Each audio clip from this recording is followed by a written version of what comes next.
everyone, and welcome to the Friday edition of America's Day at the Races, brought to you as always by America's Best Racing. For the love of the race, visit americasbestracing.net. Today is the final week of the Belmont Park Spring Summer Meet, and we're very happy to have you along with us, Acacia Courtney and Andy Serling. Andy, we did have quite a bit of rain yesterday and this morning, meaning we're off the turf today, but looks like we are in the clear now, knock on wood, and gearing up for a great weekend coming up. I agree. Fortunately, it's moved out. We'll have a great day of racing here tomorrow. A couple of Grade 1 races as well, 3 stakes in the card. We'll talk much more about that. And as we head towards the first race, and it's so close, I have no idea why the 2 promo code is 14-1 in this race.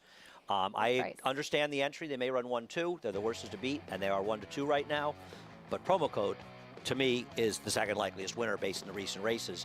And I know it's a low percentage rider with Heeman Harkey, but we've liked the way he's ridden recently. And I think this horse is 15-1 right now. Should probably be the second choice around 5-1. This horse is an overlay. He was entered for the turf, but he is a horse that has really only run on the dirt with the exception of a couple of wet track tries. He finished third last time out with a good figure. I agree. He certainly fits in this spot. And Heeman Harkey was riding him to 3 straight figures that make perfect sense in this race. He's a ridiculous overlay in here. I don't understand why this horse is a dramatic overlay. I don't have a lot of ideas on horses that are prices today, but I bet this horse to win. I bet a 1-2 exacta. You know, I made a little box and I pressed the 1-2 exacta. No problem with that. But I think this price right now on this horse is a dramatic overlay. Trainer Murtken Cantramachi has the entry, the plain one. There is a Storm Bruin loading in now, ridden by Manny Franco. The 1A Wicked Indeed, ridden by Jose Lascano, as they have a little bit of trouble getting the plain one. There is a Storm Bruin into the starting gate. The 5 by the Seashore, taking a little bit of attention too. Does have a few back races on the dirt that could potentially make him a player in here. He does, but I worry that his form on the turf isn't what it once was, and if he's declined on his better surface, how's he going to do on his lesser surface? I have a small 5-2 just in case, but the exacta 1-2 is $7 for $1. The value on the 2 is to win. I do have a 1-2 exacta to protect, though, but I prefer to finish to be 2 anything. Into the gate they go, getting a nice price on that number 2 promo code. We kick things off in this off-the-turf opener here for $35,000, 6 furlongs on the main track. We send it up now to the voice of New York Racing, John Imbrial, with the call, the opener at Belmont Park. They're all in.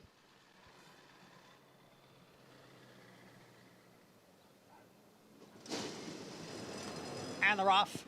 Bit of a bobble there at the start for number 2 promo code, and promo code is towards the back of the pack.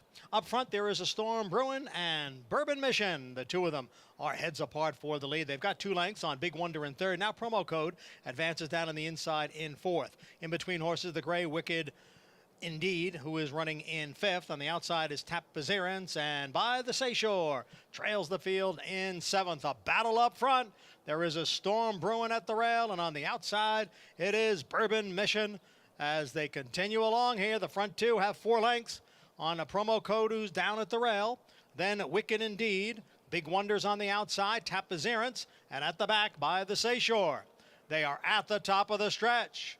It is still Bourbon Mission on the outside, and there is a Storm Bruin on the inside. They remain right together. Wicked Indeed has moved into third. Promo code is down at the rail in fourth. Tap Bazirance is putting in a late run, but now they're moving for the 16th pole. Here comes Wicked Indeed up to challenge the front runners. So it's 3 of them across, and Wicked Indeed takes over in here as they come on down for the finish. Wicked Indeed, the winner. Looked like entry mate. There is a Storm Bruin. Did get the nod over Bourbon Mission, and then the late closing Tap Bazirance. Perhaps the entry finish 1-2, but no doubt about the winner, the 1A. Wicked Indeed entered for main track only, gets his wish today, and piloted to victory by Jose Lascano. You know, the number 6 horse, Bourbon Mission, softened things up. For the other half of the entry, there's a Storm of Bruin, and that set things up for Wicked Indeed, who gets it done. Nicely, the Cantromachis get their 3rd win of the meet. The 2 promo code did get bet down after that, not 8-1, which was probably still an overlay. Be interesting to see how the rail is one thing with this rider. It doesn't understand, you know, did stay right down, planted on the rail, as the others seemed to drift. Even the one drifted off. It probably hampered his chances, but we'll see. Sometimes the rail's fine when we're on wet tracks. late closing run on the outside from the number 7 Tapazirans, another main track only, but we did see that duel, as you mentioned, between the 6 Bourbon Mission and the 1 There's a Storm Brew, and both of them actually held on pretty gamely after setting the fractions as well. Yeah, they did. I mean, you know, the pace, it's an odd pace when you look at it. It has them going 23.25 and then speeding it up to 22:53. That's an unusual pace in a dirt race. Perhaps that's how it's worked out. Don't really know. It was around a turn, though, that second fraction. The 1A, Wicked Indeed, picks up the victory here in the opener. Jose Lascano for Mertken Cantormachi. Congratulations to the Connections, as we'll bring you prices, talk more about the live racing of immediate concern. But coming up a little bit later on today, our feature, race number 7. This is a dirt meant race, Andy, as of course all turf scheduled races are off today. So this one, the 7th race, always on the main track for the New York Breds, and this nice allowance going a mile and a 16th, just the 1 scratch. But we look at 3 jokers and 2 early coming out of that Aqueduct wet track race back in April. Now, 3 Jokers is a horse that prefers to be more forward. He's not as fast, though, as the speeds in this race, and we'll see if a horse whose 2 successful races he sat right on top of the pace can do it here. The scratch of the 5 changed the game. It helps Daneberry a lot, but with the 1 Seafoam staying in, you have to think that Seafoam will be aggressive in here. We'll see how it affects these two. Too early to me is the horse to beat in here, but the scratch of the number 5 changed the complexion of the race, and maybe it helps 3 Jokers. I think more it's going to help Daneberry.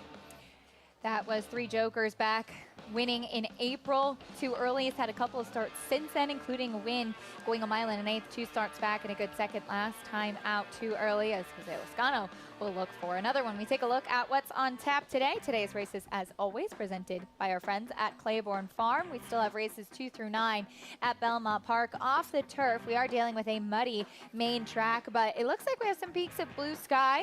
That's always promising, and hope that we get a little bit more of that. Looks like maybe past us, or at least the worst of it is you can join Naira Bets today and play all of the action on our program while earning up to a $200 deposit match bonus.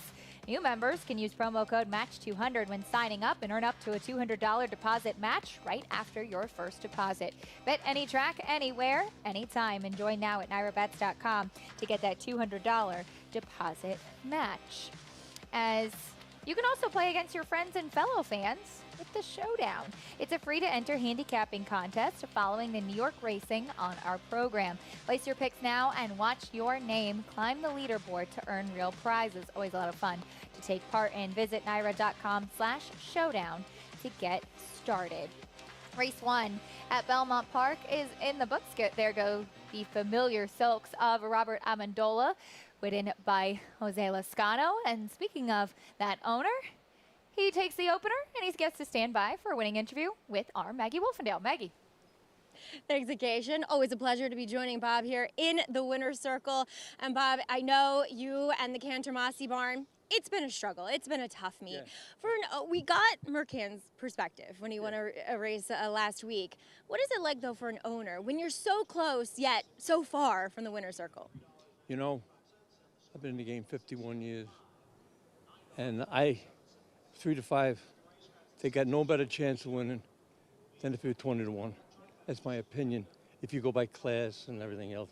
I'm just happy for being alive, and everyone gets a good trip, and do the best you can. And for someone who's been in the game for so long, you understand the ups and downs, and that really, understanding that, I think adds to your longevity. That's true. Buying and selling, turn them over, run where they belong, and you'll get your share. And as far as economics go, you lost Wicked Indeed today. You picked him up for the 25. You lost him today for 35, and you got a win. I mean, that's coming out on top. No problem. Works every time. It's good. Yeah, if you can do that. Some you can, some you can't. But that is the game. Shooting dice, that's what it is. Will we see you up in Saratoga this year? Sure will. I'll be there opening day. Looking forward to it, and hoping many more trips and many more matching footwear. If we can get a shot here, Bob and I with the matching cowboy boots. Yours are nicer than mine, but congratulations, sir. Here. Thanks a lot. I appreciate it. As always, a very, very familiar face here at the races. Bob Amendola gets the win today with Mercan Cantormachi and Wicked Indeed. Acacia? Familiar indeed, and well dressed. Maggie and Bob sporting the cowboy boots today. But I thought he really brought up some Belmont points, Andy, about running horses where they belong, claiming. It's a matter of trying to find the right spots for those horses, and if they are claimed away from you, then you dip right back in and pick up another one. Bob was out of the game for a long, long time. He came back a few years ago and got right back into it and got to take long to get the winner's circle. Some will remember him as his stable was the Cedar Valley stable. He had those. Back then, he had the black silks with the sort of pinkish dots on them. Butch Lenzini trained for him for years, other people as well. And he was an owner that I always paid attention to back in the day, going back to the 80s, a very shrewd guy. Well, congratulations to him and to the Cantermachi Barn, rounding out the Belmont Park meet with a nice victory. And here's to many more to come as we talk about what's coming up tomorrow. It'll be a big day on Saturday here at Belmont Park as Aidan O'Brien holds a very strong hand in the Belmont Derby and Oaks with the likes of Bolshoi Ballet and Santa Barbara.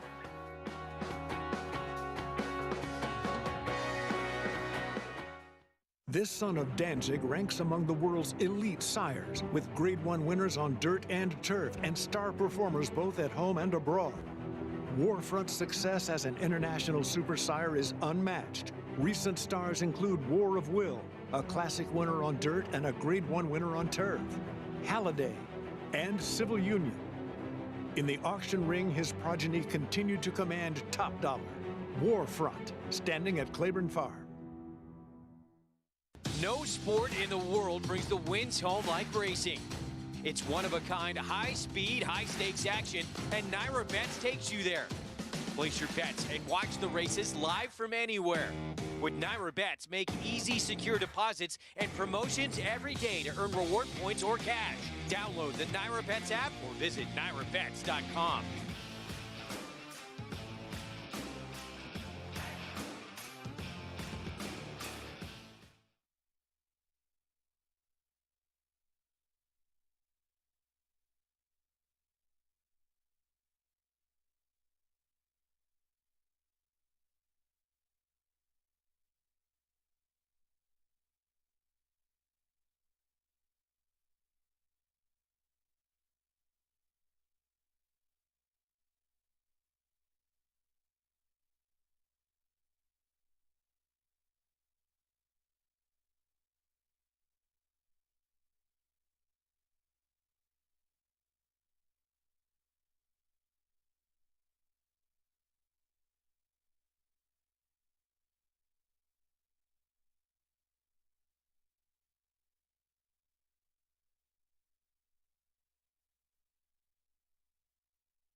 Deauville and Surgical Strike take over now. Camelot Kitten is charging through an opening on the inside and trying to come on to as Humphrey Bogart in between horses. Applicator has run a big race. Highland Sky is finishing fast to the far outside, and they still have to catch Jamie Spencer and Deauville, who have it close to home. Highland Sky is charging. Deauville and Highland Sky. Deauville did it in the Belmont Derby Invitational. Deauville in the 2016 Belmont Derby, the son of Galileo. A nice game win there for Aidan O'Brien. Of course, this horse would continue on his career with different connections after this, but big performance here. I'm just bitter. I bet Highland Sky. I loved Highland Sky. Sorry to bring up bad memories. I love those Bonner Young horses. I loved Highland Sky, but no, Deauville won. And, you know, there's a lot of talk, and it's correct, that overall Aidan O'Brien has not done well with his shippers over That's to fair. America. but he's done well in these 2 races. In the last 5 years, he's run 12 horses in the Oaks and the Derby, Belmont Derby, with 2 wins, a second and 2 thirds, and most of them were gigantic prices. This year, he's coming over loaded for bear. He is. He's going to have probably the 2 heavy favorites as we take a look at the America's Best Racing race of the week, and it is the Grade 1 Belmont Derby, where we do see Bolshoi Ballet at 7-5 on the morning line for Aidan O'Brien. Ryan Moore going to be aboard both of the Aidan O'Brien runners in the Belmont Derby and Oaks. As Bolshoi Ballet was disappointing in the Epsom Derby last time out, was reported that he came out with a hind leg laceration, a bit sore after the race. That could excuse things. He was very impressive in his 2 starts prior, though. Yeah, this is the Derby trial at Leopardstown in Dublin, which I assume meant Derby trial for the Irish Derby, but he used it as a prep for the Epsom Derby. He was so good in here. I mean, he just crushed this field. An unusual way to run. He's a horse that can be forward in his races. Obviously, things went wrong. He was under 7-5 in the Epsom Derby, and it was 11-horse field, not the usual 25-horse cavalry charge you see, but still, to be that short a price, if he shows up with his good race, he's probably too good for these. But to be fair, he's facing some real horses in here, particularly in Hard Love.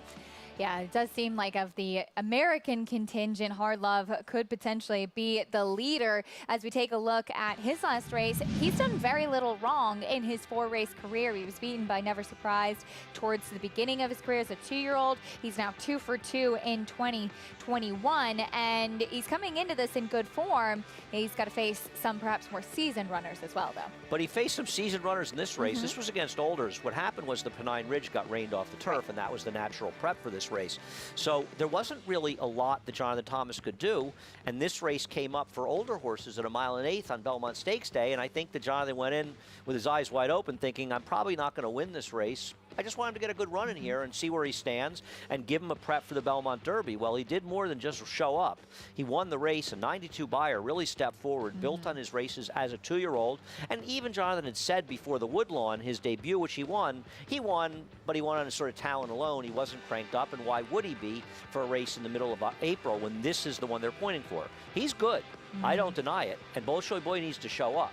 But if Bolshoi Boy, trained by Howie Tesher long before your time, Bolshoi Ballet shows up, he's probably too good for these horses. You also have De Jure, who won the American Turf last time out with a good trip. We'll see if he can repeat that, but should be a really interesting matchup, of course, headlined by that Aidan O'Brien runner, Bolshoi Ballet.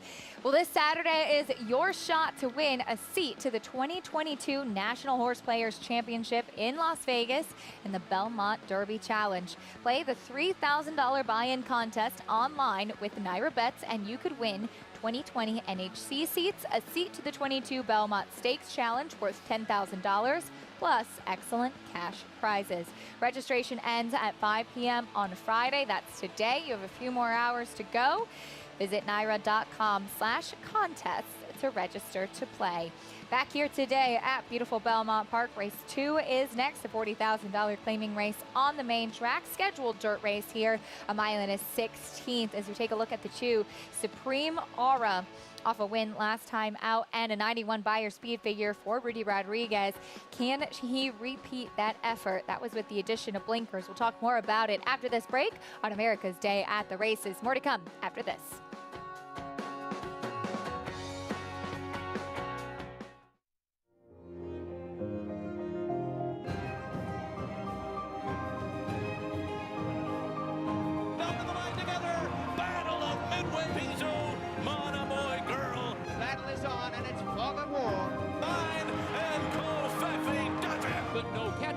Drop Billy, it is Speech and Javier and Cambia Parker.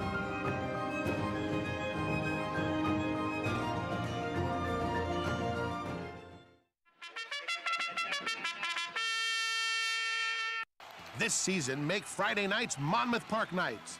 Live racing starts at 5 p.m. every Friday, featuring big fields and 6-figure pools.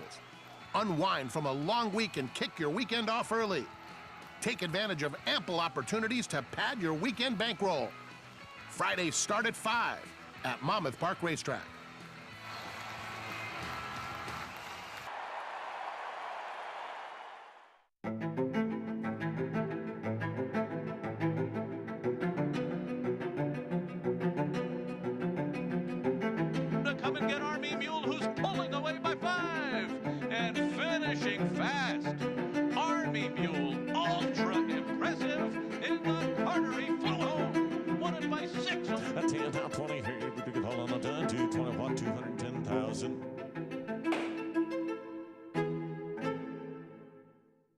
have a summer reunion like never before. Tickets to Saratoga Racecourse are on sale now. There's something for everyone at Saratoga, from the backyard picnic area to the 1863 Club. Saratoga Racecourse is the summer place to be. Every day this summer is jam-packed with excitement, featuring the best racing in the world. Secure your spot today for your return to Saratoga, July 15th through Labor Day. Visit NYRA.com/Saratoga for information and tickets.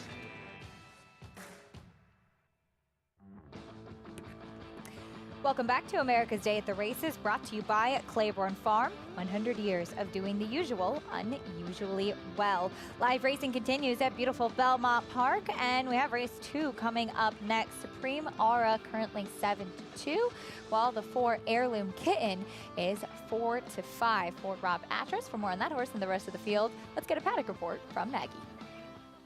Thanks, Acacia. We'll check in with him as he looks to control this race. Number 4, Heirloom Kitten, as he does make that second start for trainer Rob Atras off the claim. Almost got the job done last time behind Chris and Dave. And Heirloom Kitten's a funny horse because sometimes he comes over here and he is wound for sound. He is bouncing on his toes and he gets hot and washy.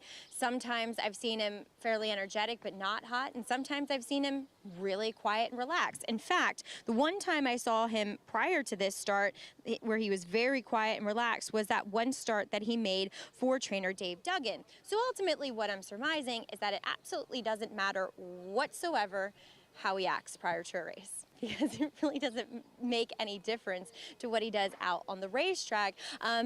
Two, I think he is a horse that appreciates moisture in the track. I think that's something that is a feather in his cap as of today. Now the front wraps do go back on, but like I said, it's probably a product of the track being wet. He looks good, but again, very quiet and relaxed. Something he was not, at least in his last start. Moving on to the inside, a former Atras runner from a current one is Heavy Roller, comes in off of a week rest. And a lot of times, you know, when you're seeing this from a high percentage barn to a lower percentage barn and they come back quickly, they're still running on the former trainer's training.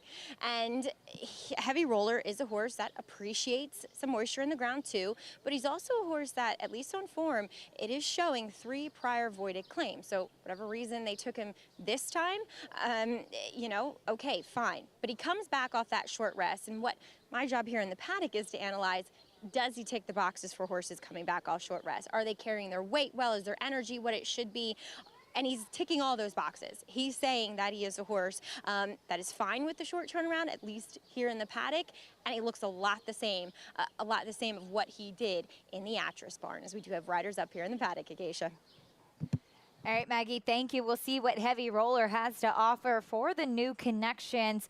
Currently, though, Andy 4-5 on Heirloom Kitten, second off the claim for Rob Atras. This one was just beating a neck last time out. Yeah, I picked the 4 Heirloom Kitten over Supreme Aura, but I have to look at the doubles and see if there's going to be this kind of separation between their 2 odds, because I think they're relatively close, and you're going to get a very, very short price. You're going to get about 4-5 or even money on Heirloom Kitten looking at the double, and a much better price on the other runner.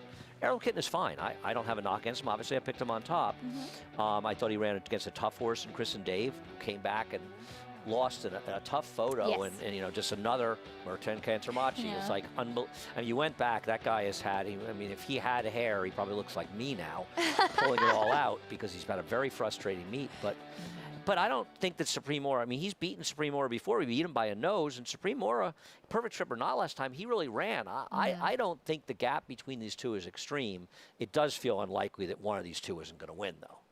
They do seem to be the main 2 in this field, as Supreme Aura last time out got the win with the blinkers on. Whistling Birds came back to win, though, a slow race next time out. But we did see this one kind of break that in-the-money streak of knocking on the door and finally break through last time. Yeah, and for what it's worth, Rui Rodriguez has solid enough numbers off of wins in dirt routes and claiming races. He's 19 for 85. It's 22%, which obviously isn't going to be great at 2-1 or 5-2. But he has a positive ROI of 221, which means they're outrunning their odds over time. And that's a large enough sample size that it means something. So you can expect this horse to come back and perhaps run as well. He got a very good trip last time. He does have to beat the 4, who's more forwardly placed. But the thing about this race is there's absolutely no speed in here. I think that Heirloom Kitten is faster than Supreme Aura, but Supreme Aura can put himself in the race. They're probably going to be up front on what's a very tepid pace, especially with the scratch Extraordinary Jerry. We kick off the post parade, though, with Jeffrey Englehart's runner. Here's the one Flat Out Beautiful. Had been running okay for Jamie Ness at Parks and then was claimed by Jeffrey Englehart and came back with a massive clunker, albeit at a big price. If he gets back to his fast races out of town, he can win. Here's the 2, Supreme Aura. Louis Sai is up at 5-2. I think he's a major threat. I mean, he's probably a slight cut below the best of Heirloom Kitten, but I don't think there should be that discrepancy in price. The 3 is Heavy Roller off that quick turnaround last race, July 2nd. He just beat a much, much weaker field last time. So even forgetting about the claim and leaving Rob Atras, because he's basically running off Rob's training still. Here's Heirloom Kitten, still your favorite Manny Franco up. I have a bone to pick with Rob Atras. He finally joined Twitter. His wife, Brittany, has been on Twitter for a while. He joined Twitter, but his account is protected. Rob, you're like a big guy in the game. Come on, Rob. Don't protect your account. We got to hear what he's a man of few words, so probably even fewer on Twitter. Brittany posts pictures of Gilbert the Goat, so she initially has an edge, Brittany is not protected, but Rob, I didn't like the protected, Rob. I'm going to speak to him about that. Here's the 5, Dark Storm. There's a Dark Storm that can win this race, but there's a lot of Dark Storms that can't.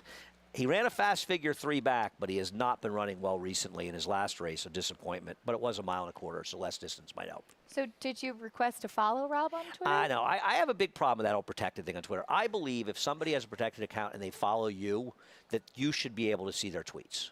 Okay. I don't believe you should have to follow them. You Yeah. know, I don't like that. So I'm going to have a harsh talk with Rob. I think that Brittany's going to take my side in this. You know, I think that Brittany would appreciate this exposure that social media I brings like as that well. Rob's on Twitter, and I like that trainers are on Twitter. And I think, you think about Mark Hennig is great on Twitter. Kenny McPeak will always Chad Brown answer. has been. Chad I Brown. think Chad Brown. Gave people an opportunity to see that he has a better personality. I think than a lot of them see. He's not. He's a fun guy, and I like the idea, and I understand the downside of Twitter. Obviously, we both do. You and I, and the negativity from people, but. You can mute negative people, and I like trainers who, Mark, I think, has been great on Twitter. A few too many sunsets for me, but I enjoy like the Mark. sunsets, But Mark. I think the fact that Mark's a fun guy comes out in his Twitter, and I like that people get a chance to know trainers a little bit from their Twitters. I think it's good for the game. He has a very cute dog too. Yeah, and I think that Twitter is something that racing social media has done a decent job with. agree. And it's rare for us to get things right. And I like the idea of people having access. Rajiv Mirage was always great on Twitter. I think a lot of the riders are really good. And Jose Ortiz is terrific on Twitter. I enjoy his account. He has fun on it. And you get a sense to know Jose a little bit. He had his picture of his son, I guess. Yes, his new valet taking his bag out the other day. I sent him a private message and told him I was getting contact in the Shire Labor Department about that. But and I think it's a way because these are good guys, and I think I like the people who clearly do their own tweeting, too. Well, I think it's one of the nice things about the sport is that the trainers, the jockeys, owners, whatever it might be, are largely accessible. You think about the walk from the winner's circle back to the Jocks Room in Saratoga, all the fans waiting out there, and we'll get to have that again this year for goggles, for pictures, autographs, whatever it might be. And that's something you don't really get as much access to in other sports. And it's funny, I think with a lot of the riders, it can be tough on them. I've seen, some funny incidents in the past. But I think like everybody, they probably missed a little too because unfortunately for the riders, one of the only people they ended up talking to was me on the way back because I would speak to them on the way back. And I agree with you. And it's nice, everybody's so accessible in Saratoga, all of us. And that's something for me as a kid because I grew up in Saratoga as a kid. And the circus comes to town, and for those of us that love racing, and a lot of people in Saratoga particularly love racing, it's like the Yankees. It's like if you're a Yankee fan or whatever ball club you're a fan of, if they came to your small town for a month, or in our case, 2 months. And I remember as a kid seeing like Frank Whiteley, trained ruffian, thinking there's Frank Whiteley. And these people, they come to life in front of you. And everybody's thing about racing is people are accessible, especially up in Saratoga. And I think it's a great thing for the game, and there's nothing better than kids coming up to the riders or different people as well. We're looking forward to reconnecting with all of you this summer at Saratoga. But Maggie, you know a thing or two about connecting with people on Twitter as well? Yes, that is true. I always, like to be very accessible, as you guys were saying, and open that line of conversation with people. I think it's really important because we're just people too. I mean, yeah, we're lucky enough to talk about horses on TV and consider myself and all of us very fortunate, but we're just fans of the game, much like everyone else that is on Twitter and likes to share their opinions. But opinion here on today's second race. I want to talk a little bit about the inside horse coming in from out of town. Flat Out Beautiful is not coming in off of a very good effort, but I do think he has been running with some decent horses out of town. I mean, I've always been a fan of Dixie Drawl for Dale Capuano running in the Mid-Atlantic. Zoomer, a horse we're familiar with, and his success over the winter at Aqueduct, and even Wentz, who returned to win after that third place effort. So yeah, he didn't do that much running against them, but I almost feel like they might be just a touch better than what he's facing here. Matches up well physically with them. I like the fact he got a decent warm-up too with Dylan Davis. He was a horse that really kind of looked like he wanted one back in the paddock, just kind of needed to loosen up a bit, but great coat on him, really strong behind the saddle. We'll see what he does second off the claim for Jeffrey Engelhart. And then, as Andy was saying, Dark Storm, he has races that can win this. I don't know if he gets the right setup. I wish he was a horse that could find some of that more early pace that we saw from him earlier on in his career. He is a little bit quiet, but physically looks tremendous. Acacia. All right, Maggie, thank you. They go into the starting gate for race 2. Here's John and Brielle with the call at Belmont Park.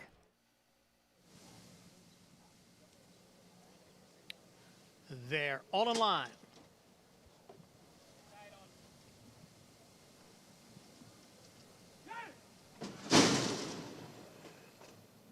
And they're off. There's Heirloom Kitten going out for the early lead. In between horses, Supreme Aura runs in second. Down on the inside, Flat Out Beautiful. And on the outside is Heavy Roller. The early trailer is Dark Storm as the field races up the muddy backstretch.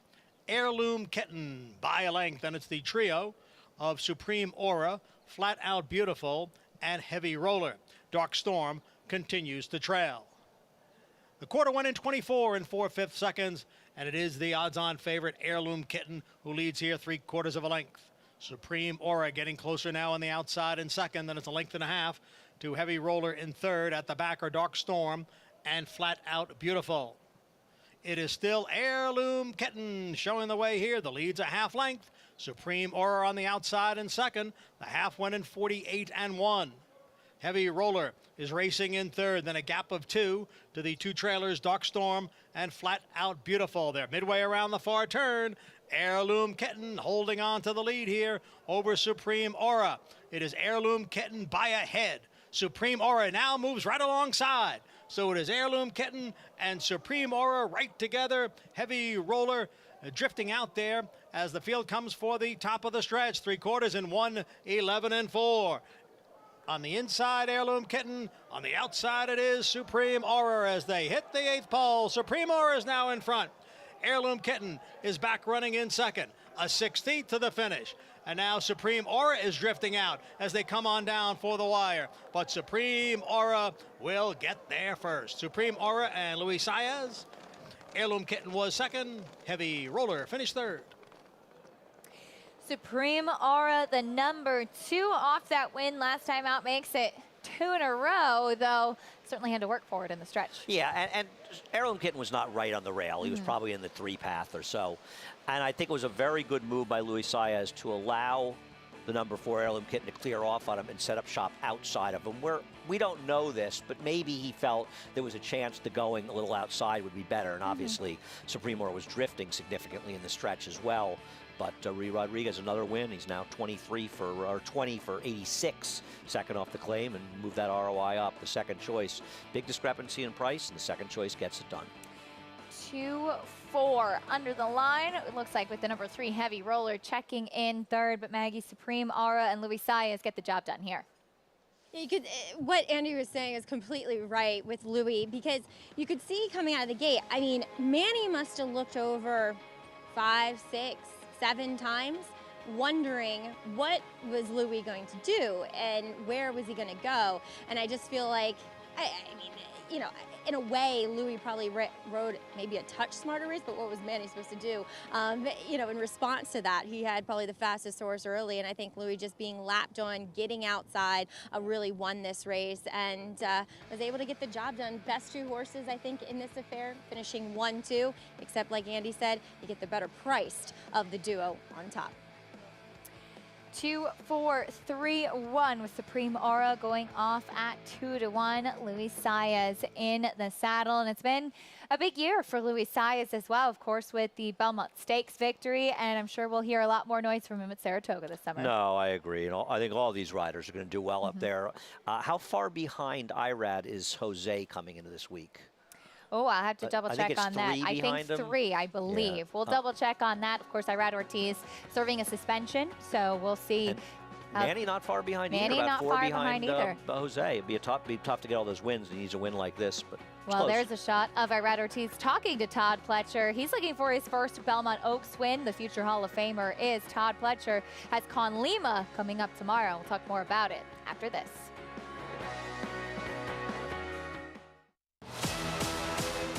Alongside of Ticonderoga, Good Samaritan won it.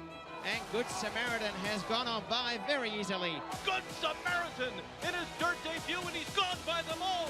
Good Samaritan has won the Jim Dandy.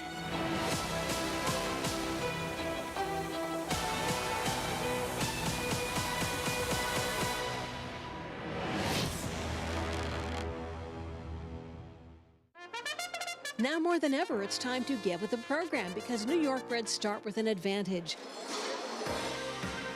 New York Reds run for serious green at Belmont and Saratoga. New York bred maidens run for up to $75,000 and allowance horses for up to $85,000. And serious New York bred owners can collect awards of up to $20,000 per horse per race in open company. So get back with the program. Seriously.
Welcome back to America's Day at the Races, brought to you as always by Naira Bets, where you can bet any track, anywhere, anytime.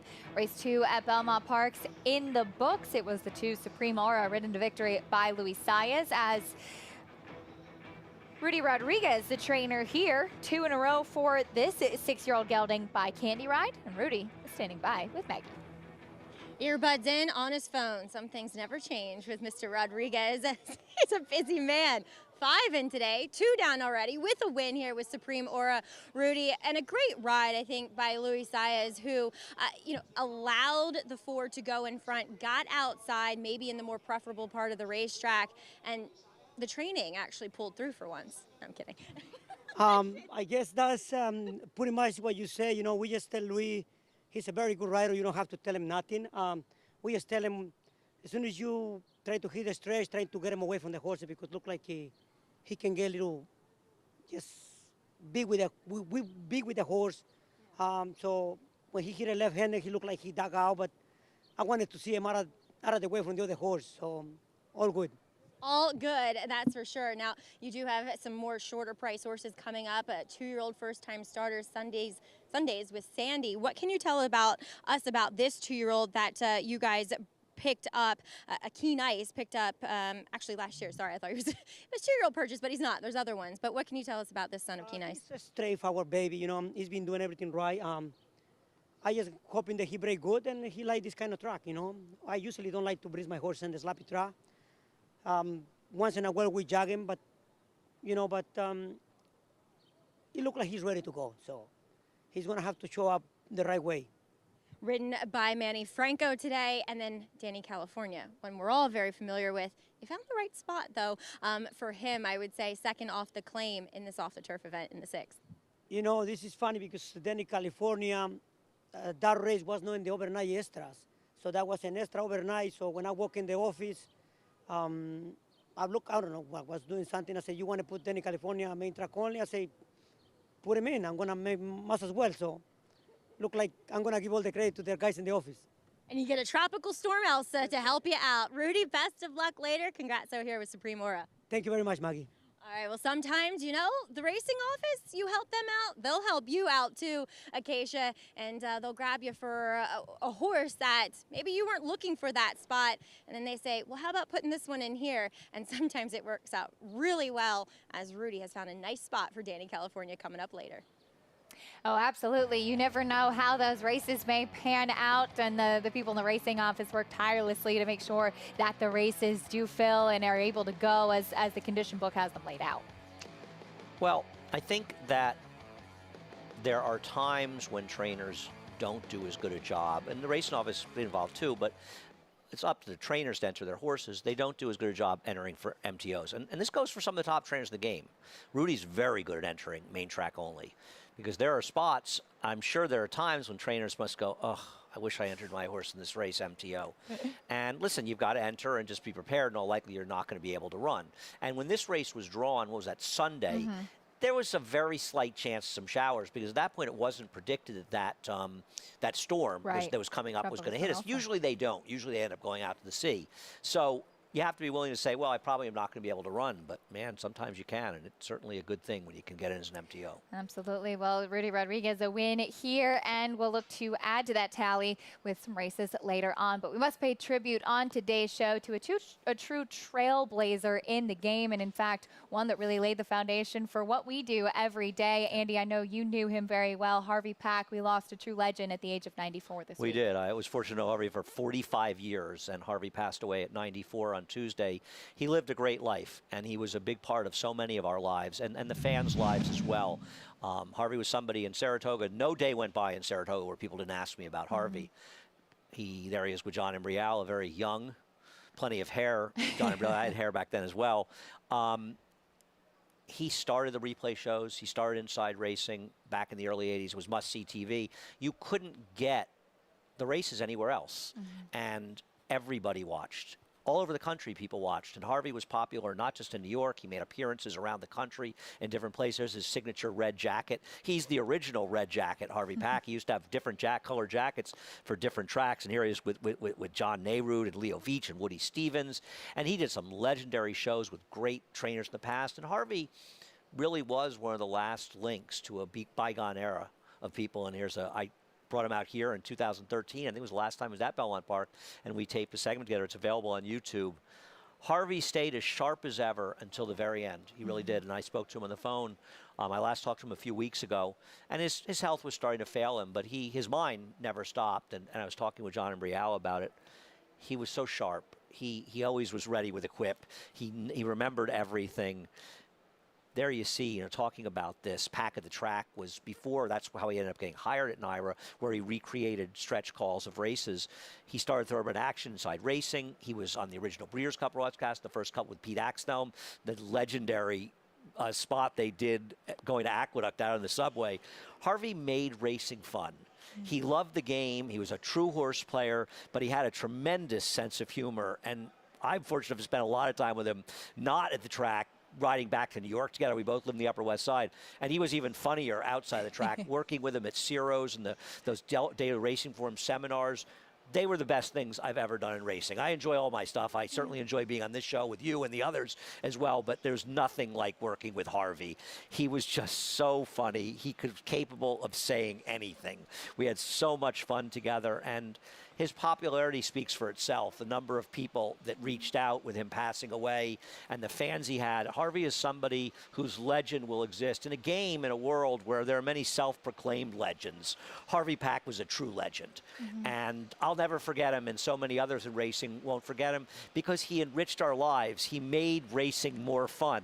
Yes, he set the tone for us to doing what we do here, the Prattles, the TV shows. He was a trailblazer, as you said, a forerunner to so much we do now. But he made the game much more fun, and that's the best thing you can say. And I'll miss Harvey, but I'll remember him, and I feel very privileged to have known him and have worked with him in the past. Always very generous, always extremely supportive. Harvey Pack was a great man in horse racing. I never had the chance to meet him myself. I really wish I did in person, but somebody that I've certainly watched a lot of videos of, that's for sure. And we send our condolences to the family and friends, the legend, Harvey Pack. That's it. We're out of time. Good night. May the horse be with you.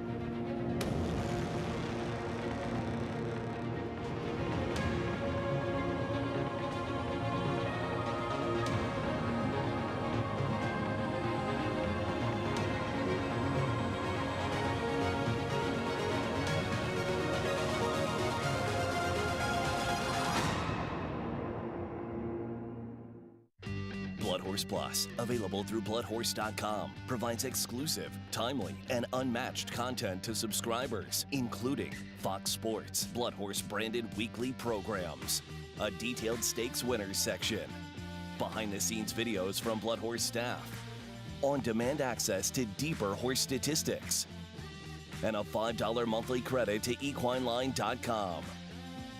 Upgrade to Blood Horse Plus today.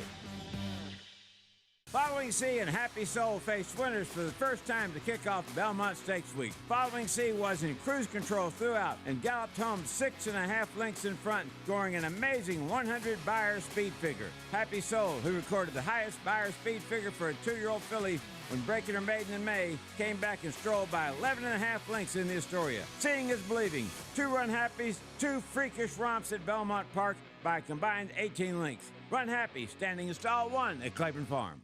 Racetrack Television Network brings you every race, from every track, on every screen, every day. With monthly packages starting as low as $5, RTN gives you great value and access to more live HD streaming and race replays than anyone. Visit RTN.tv today to sign up and watch on almost any device, including Roku and Amazon Fire. Use promo code TRYRTN for a 5-day free trial.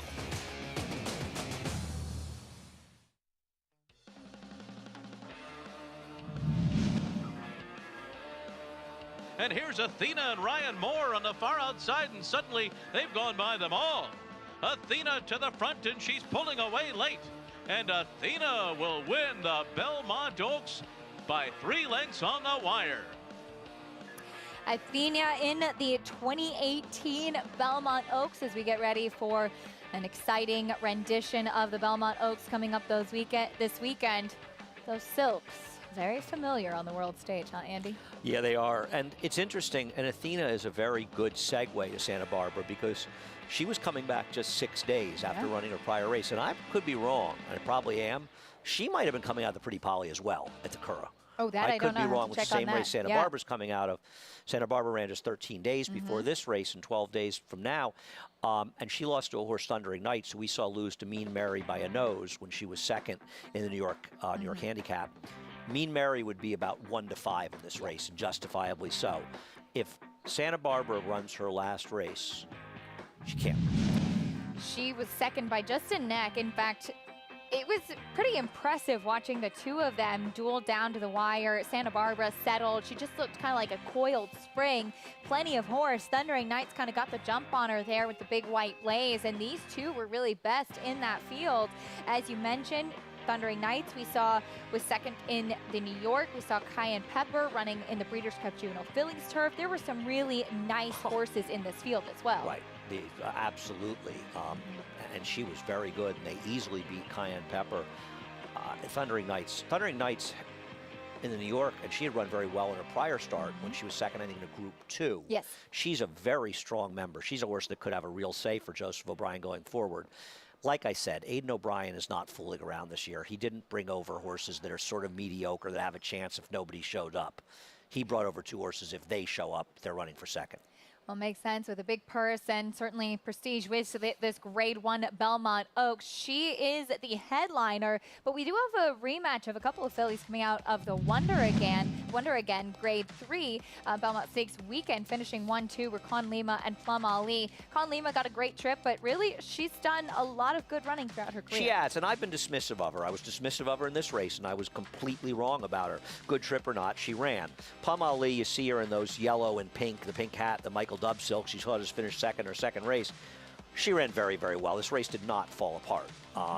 And she never did lose much ground. She's probably in the two path. I thought it was interesting. Joel seemed to keep her off the inside throughout the running, but got the patented run, but she ran at the end. Now, obviously, an extra eighth of a mile, you do wonder with Plum Ali, her pedigree suggests that she doesn't want to go beyond 6 furlongs. So for me, she's already outrun her pedigree. I'm not really worried about that for distance the way she ran, and I do think she's a real threat in here, but she's winning this race, and I think Christophe Clement would agree. If the favorite doesn't run a race, she's probably not good enough to beat the favorite if she does. The favorite, Santa Barbara, looks very, very tough, but these two coming out of the Wonder Again could be major players. Plum Ali with that big closing kick. The win, though, went to the one who will draw the rail once again, Con Lima. Flavien Prat also in to ride again, as we saw him come here Belmont Stakes weekend, come here last weekend, and he's done very well with the mounts that he has had coming here to Belmont. He's a sensational rider. Absolutely. I mean, we talked about Du Jour and the perfect trip that he got going to the Belmont Derby. Well, Flavien Prat was riding him in that race, and he's impressed. And he obviously impressed trainer Chad Brown, because Chad is very eager to use him on horses. And when Irad Ortiz made the regrettable decision to choose Colonel Liam over Domestic Spending, Chad was just fine. He said to me, "That's fine. I'll go to Flavien Prat. He'll do fine on him." And he's done more than fine. He's ridden him perfectly in his 2 wins. He has given us some great rides, and looking forward to what he will do with Con Lima, who is drawn to the rail in the Belmont Oaks. And Maggie, really excited about this rendition coming up tomorrow, where we do have that European representation and our strong U.S. contingent. Yeah, it does feel as though the Euros have a strong control, at least of the Belmont Oaks. But I did think that Plum Ali had a bit of an excuse in her last race, where that one dominated a little bit more forwardly, going the 1 1/8. And maybe Joel Rosario a little lax in the move that he put in with her, because I almost felt in watching that race and rewatching that race, she may have been best that day. So I do want to give her another look here. She makes her 3rd start now as a 3-year-old. And Acacia, she really blossomed, which I'm sure you're well aware of, from 2 to 3. So I really think the sky's the limit for her. We'll see what she does, though, with the Aidan O'Brien trainee to tackle. But taking a look at horses here in the paddock for this off-the-turf event, very short price here on number 3, Star Command. Speaking of Joel Rosario, he'll be aboard the Shug McGahee trainee, who is trying the main track for the first time, but Shug isn't scared to do that, as he often is one of the only trainers out there when it's really sloppy and wet, training away. There's a lot of trainers will just jog their horses on wet track days. It doesn't bother Shug. They're out there galloping. Big gallops too. As looking at Star Command, I remember really liking her in her last start, and maybe it was relative to the field. And look, she's not facing much here, and she is the likeliest win it based on talent, but you do have a big hurdle to overcome of surface, and I can't quite put my finger on. I just liked her a bit more. She looked a bit healthier and more robust in that last effort. Now, physically, with the pedigree in mind, too, she's a daughter of Orb. Yes, the dam was all turf, but the half-brother won on the dirt, and the second dam, Dancing in My Dreams, was a dirt horse. So looking at her, she looks as though she should relish the wet going here. She's a bit of that narrow frame, smaller foot. she probably wins on class here. But the next logical horse is right to her outside in number 4, Halo City, who has the dirt form at least. And she looks really good here. I mean, she's carrying her weight and conditioning considerably well. Great coat on here in the paddock for Tally Lynch. For me, it's between these two, Acacia. All right, Maggie, thank you. And those taking the money in the betting as well as Star Command, currently 3-5. Yeah, they're much closer in the doubles. So they'll probably be closer by the end. What Star Command also has is speed, and Halo City lacks it. And there really isn't much pace unless Pendolino gets an extremely aggressive ride, which is possible. So Star Command could try to lead him Mary Chase, and that may help her. She's still got to handle the turf. And I agree with Maggie. Those those Phipps pedigrees, they're all dirt and turf. They're you know, you think of Heavenly Prize, who was one of the great race mares of my lifetime. Her best horse was Good Reward, who was a Grade 1 turf horse, multiple Grade 1 turf horse.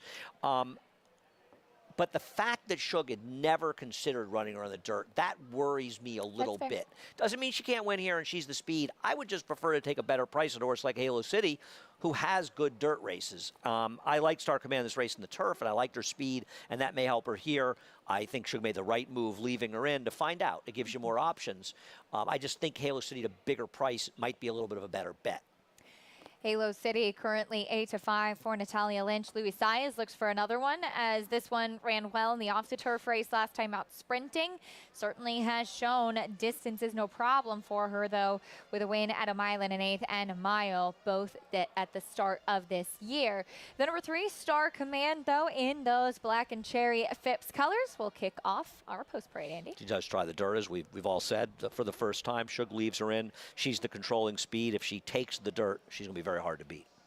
Here is the other favorite, Halo City, stretching out. But unlike Star Command, she's done it before. And in reference to our friend Harvey Pack, Harvey always said never take a horse as the favorite, trying to do something it's never done before. And Star Command is going to be the favorite, trying to do something she's never done before. Halo City has done it.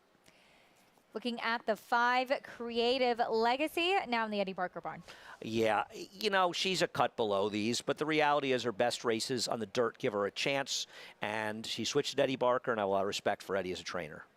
And you do have a main track only to the outside. Here's the 7, Pendolino. Louis Cardenas will be aboard. Yeah, I mean, she's the main track only. Halo City is more of the dirt horse, though, and maybe she can get a piece, though her last couple races leave something to be desired. We'll see if she can turn things around this afternoon. Maybe she just found the right spot, finding her friends, so to speak. Star Command continues to be the favorite. There she is. And Maggie mentioned something that I thought was interesting, too, that I think is important to notice, that a lot of trainers won't train on a wet track, and Shug McGaughey is one that will. So it's likely that this filly has experienced a wet track in the mornings before. No, that's an excellent point, and that's something that has benefited Shug, and it makes him, he's not as reticent as some other trainers to leave them in on the dirt. I think one of the reasons people are concerned about it is they're concerned their horses might run down or different situations, and obviously you don't want that to happen. But Shug is one of these guys. Christophe Clement, who worked for Shug, is another trainer not afraid to leave his horses in. And, you know, it'll surprise me sometimes, because sometimes trainers will scratch horses off the turf that are going to be 20 or 25 to 1 in the turf, and if they left them in the dirt, they would be a fraction of that price, and yet they take them out. And I never understand it. I understand there's problems, but these are horses that have shown they can handle the dirt in the past, and there are puzzling decisions. And you look, if you're Shug McGaughey, you've done the right thing leaving Star Command. She's 4-5 right now. She's probably going to be in the even money range. You made the right choice. I don't care if she runs last. If your horse was going to be this heavy a favorite in a 4-horse field, you're supposed to have left her in. So Shug has already done the right thing. Now the filly has to cooperate and do the right thing on the racetrack. That's always the minor detail that we all have to work with, right? Yeah, but you can't, you know, you have to be careful about being result-oriented in anything in life. Because as long as your process is good, that's all that matters. Because if you're making the right decisions over time, you'll get good results. You can't look at the individual result and say, oh, I shouldn't have left her in. You know, and it's easy to say that if she runs poorly or loses, but he's done the right thing leaving her in. If she runs poorly, they say, now we know, you go back to the turf next time, and that's all there is to it. 4-5 right now on Star Command. Halo City is 7-5. We saw a big warm-up from the 5 Creative Legacy, as she did break her maiden at Oaklawn Park going 1 1/16. Though you mentioned while we were in the post parade, Andy, that she maybe not as good as the other 2 we've mentioned, but she is one that does have some dirt form to go off of. Yeah, no, she's not impossible. I mean, listen, imagine the scenario where Star Command just can't handle the dirt, and she throws it in. I think that Halo City is the horse to beat, but Creative Legacy would have a chance behind her. She is 5-1 right now on the board, as 4-5 still on the 3 Star Command. We have a field of 4 in this third race. We're going to take a quick pause coming up shortly to welcome in our regional networks. Hope that you will stay with us as we have a lot more live racing action from beautiful Belmont Park on America's Day at the Races. A lot more after this. Stay with us.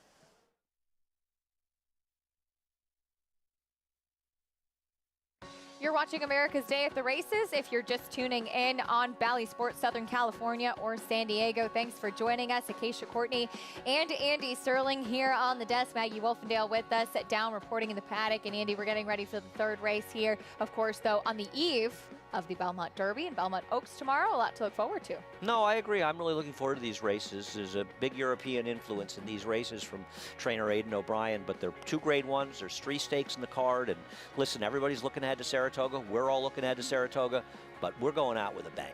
Sunday is a very competitive card, too. You will be doing Talking Horse right. on You're Sunday. off. I will not be here, so I'm going to take your word for it. I'm going to look at it in the car on the way up to Saratoga. I'm sure you will. As 3-5 right now on Star Command for the third race. Maggie Wolfendale with us trackside. Maggie, what are you seeing here for race number 3? Well, just talking about a horse that looks maybe a little slower than the top 2 in here in number 5. That is Creative Legacy, making her NYRA debut. I will say, you know, last time she was well beaten in that allowance race off the turf at Delaware, but beaten by a horse by the name Advocating, who is 3 for 4 in her life and has posted victories on all 3 different surfaces, turf, dirt, and synthetic, for trainer Mike Stidham. So that, I know it was an off the turf race, but it was a decent race too. And maybe Star Command just wins for fun here, but I do think Halo City has a legitimate shot, and there's only 4 horses here. So she only has 3 horses to beat and to run against. And she moved really, really well in the warm-up. And sometimes that's all you need. She does look like the proverbial wet track horse. She's just going to have to get a little bit faster, I think, to win. As you guys mentioning before, and welcoming in the new audience and the regional networks joining us, but we were talking about the Belmont Derby, which does take place tomorrow. And while Aidan O'Brien looks to have a firm hand in both of the runnings, the Oaks and the Derby Bolshoi Ballet, I really like the American horse Hard Love. What a handsome son of Kitten's Joy. Jonathan Thomas seeming very confident too heading into this. Guys? Yeah, looking forward to seeing what Hard Love has to offer tomorrow. Maggie, thank you. Those will be fun runnings. We have race 3 up next, though, here at Belmont. Here's John and Brielle.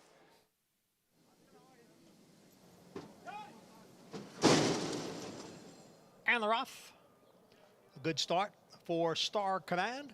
The odds-on favorite is right out for the early lead. And Pendolino is racing in second, 2.5 lengths.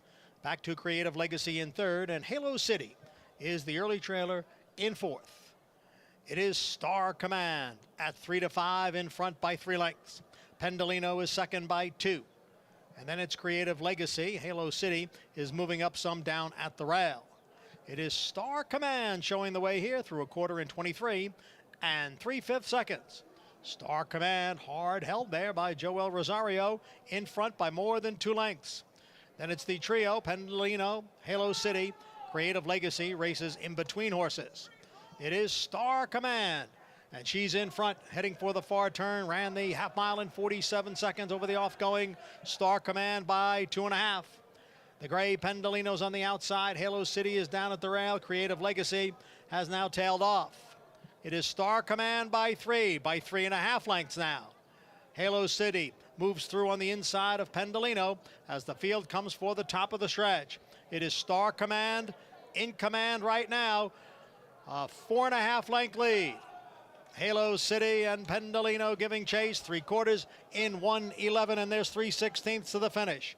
And it is Star Command on top here. She's been on the lead right from the get-go. Star Command has built a 7-length lead. Star Command in front as they pass the 16th pole and come on to the finish. Star Command and Joel Rosario taking a peek back there. Competition's pretty far away. Halo City will complete the exacta. You heard it from John Imbriel. She did it pretty easily. Star Command, the winner of race 3, set down to the lead at the start of the race, and she never looked back, Andy. Yeah. And we were talking about it watching. Joel Rosario kept her well off the rail throughout. Luis Saez obviously doesn't think there's anything wrong with the rail because he dove right down to the rail with the number 4 Halo City, and he basically stayed there until the very late stages, even hitting her right-handed at this point. Now, even if the rail is bad, she was never, ever, ever winning this race. But obviously Luis doesn't think there's anything wrong with the inside. We'll see as time goes on. Joel didn't want to take chances. He wanted to stay out in the middle of the track with a horse that was much the best, and Shug left her in, and he got rewarded for it. Rewarded with a win as Joel Rosario puts his riding crop away late, Maggie, and just geared down with Star Command, much the best here. Yeah, he drew it into his left hand. I don't know why. I was kind of like, what's he doing? And then he was like, oh yeah, I don't need this, because he realized nobody was around them at all. So very easy. And her, you know, I know she had never run a race on a wet track before, but Shug just getting all of his horses accustomed to wet, sloppy, whatever have you type of tracks, maybe not the most ideal fast tracks in the morning, I think really aids their chances when he wants to leave one in. And she just ultimately outclassed this field by what, the 6, 7, 8 lengths she won by, guys. Impressive winner here. As she comes back, she'll get her picture taken. Joel Rosario in the saddle for filly by Orb, trained by Shug McGahee. Congratulations to the Connections. We'll bring you prices in a moment. We'll also look ahead to opening week of Saratoga, just a few days away, less than a week now. There's a look at Quick Call, who was an integral part of the Wallkill Second Chances Thoroughbred Retirement Foundation farm. We'll honor him on opening day at Saratoga.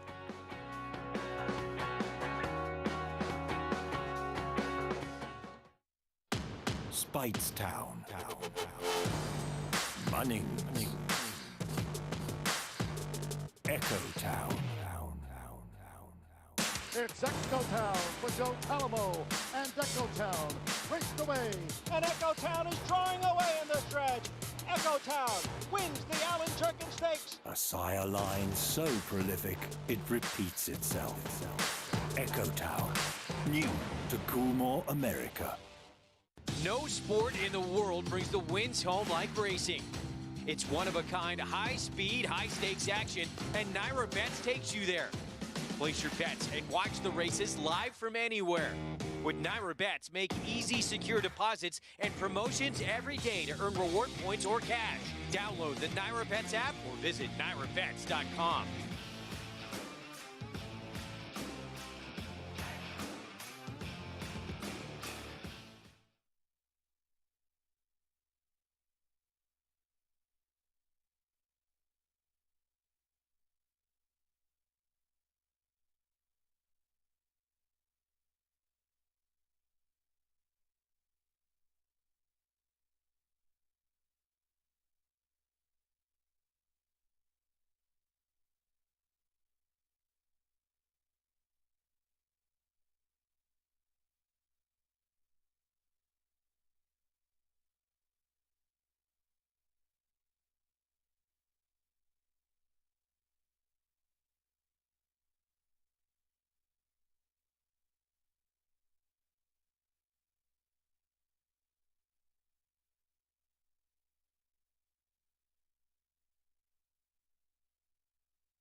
Welcome back to America's Day at the Races, brought to you as always by America's Best Racing. For the love of the race, visit americasbestracing.net today. In the third race, no doubt about the winner. It went wire to wire to the 3-Star Command. She was still feeling fresh in the winner's circle as her trainer, Shug McGaughey, all smiles afterwards. Shug sitting by with Maggie. Here with Shug McGaughey, we're discussing the weather. But Shug, it doesn't seem as though the weather deters you from running your horses. And as we often talk, you're not a guy who's afraid of training them in the morning over wet tracks. What's kind of your theory behind that? Well, I like a sealed track like this. And so, you know, I just never really been, you know, now the track's bad, I'm not going to, but a sealed track like this I like. The Phipps horses have always run good in the mud, always, ever since I've been here for a long time. So, you know, I'm talking to the kid, Eddie, that gets on her, you know, he said, sealed track, she's fine. She's a lot better on a turf, but she feels good on a sealed track. Catch a short field, and, you know, the filly's got a little class to her, and so, you know, I was pleased to see her run the well as she did. Speaking of Phipps pedigrees, your hands all over this one with her pedigree, a daughter of Orb out of Puzzling. I mean, do you ever kind of get surprised by horses, considering you know a lot of times both their father and mother? Yeah, probably on the bottom side of that, you know, why can't you run, you know, but, you know, Orb was good in the mud, and, you know, Gold Sapper's by Awesome again, so it all kind of figured its way out. But, yeah, you know, as you know, Maggie, you always get surprised in this game. It means a game of surprises and ups and downs, and today with her was one of the ups. Speaking the truth, Shug, and quickly want to check in with your big performer, undefeated First Captain, who took down the Dwyer. How has he come out, and how has he been doing the last few days? Now, he came out of it really, really well. Surprised really at how well he has, and you know, he trained. He's going to go to Saratoga tomorrow, and we're going to try to pinch on towards the Curlin and see where he takes us. One of the few horses you're not quite familiar with the pedigree, but you've done an excellent job with First Captain. Looking forward to seeing him. Congrats here with Star Command. We are too. Thank you, Maggie. All right, guys. Well, like we saw, First Captain has answered every single question that Shug McGaughey and West Point and the whole team have thrown at him with an affirmative yes, and looking forward to seeing him up at Saratoga. But Shug getting the job done here with the Phipps owned and bred Star Command. Some interesting points, as always, from Shug McGaughey, talking about training on the main track, and what he said, Andy, about the Phipps horses running well on a sealed track. They seem to run on just about anything. No, they do, but he's right. I mean, obviously, he's right about him. He has, you know, he has the authority on the Phipps horses and their pedigrees, but they run on anything. And it'll be interesting. First Captain, I originally thought he couldn't get in the Curlin because it's one of the races for non-winners of a sweepstakes, Right. but it's non-winners of sweepstakes over a mile. So he wanted at 1 mile, so he could run in there. We'll see who ends up facing up there. Obviously, he's a very, very promising horse for West Point Stables. I think Miles D, the recent maiden winner for Chad Brown and Peter Brandt, maybe going into that race. He was impressive in that race, but First Captain has been very, very good, obviously. He's 3 for 3, including that win in the Dwyer this past week. However, 6 days away from opening day at Saratoga, and of course, we cannot wait to welcome all of you back to the spa with us. The quick call, Andy, will kick things off the Grade 3 quick call as we pay tribute to a 2-time Forgo winner as we take a look at his 89 victory. And he was real. I mean, as you know, I'm not one of these horse for course guys. I believe he's being Dancing Spree, who won the Breeders' Cup Sprint. This horse loves Saratoga. He was a very good horse, but he turned it on for Saratoga. And later in his career, when he sort of lost it, he lost a few races. But when he was good, he virtually never lost up there. I could be wrong. I think he may have won the first race on opening day once up there, maybe beat Jade Hunter, but he beat Groovy in one of his Forgos, and Groovy had won the Forgo over the mighty Turkoman as a 3-year-old, and Groovy was a brilliant horse who ran Beyer figures of over 130, I think, a couple of times. Quick call. He was an incredible horse, and he also had an incredible life. And being at Walk Hill, you know, with the prisoners in those situations, so he had a great racing career. But he did a lot of great things after his career as well, and it's a tribute to him and the Thoroughbred Retirement Foundation as well. Quick call by Quack. I love it. 8 of his 16 career victories coming at Saratoga. And as Andy mentioned, not only did Quick Call provide endless entertainment and joy at Saratoga with all of his victories there, but he provided a lot after his racing days were over as an integral piece of the Second Chances Farm at Wallkill, a thoroughbred retirement foundation facility for male inmates having the chance to be part of this vocational program. Up until his passing, Quick Call was a beloved member of the Wallkill community. You know, I've grown to love them. They're amazing animals. I'm a horse whisperer. I'm a superhero to these guys now. In 1983, the Thoroughbred Retirement Foundation was born to protect racehorses no longer able to compete from possible neglect, abuse, or slaughter. Championed notably by Secretariat's owner Penny Chenery, Kelso's owner Alaire DuPont, and philanthropist Monique Kohler, thousands of thoroughbreds have been given forever homes. But at the same time, those horses have changed the lives of the men and women who take care of them through the innovative Second Chances program. Instrumental in the Second Chances program was Senator Howard Nolan, who was a state senator here from the state of New York, and he helped connect the foundation with the New York Department of Corrections. And it was really a large part of his brainchild to put the horses at a prison facility.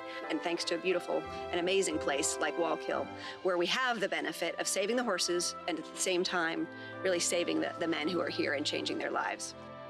Sometimes we have men who go out there and they don't want to be there and they have an attitude, and the horses usually very quickly put them in their place and make them realize who's in charge. And I think it's helpful for the inmates because then it kind of makes them realize that not everything is centered around them. This is freedom out here, especially being with the horses. I just try to stay out of trouble. That's why I come here. Treat them like family, and you get treated back. Well, sometimes they can be very uncooperative, and you have to be patient. You have to give them their time and their space and learn how to deal with them. It's going to take a lot of my skills here to make it out there. The TRF currently has a herd of more than 750 horses, living at 21 different farms across the country. 9 of those are Second Chances farms, like Wallkill Correctional Facility in New York, with vocational training programs to help both thoroughbreds and inmates get back on their feet.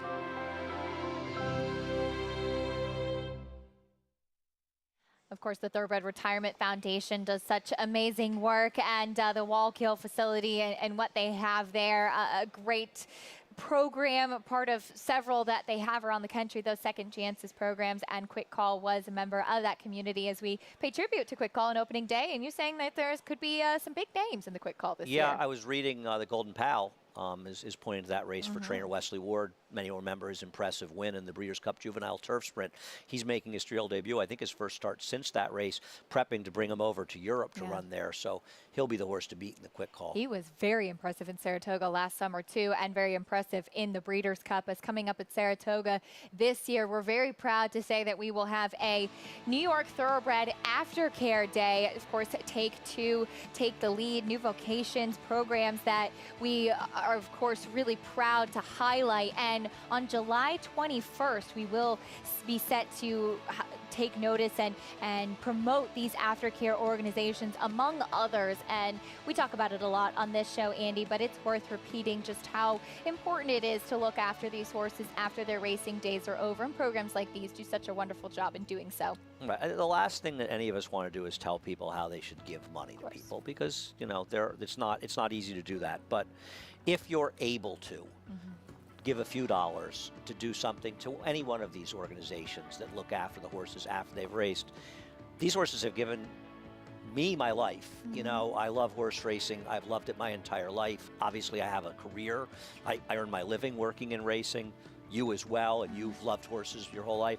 Anything, and so many of us do. I mean, and I love the gambling aspect and the games aspect, but the horses are the draw, and without them, we're nothing. I mean, I shudder to think what I'd be doing if it wasn't for horses. And I know I wouldn't be as happy as I am. I know I wouldn't love my life as much. So anything that anyone can do to give back to these horses who have given everything to us.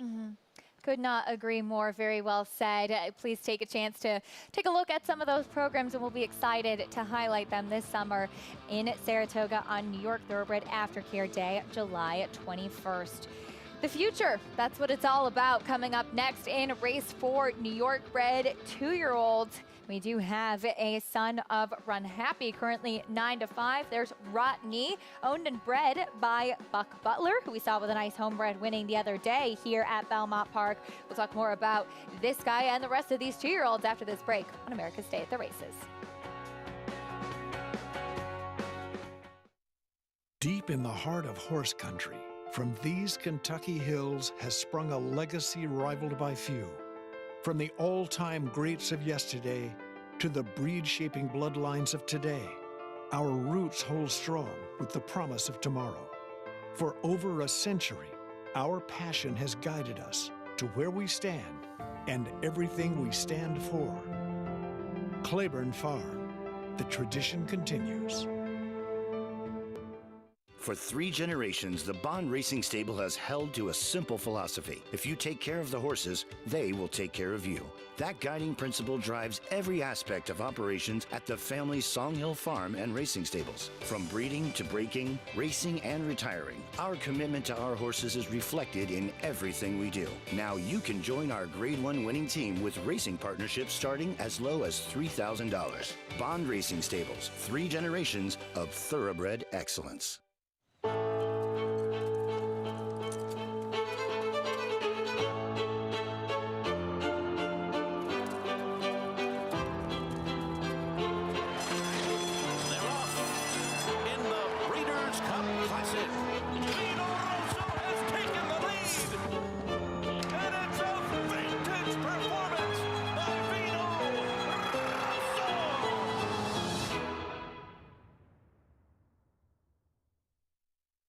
Get ready for America's biggest Breeders' Cup Betting Challenge qualifier Thursday, September 16th. The Canterbury Park BCBC Big Ten Tournament is a live money handicapping contest offering $120,000 in prizes, including 10 BCBC entries and 2 National Horse Players Championship entries. This zero takeout contest can be played on track at Canterbury Park or online. Visit canterburypark.com. Welcome back to America's Day at the Races, brought to you in part by Run Happy, champion sprinter who raced medication-free. He stands now in legendary Stall 1 at Claiborne Farm. And we have a son of Run Happy in this upcoming race who is currently your 8 to 5 favorite. There's a look at the 5, Rotney, as we have the 2-year-olds in the paddock all tacked up. We'll check in for a paddock report with Maggie. Thanks, Acacia. We'll get to Rotney in a second, but just going through these horses numerically for the sake of time, we'll begin with the horse who's going to break from the rail, and that's number 2, Spetro, for trainer Dermot Magners. They paid $120,000 for this colt by Ghost Sapper after working 22 at the Gulfstream Fasig-Tipton sale, and a horse that you don't, to be fair, you don't often see many New York breds selling at that sale, and he really wasn't asked much for that 22 flat, and you're always going to see maybe a little bit of a slower time on the traditional dirt surfaces as opposed to the synthetic at the OBS sales.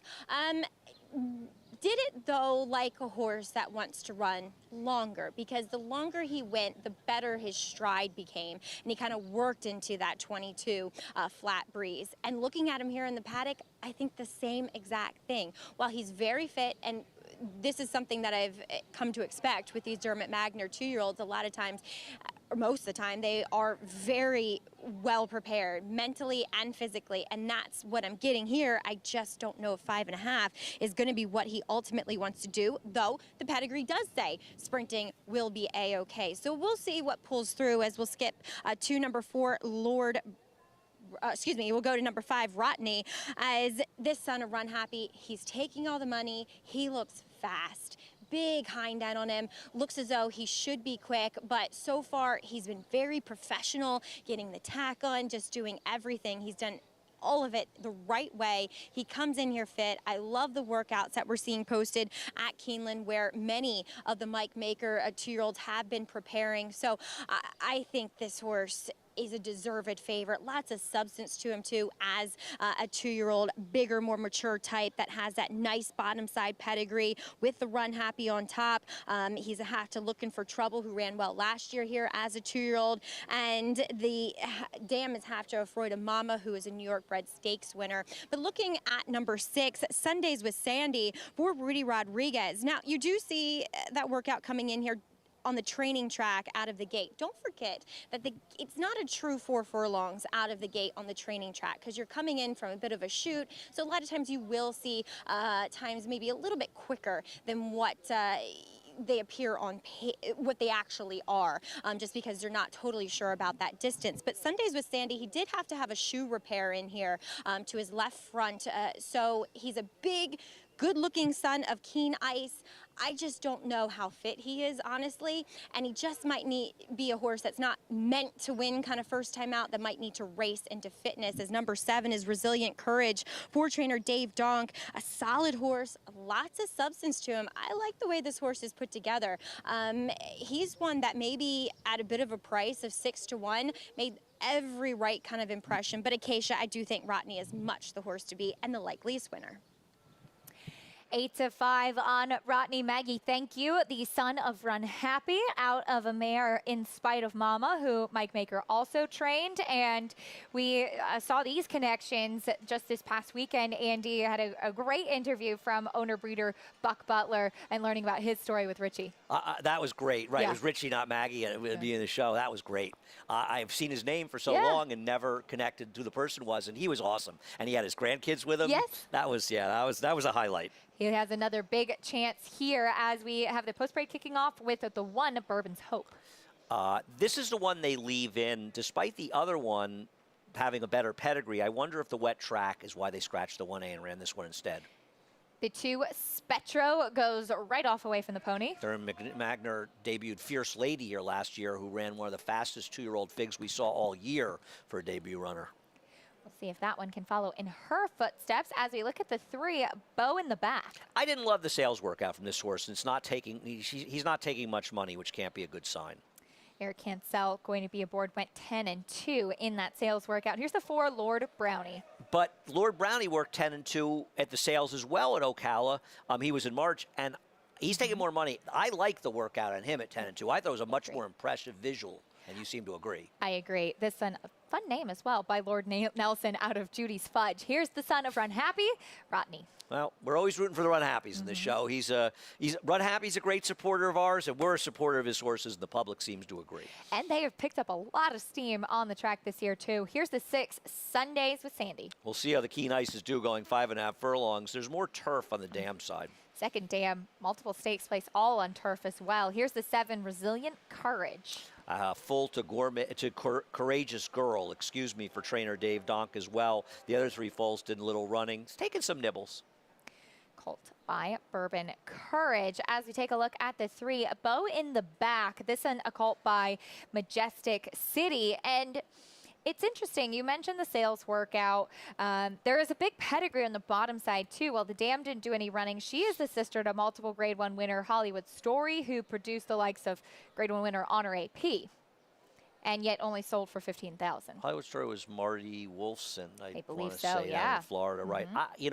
You watch that workout, and I've watched enough sales workouts that I feel like I have a slight idea what I'm looking at. It's not easy, and it's something you and Maggie are much better at than me, because you're looking at confirmation situations that I don't really understand. But this horse was ridden hard in the workout, and the difference, even though they worked the same time between Beau in the back and Lord Brownie's works, were that Lord Brownie sort of did everything on his own. And I thought it was a more impressive. The fact this horse is taking no money, and I respect Tony Dutcher, and it's nice to see Tony really bouncing back after a couple of lean years. Somebody who won the Alabama not that long ago, and he is a major factor in the Victory Ride. The Victory Ride, one of 3 graded stakes on Saturday. He will have Miss Brazil, the number 3, who coming out of the Jersey Girl. We did see her break through the gate prior to this race as well. Then she was off a bit slow and had to duel with Bella Sophia. And even though she ended up in a good spot, stalking the speeds, I think the breakthrough, as you say, she didn't run off. She broke the gate and was reloaded. She just ran. She didn't even run. She was literally out and back in. But the way she didn't break after that, and she's been a very good breaker, leads me to believe she was negatively affected by it. On the surface, if you just watch the race, she had a good trip. She should have sealed the deal, and she didn't. I can't imagine Rudy Rodriguez is thrilled with drawing the rail again with his runner, as her hand is forced. Now, the number 4 horse who's coming from Monmouth. Overcharged. Yeah, she's entered at Monmouth as well, along with Shop Girl, so they could both likely scratch. So that'll take some of the speed out. That may help Miss Brazil as well. And Australasia, who's undefeated in 6 starts, and a cool story is a Louisiana bred, so is Overcharged. She's a Louisiana bred for Star Guitar. Be amazing to have 2 Louisiana breds in there. Maybe she'll run well at Monmouth, and we'll see her in the test.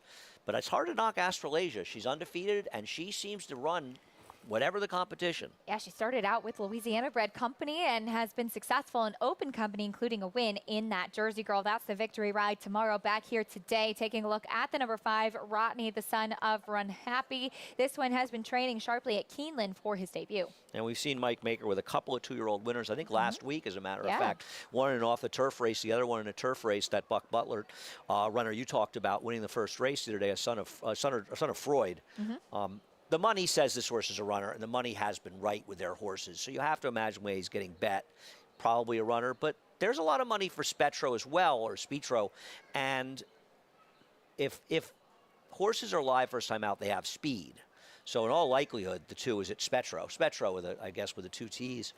You have to think that horse is going to be forwardly placed, assuming he breaks, right? We saw a strong warm-up from John Velasquez on the 2 Spetro as well. But our eyes and ears downstairs. Maggie Wolfendale, help us out here with these 2-year-olds.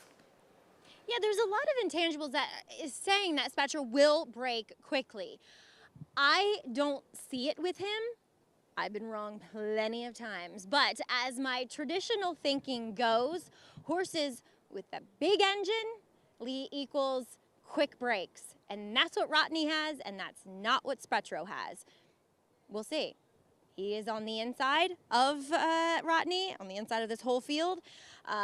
Did get a big warm-up. Johnny is very adept at getting horses out of the gate and putting them in the game. So we'll see what happens, as I do prefer Rodney. But taking a look at the horse right outside Spetro in number 1, Bourbon's Hope, a son of Exaggerate, very typey horse. You know, typey usually equates to kind of more of an Arabian type of look. You know, small, kind of small head, very round hindquarters, round neck. And he's also a little bit sway-backed. Not that it's a problem. It's just one of those conformation faults that you notice, but really has no bearing on the way that they run. But looks like a quick type of horse. Been very professional too. I love the way he presented himself in the paddock, just nicely on the bridle. He's done the same thing out on the racetrack too, and he is one of the more fit-looking debuters here. So going out for Charlie Baker and Joel Rosario, can't go wrong oftentimes with that. As number 4, Lord Brownie was taking a lot of money early on. He has now jumped to 12-1 for Gary Siaka. But before I looked at the board and saw at that moment he was 4-1, I agree with Andy. His work was good because he wasn't asked a lot. It looked okay. I wish he looked as though he was moving a little bit more comfortably, because it looked as though he was lugging in a bit. But a horse that's nicely put together just looks as though he's going to need one mentally and physically, Acacia. All right, Maggie, thank you. We'll see what Lord Brownie does today. But she mentioned, Andy, the 1 Bourbon's Hope, who we see as the son of Exaggerator, Joel Rosario board. Joel Rosario is named on both the 1 and 1A. The 1A has a real pedigree to be a runner. The 1 does not. Charlie Baker chose to run the 1. Now, maybe it could have been the mud, and he liked the 1A, and he didn't want to run that horse in a wet track. But the 1's getting bet, because you're seeing a lot of money coming in Spetro, and Rodney continues to take a lot of money, yet this horse is the 1 who dropped. The others went up, and he dropped from 6 to 4. I think that's a good sign for Charlie Baker, and that makes the number 1 Bourbon's Hope a dangerous player in this race. Maybe some see Exaggerator in a wet track. Exaggerator loved the mud. I don't think it's that. I think this horse is going to run well. Joel Rosario and Charlie Baker have been a potent team together. They team up with Bourbon's Hope. However, the son of Run Happy, Rodney, 6-5 as they go into the starting gate. 2-year-olds coming up next as we send it up to the voice of New York Racing, John and Brielle, with the call.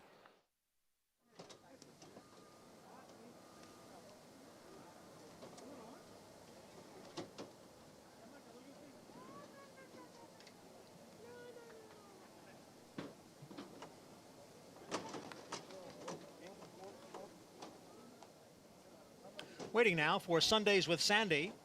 and Resilient Courage.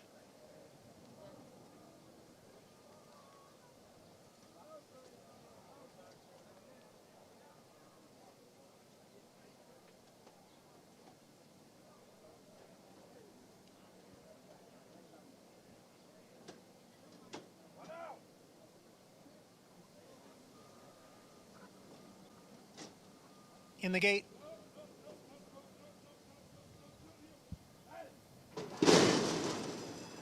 And they're off. Hesitant beginning for number 4, Lord Brownie, and he is at the back of the pack. It is Spetro and Bourbon's Hope. Those two out for the early lead as Rutney gains in third. Then it's a break of 5 lengths. Back to Sundays with Sandy, who's running in 4th, followed by Bo in the back. Lord Brownie moves up a spot at the rail. The trailer is Resilient Courage. The quarter went in 22-1. Spetro on the inside, Bourbon's Hope on the outside, and right behind is the even money favorite Rotney as these New York bred first-time starters come for the top of the stretch. Bourbon's Hope has come away with the lead. Challenged now on the outside by Rotney. Spetro is back running in third with an 1/8 of a mile to the finish. It's Bourbon's Hope with the lead. Rotney on the outside. Bourbon's Hope is in front here by 1.5 lengths. Rotney is in second, and Spetro is in third. They're coming for the finish, and it will be Bourbon's Hope to win first time out under Joel Rosario. Rotney was second, close for third between the late closing Bo in the back and Spetro. First-time starter, Bourbon's Hope. You called it, Andy, the attention this one was taking. Joel Rosario staying, and they knew, proverbially. Right. I mean, I know this horse was 9-2 Right. and wasn't a super short price, but this horse was the one who got bet. And the 2, Spetro, had that speed, was live, like a lot of firsts getting bet, had speed, couldn't keep up with the number 1, Bourbon's Hope. Rodney was getting an absolutely perfect trip behind that one. Now, I don't think Rodney ran badly. This is a pretty quick time, 1:04.87. And there was a lot of distance to the other ones here. I think what we saw were 2 very nice New York breds. It was an excellent performance by Bourbon's Hope. He was clearly the best horse, and he was finishing well after being engaged in a very honest pace in this race that took the toll on Spetro. Rodney had every chance to get to him, and he simply was second best. Nice performance from a couple of promising New York breds. Maggie, Bourbon's Hope, though, winning at first asking under Joel Rosario. Well, it was over at the break.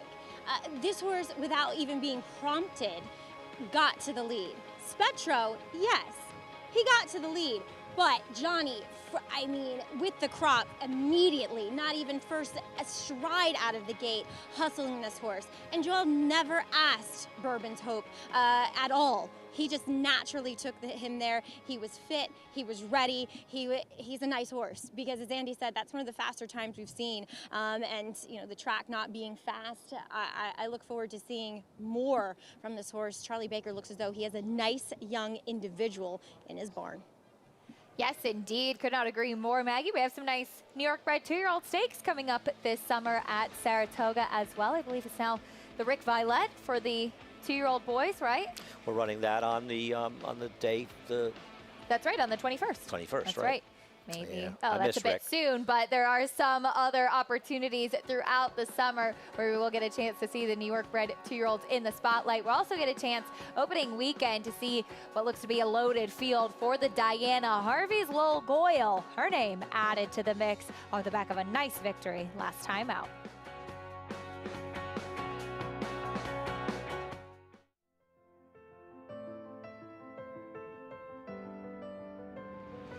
It's a domineering display by the ultra-talented McKinsey. McKinsey Preservationist Vito Rosso and Yoshida. McKinsey's in front.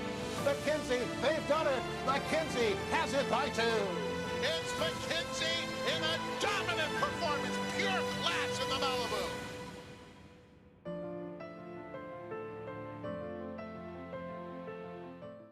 My dad loves the lottery. Growing up, he was always playing, so I had the idea to create an app that lets you play the lottery on your phone. I think that was my idea. It's called Jackpocket. It's like having a jackpot in your pocket. I came up with that too. Jackpocket allows you to play official lottery games on your phone. Just choose your game and pick your numbers. I wasn't sold until I saw the actual ticket on my phone. Was that your idea too, Dad? Don't be a wise guy. Go to jackpocket.com to get your first ticket free.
You're watching America's Day at the Races with Acacia Courtney, Andy Serling, and Maggie Wolfendale. We just saw a nice performance from some New York-bred 2-year-olds. Andy, the #1 Bourbon's Hope, victorious at first asking. I like the performance by this horse. Nice runner for Charlie Baker. Speaking of Charlie Baker, the winning conditioner, he's standing by in the winner's circle with Maggie. And winning part owner too, Acacia, Charlie Baker. And Charlie, we were saying in the break that you picked this horse out as a weanling. How hard is it to pick a horse out that you think has talent that young?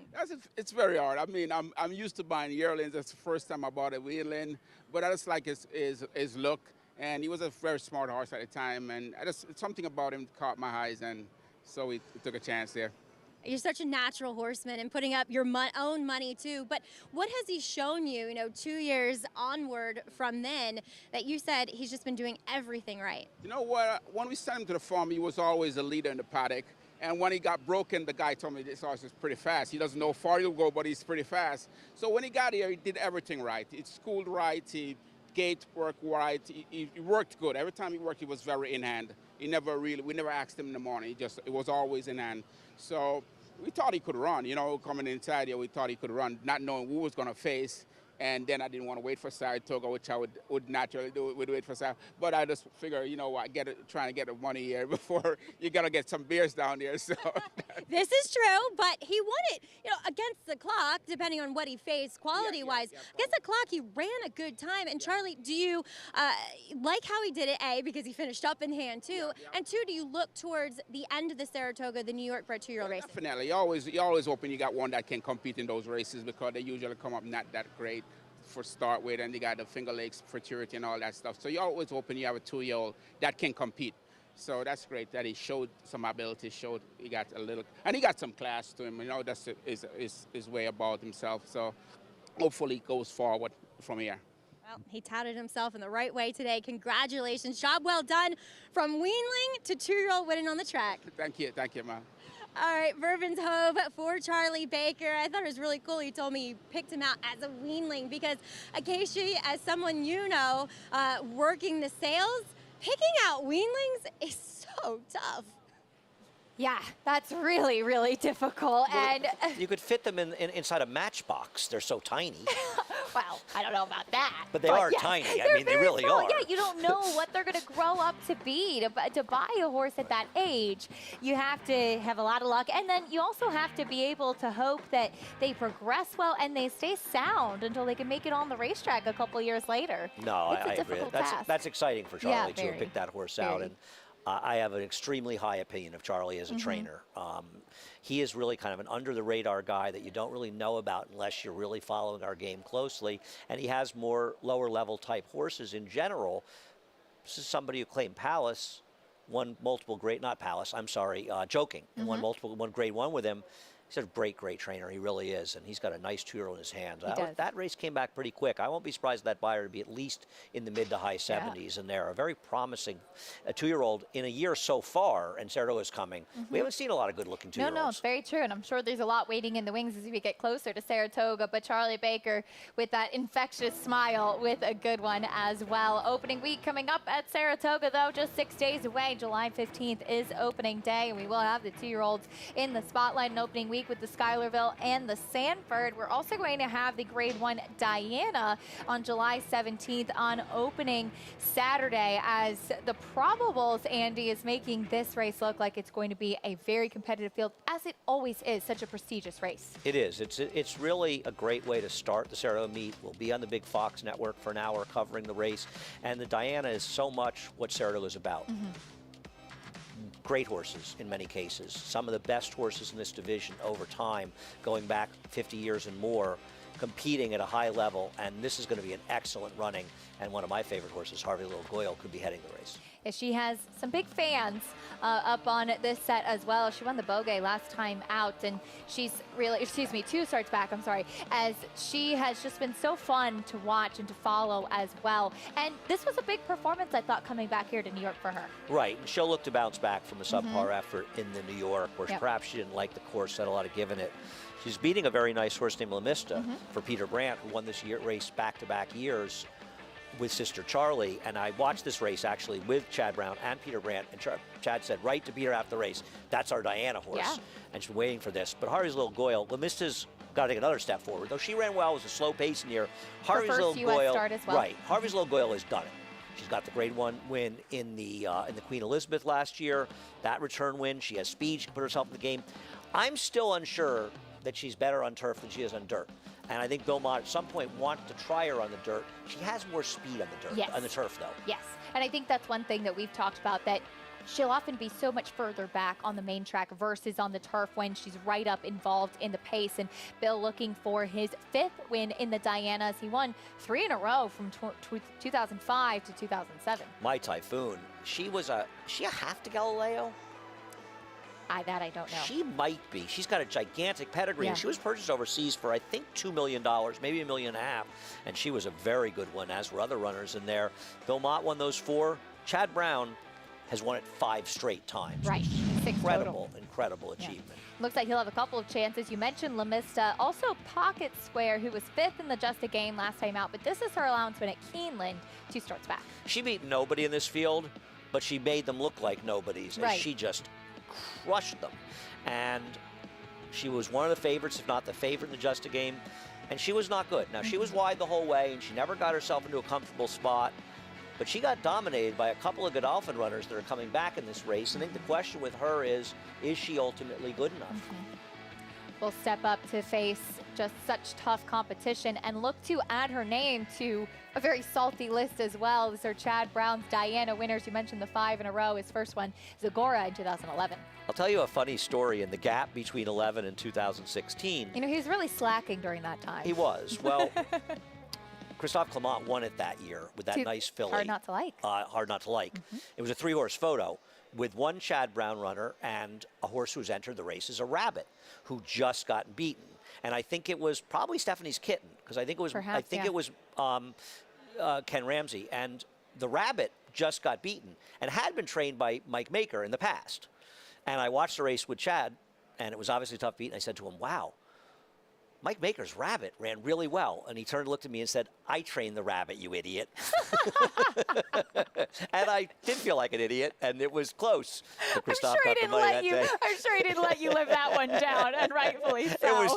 It was just such a great moment. And I went like, okay, I'll pull my foot out of my mouth. Stop talking now. But, you know, act like you're the smartest guy in the world. You have to talk, remind people, and remind yourself. you can back it up. Sometimes you're one of the dumbest people in the world. Horse racing keeps you humble, doesn't it? Yeah. Well, Godolphin has a strong contingent as well. Charlie Appleby keeping a couple of big runners from the Just a Game here to try their hand at the Diana, Summer Romance, and Alfica. It looked on paper, Andy, coming into this race, there were some questions as far as their quality. You know, sometimes you will see horses coming from overseas that may be a little bit overbet. And you said, okay, do they really stack up in this Just a Game field? And they certainly did. They did. A speed and a closer. Yeah. What could be better than to have two Right. horses that complement each other like that? And it felt like he was going to steal the race on the front end, but not the case as the winner. Summer Romance won, right? Or Alfica won. Alfica won. They both ran very well, but I was very impressed because it's not like other horses made moves in this race. She was the only one making a move, good trip or not. They both ran very well. Will they run as well coming back in their second start in the U.S.? But they complement each other extremely well in here. To have those different running styles certainly will be fun to see those top fillies and mares line up in the starting gate for the Grade 1 Diana on opening week. And as Andy mentioned, Saturday, July 17th, we will be on Fox live from Saratoga Racecourse. Tune in to see if Chad Brown can win for the 6th consecutive time, his 7th total. Action is live from 5:30 to 6:30 p.m. Eastern. And that picture right there looks like the most depressing picture I've ever taken at Saratoga last summer, and that's the backyard that so many of you are familiar with at Saratoga. I took a picture like that on the last day of the meet, and the grass was growing. It looked beautiful. It was the worst thing I've ever seen because that grass, as most people know, is long gone by the time we get to the second week at Saratoga. And that was the picture that captured Saratoga last summer with no fans. So I love to see the grass, but let's get back to Saratoga and trample that grass. I want to see dirt by week number 2 at It'll Saratoga be this year. trampled by your coolers, your Right. chairs, your picnic tables. We cannot wait to have you all back there. We really have missed having you at the racetrack. Race number 5 back here today at Belmont Park. 6.5 furlongs on the main track for this New York bred maiden claiming race. That's coming up next, but it's time for me to say goodbye for now. I'll be back reporting for the last couple. Went by fast. It was fun, Andy. It was great. Had a Yeah. great time. I'll see you tomorrow. Absolutely. Looking All right. forward to that. Greg Wolf coming up on the set to take you the rest of the way. Stay tuned for the 5th race at Belmont Park. Coming up next, there's a look at the number 12 Tootsie's Song, second-time starter for George Weaver. You hear more about it after this break on America's Day at the Races.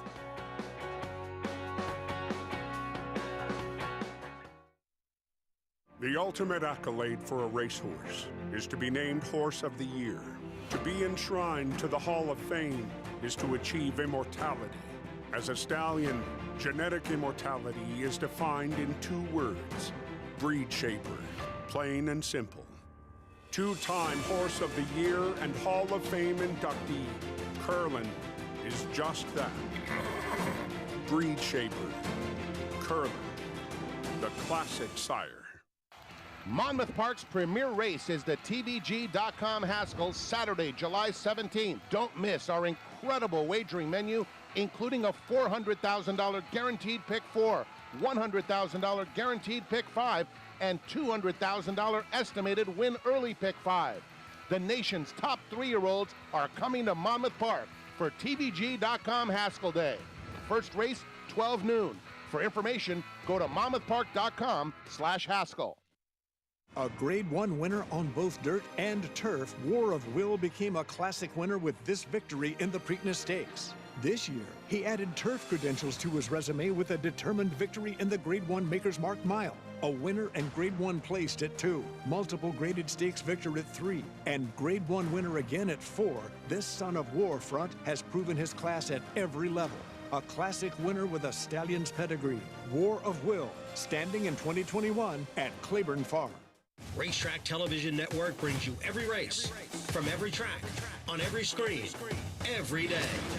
With monthly packages starting as low as $5, RTN gives you great value and access to more live HD streaming and race replays than anyone. Visit RTN.tv today to sign up and watch on almost any device, including Roku and Amazon Fire. Use promo code TRYRTN for a 5-day free trial.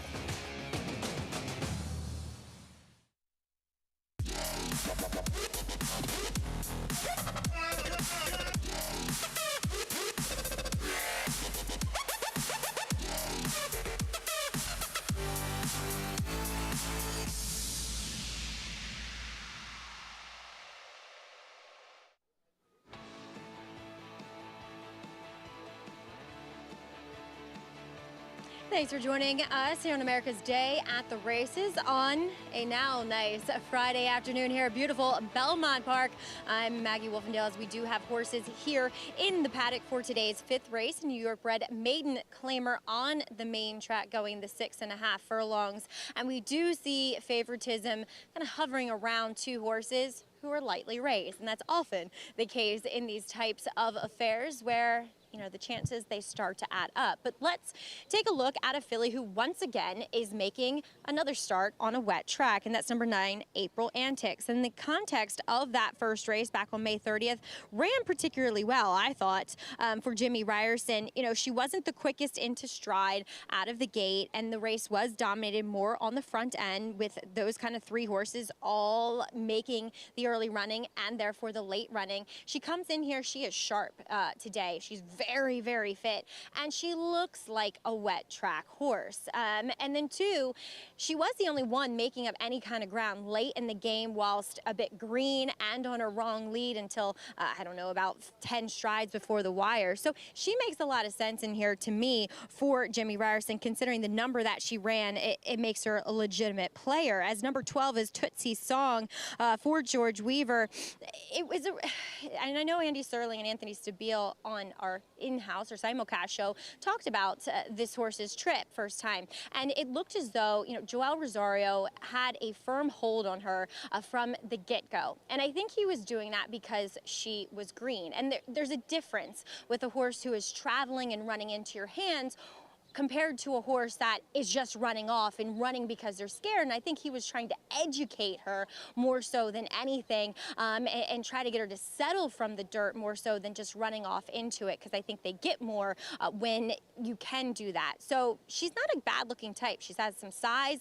She's incredibly fit here. I love the way she's been striding out around the paddock. We'll see if she's more professional this time around. And then a horse who has had her chances, that's number 10, Know It All Red for John Toscano.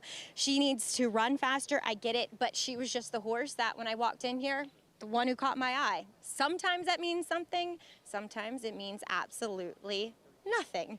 As one guy that means a lot, especially to this show, is Greg Wolf, as he does join the set with Andy Serling.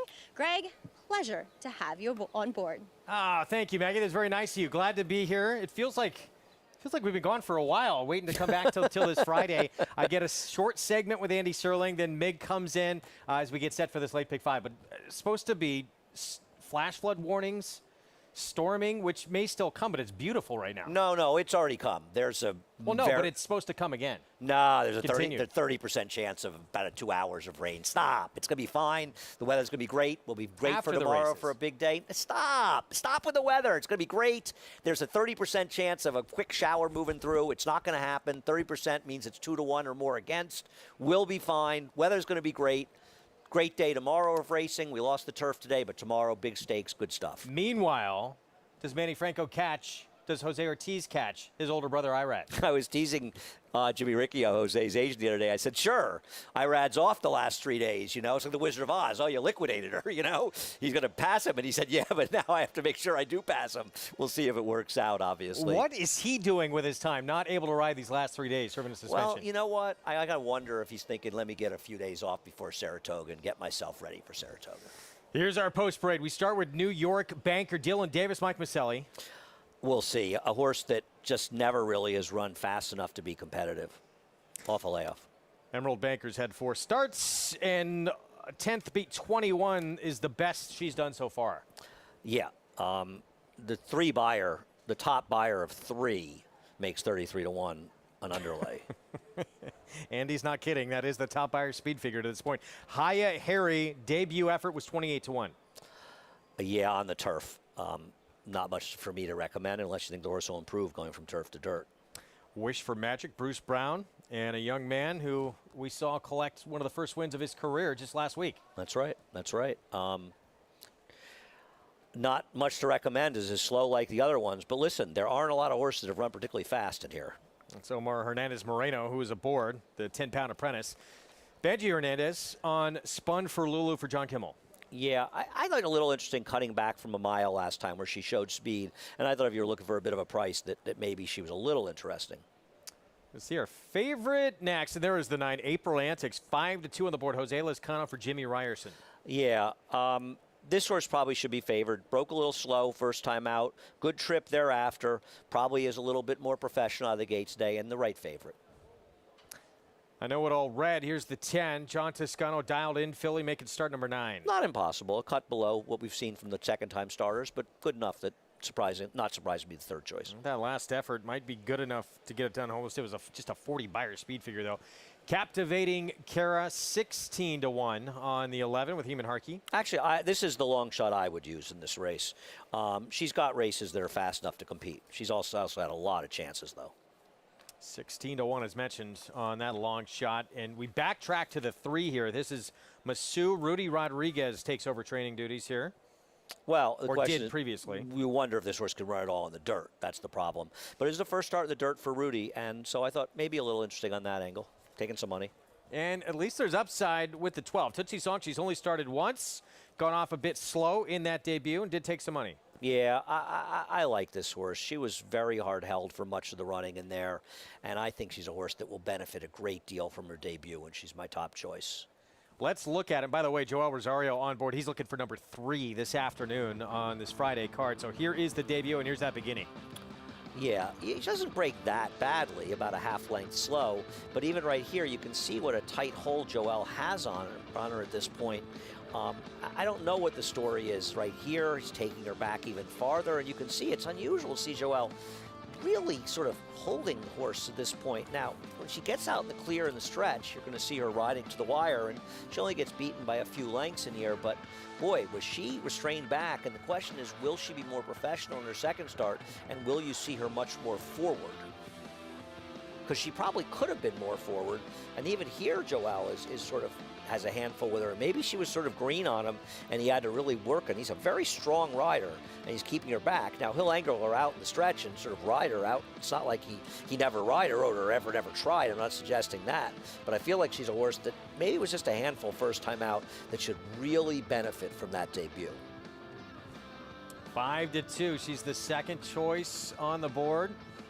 That was an interesting trip in the stretch as well, not just the beginning. So she certainly, you would think, got an education from that debut. No, I think she did, and I think she's very, very dangerous. Track, if you're just tuning in, listed as muddy and sealed off the turf all afternoon long. This race starts this late pick 5.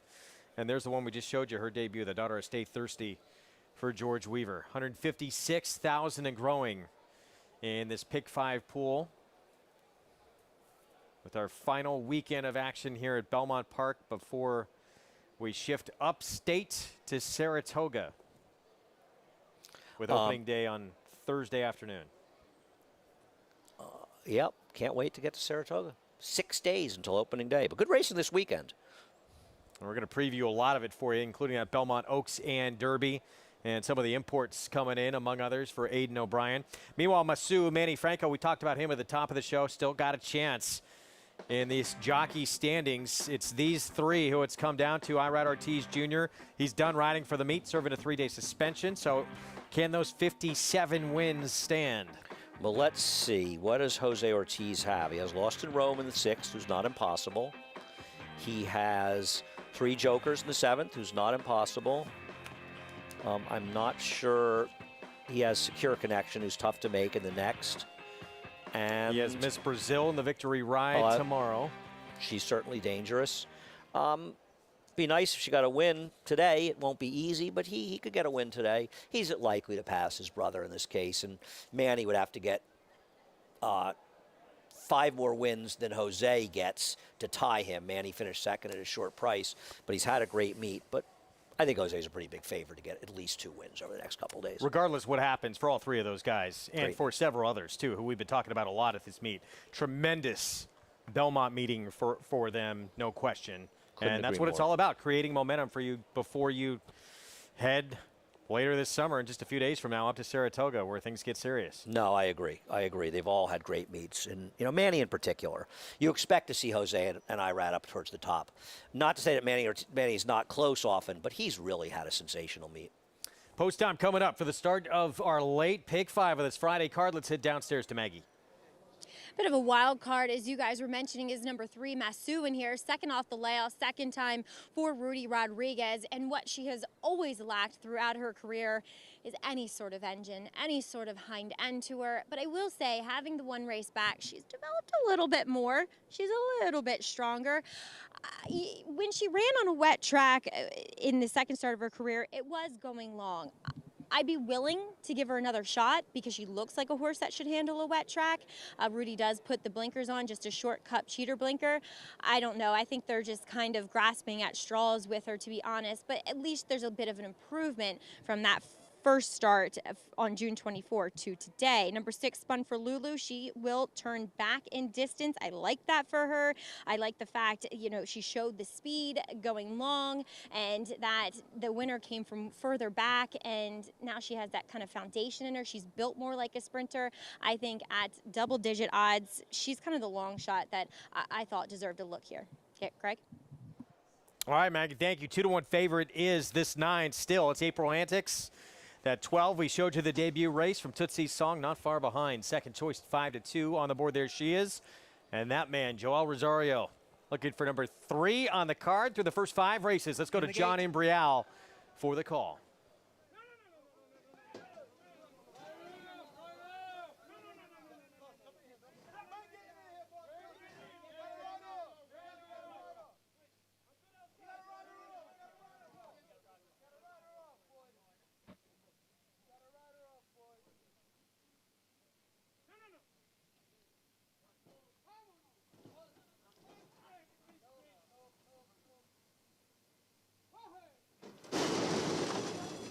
And they're off. Captivating Cara away well from the rail. There goes New York Banker and Tootsie Song from the extreme outside. New York Banker, narrow lead. Tootsie Song is right there in second, gap of 2 to Wish for Magic, who is next in third. Spun for Lulu, runs in fourth. Captivating Cara is on the extreme outside in fifth. Know It All Red runs in between horses. Then it is a break of 4 lengths back to April Antics, who is seventh at this point. Emerald Banker is down at the rail, followed by Hiya Harry and Masu. They go around the far turn through a quarter in 22 and 2/5 seconds. At the rail, New York Banker leads by a neck. Tootsie Song is on the outside in second. Then 3.5 lengths back to Captivating Cara in third, followed by Wish for Magic and Know It All Red, and then April Antics as they come for the quarter pole. New York Banker, Tootsie Song, they are still 1-2 with Captivating Cara in third. The half went in 45 and 4. Know It All Red is out in the middle of the track. April Antics is now gaining ground, trying to reel in New York Banker. April Antics, Know It All Red on the outside as they come down for the 16th pole. Here comes April Antics now to grab the lead. April Antics is in front. Know It All Red moves to second. It will be April Antics as the 2-1 favorite. Know It All Red was second, and New York Banker finished third. April Antics, post-time favorite with a win here, 2-1. Jose Lezcano and Jimmy Ryerson. Yeah, well, favored for a reason. Ran fast enough first time out. Similar running style to the first race. Didn't have any speed, but got a contested pace up front. It was an improved effort by New York Banker, who put away my horse, the number 12, Tootsie Song, who had nothing in the stretch, but April Antics, perfect trip under Jose Lezcano.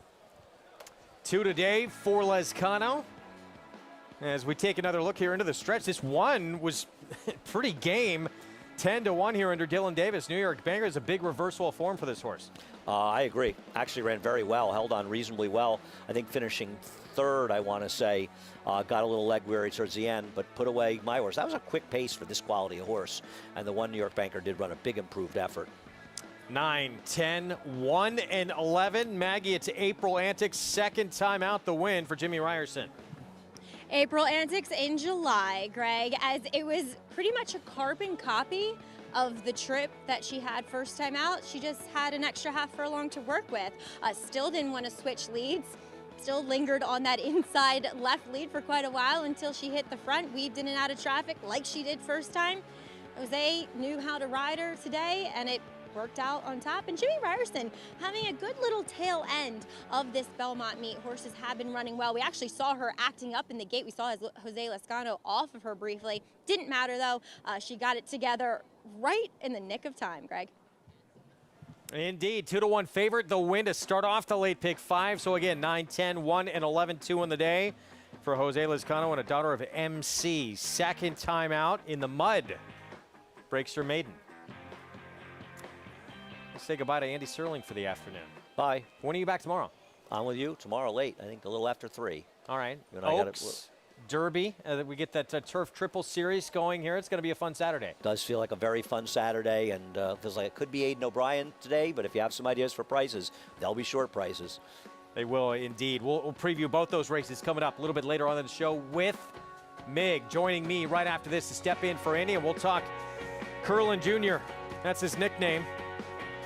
Can first captain pose a threat in the Travers, and how will he get there? We'll talk about that when we come back.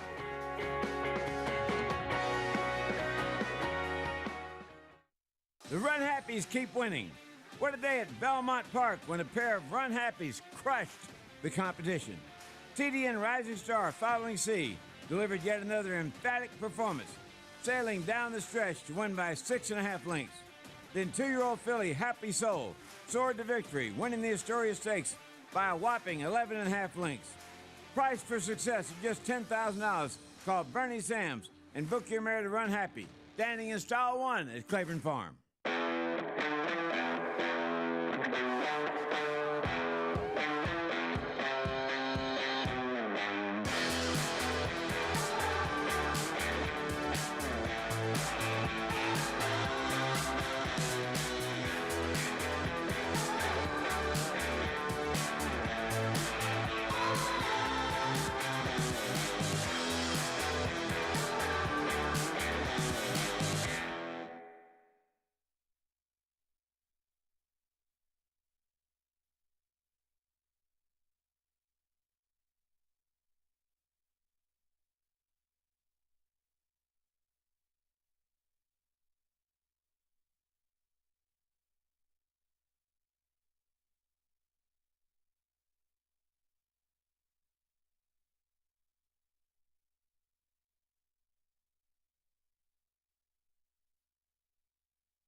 Back here on America's Day at the Races, brought to you in part by America's Best Racing. For the love of the race, check out americasbestracing.net today.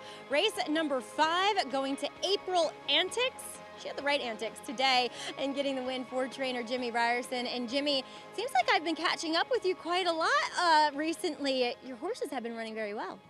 Yeah, thanks, Maggie. Yeah, we had we had a lot of seconds, I think, the prior meet, and we've had some conditions here, so we've been able to knock out a few. Now, April Antics, it was almost a carbon copy of her first race. This winning performance today, it's just she had an extra half furlong. Yeah, and I was concerned. I thought she had a little more lick than she's been showing, but Jose's confident, and maybe she has a one-run horse like this, and nothing wrong with that. Now, for Patricia Generazio and her late husband, Frank, they've meant so much to the sport in general, especially the New York Bred Breeding Program, and they have been longtime clients for you. What kind of impact, in your eyes, have they made on the sport? Well, it's a lost, art is probably the wrong word, but nobody does it like, very few now, just breed and race and have 25 to 30 mares and board out, and it's an endeavor that, and it's a testimony to their love for the game and their patience and just knowing the business and surviving through that, because it's very hard to do. And they've done it with success and grace, too. Jimmy, thank you for campaigning several of their horses. Congratulations here with April Antics. I appreciate it. Thanks, Maggie. Thank you. Jimmy Ryerson, always such a pleasure to catch up with, and a pleasure, as always, to join Richard Migliore onto the set with Greg Wolf. Hey, Mig, good to have you on board. I second those comments. What, having me on board is Oh, yeah. great? No, we're excited to have you here. Well, I'm excited to be here, and I love that welcome, that nice introduction, and love being here with you guys, and good racing, whole weekend of good racing before the Trek North. Yeah, we're going to preview that victory ride. Maybe took a look back at a previous one from back in the day, and then we'll preview the Belmont Oaks of the Derby for that Turf Triple Series. Let's take a look back. Here are the prices from that 5th to start off the late pick 5. Most still alive in the late pick 5 with the favorite kicking things off. 2-win day today for Jose Lezcano. Yeah, April Antics came from off the pace, very confident. Jose Lezcano, second time was the charm for her. Know It All Red ran on well to be second. And how about the improved effort from the one? New York Banker improved speed with an aggressive Dylan Davis from the inside. Mike Maselli does a good job. And nice words Jimmy Ryerson had to say about a family that's been so important, especially to New York racing, and of course Frank Generazio passing away back in November of last year. It really have meant so much to the state of New York and their breeding and racing here in New York, and they've bred some really good horses over the years. So as you saw, their favorite starts off the late pick 5. Let's move on to the late pick 4. Scheduled for the grass, it comes off all day today. So on that muddy sealed main track here, stays at a 1-turn mile in this allowance optional claiming field with who is left. Dreams of Tomorrow taking a lot of support, but Dreams of Tomorrow so far in the dirt, 2 seconds, a third, and a fourth for Shug McGaughey. Are you a little surprised that this horse is as short a price as he is? I mean, I thought there were a couple other alternatives, although maybe because a few of them are coming off a bit of layoffs, like Blewett, but I'm just surprised this horse is as short a price as he is. All right, we'll get more into this field in just a moment. Speaking of Shug McGaughey, the Hall of Famer, he won the last Dwyer Stakes we had with Code of Honor, who of course would go on and win the Travers. It was canceled last year. Now he's got potentially another contender with another Dwyer winner for the Travers in First Captain, who is now 3 for 3, although Shug said afterwards still believes he's a little bit of a project, having missed all of his 2-year-old campaign. Yeah, he didn't have that same foundation as when they get to race at 2, but he certainly answered every question been asked of him so far and done it in style. And I like the fact that he came from a little further back. He took the kickback. He, maybe a little bit of a different style than his other 2 starts, but this son of Curlin out of America, bred by Bobby Flay, $1.5 million purchase. He's done everything right. And on that damn side of the family, Rags to Riches, Jazzle, a Belmont Stakes winner, Broodmare of the Year, Better Than Honor. So there's pretty deep bred in the purple kind of pedigree with this $1.5 million son of the 2-time Horse of the Year, Curling. And you're sitting next to the only guy to ever ride Better Than Honor in her racing career. Really? Yeah, how about that? Did not know that. Who knew she was going to go on to be the broodmare she was going to become? But First Captain is very exciting, and that pedigree that you're reciting there speaks to the fact that 1.25 miles of the Travers should not be an issue, at least from a pedigree standpoint. Let's hear from his trainer, Shug McGaughey.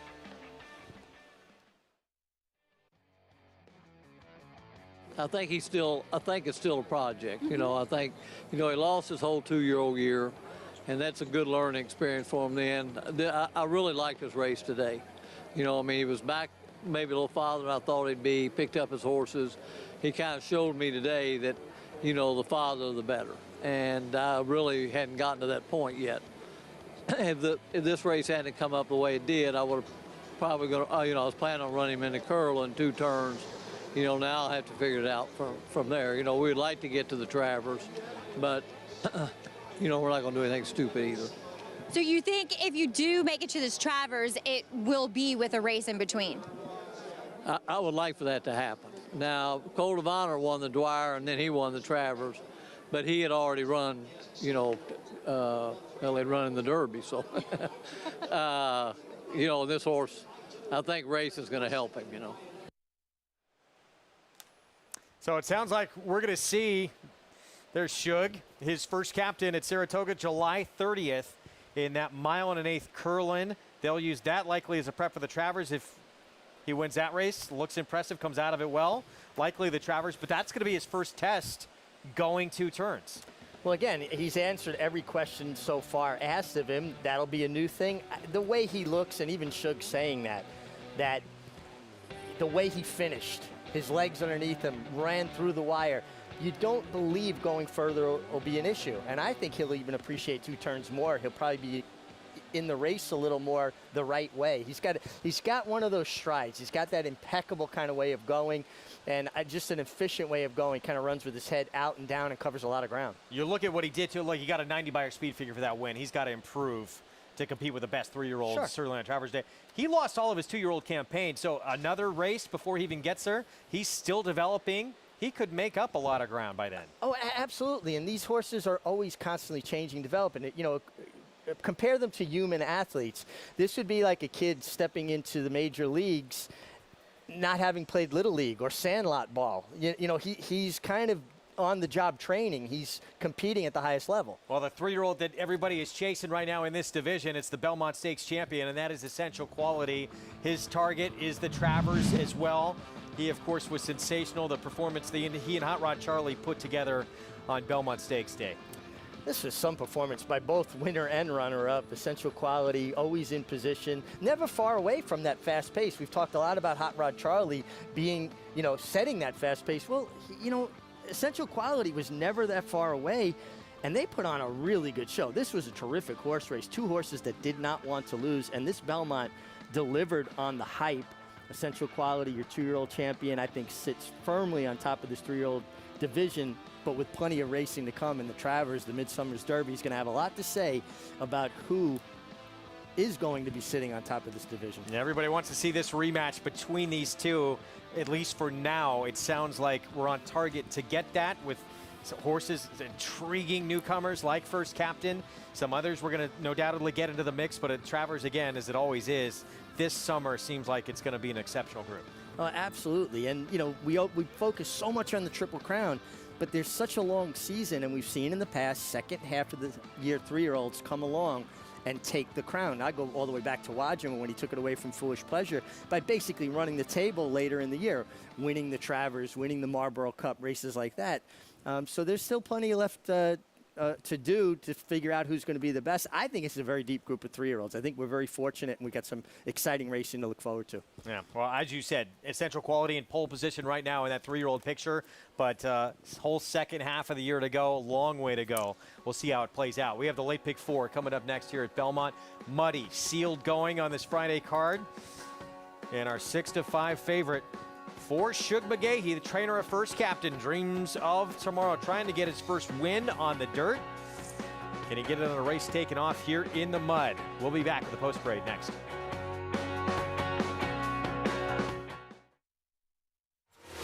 consistently versatile, with 21 Grade 1 winners on every surface, from 6 furlongs to 1 1/4 miles, all over the world. Spectacular return for Charlatan in the Run Happy Malibu Stakes. But it's Nashville. Nashville under no stress whatsoever, winning it. Lady Spike Spear has gone on to win the Natalma by 3/4, Alda. All purpose, all places, all power. Speightstown.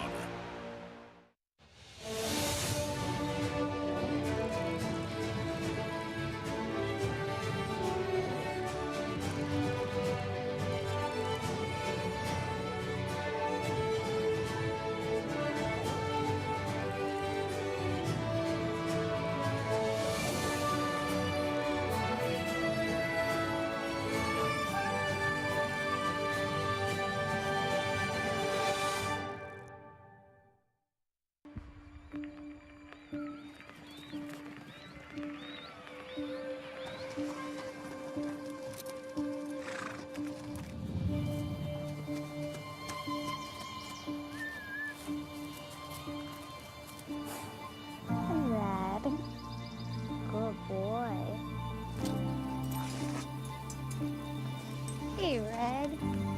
Ready to go for a ride, buddy? Huh? I'm gonna miss you, Red.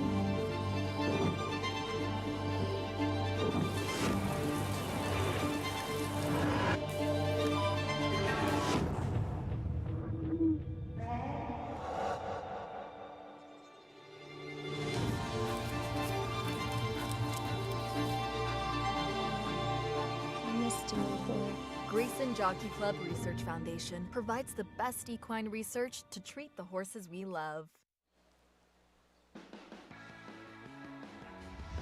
Back on America's Day at the Races here on Fox Sports 2 and Bally Sports Southern California. Good to have you. A program brought to you in part by Hill and Dale at Alapa. Gorgeous Friday afternoon here in Elmont, New York, as we get set for the late pick 4 coming up. The favorite started off the pick 5, and there is Hall of Famer Shug McGaughey's current favorite here in this race to kick it off. 3-2, on Dreams of Tomorrow. You seemed a little perplexed as to why this one would be favored in this spot. Maybe just these races where so many horses get scratched that were meant for the grass, sometimes there's some confusion. Well, I think that's a fair point. And the fact that a Hall of Fame trainer like Shug McGaughey feels confident enough to leave this horse in. The other thing is Shug is one of the few trainers that will work his horses on off racetracks. Most trainers wait until they have a fast track, more pristine track, usually after the renovation breaks when it's perfectly manicured.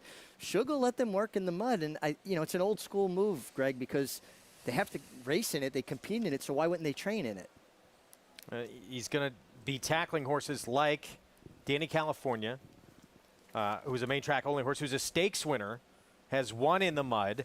You have Blewett, who obviously his last couple of races, not up to the form we're used to from him, but a horse who's stakes placed in the past. So there's some other ways to go in this race. Yeah, even Lost in Rome's got some good races and off going. So I do think there's other directions you could look at. 5-horse field, and there's your favorite. Let's head downstairs to Maggie. Well, Shug McGaughey is looking to win his second off the turf race here today. And as Mig was just mentioning, him in training his horses over wet tracks, as he said in the interview prior, he likes a sealed track. He thinks horses get over it well. And as I've often said, it does and kind of does mimic a turf course because it's firmer and horses seem to bounce off of it. And as long as it's an even surface, oftentimes it's a very safe surface to train over. And Dreams of Tomorrow, if I didn't have PPs in front of me and I didn't know this was an off the turf race or whatever race, if I didn't know the conditions, he would be the pick. He looks sensitive.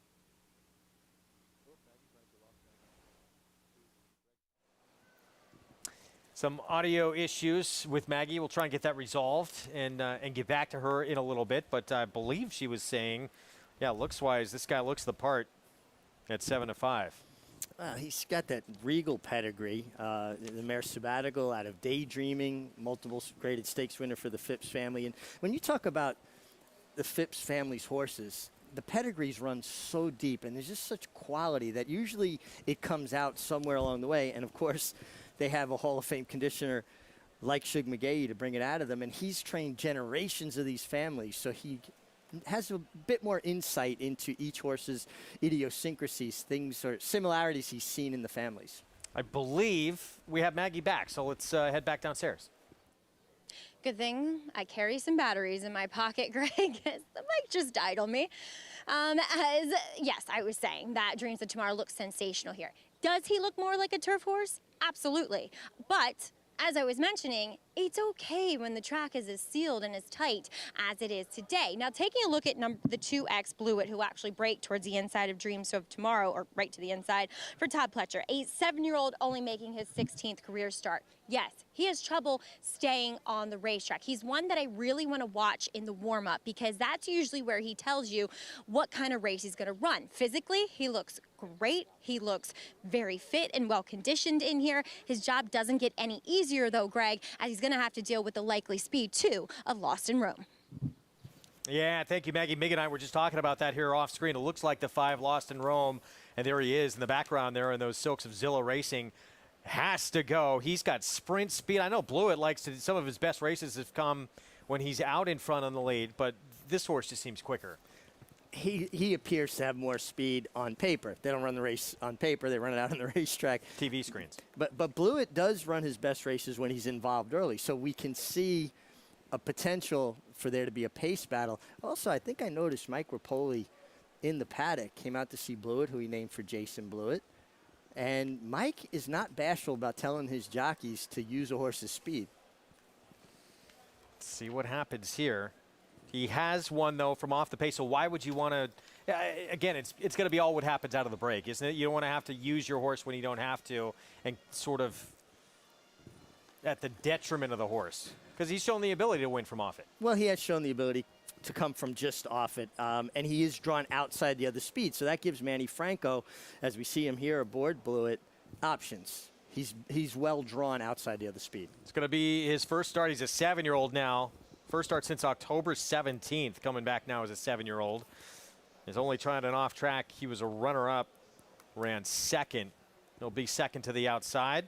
This one will have the rail. This is Danny California, former stakes winner, as we mentioned, and has won on an off track multiple times.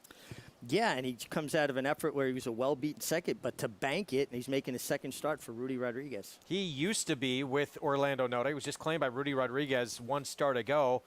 Orlando Nota now has Blind Ambition, who he claimed a start ago.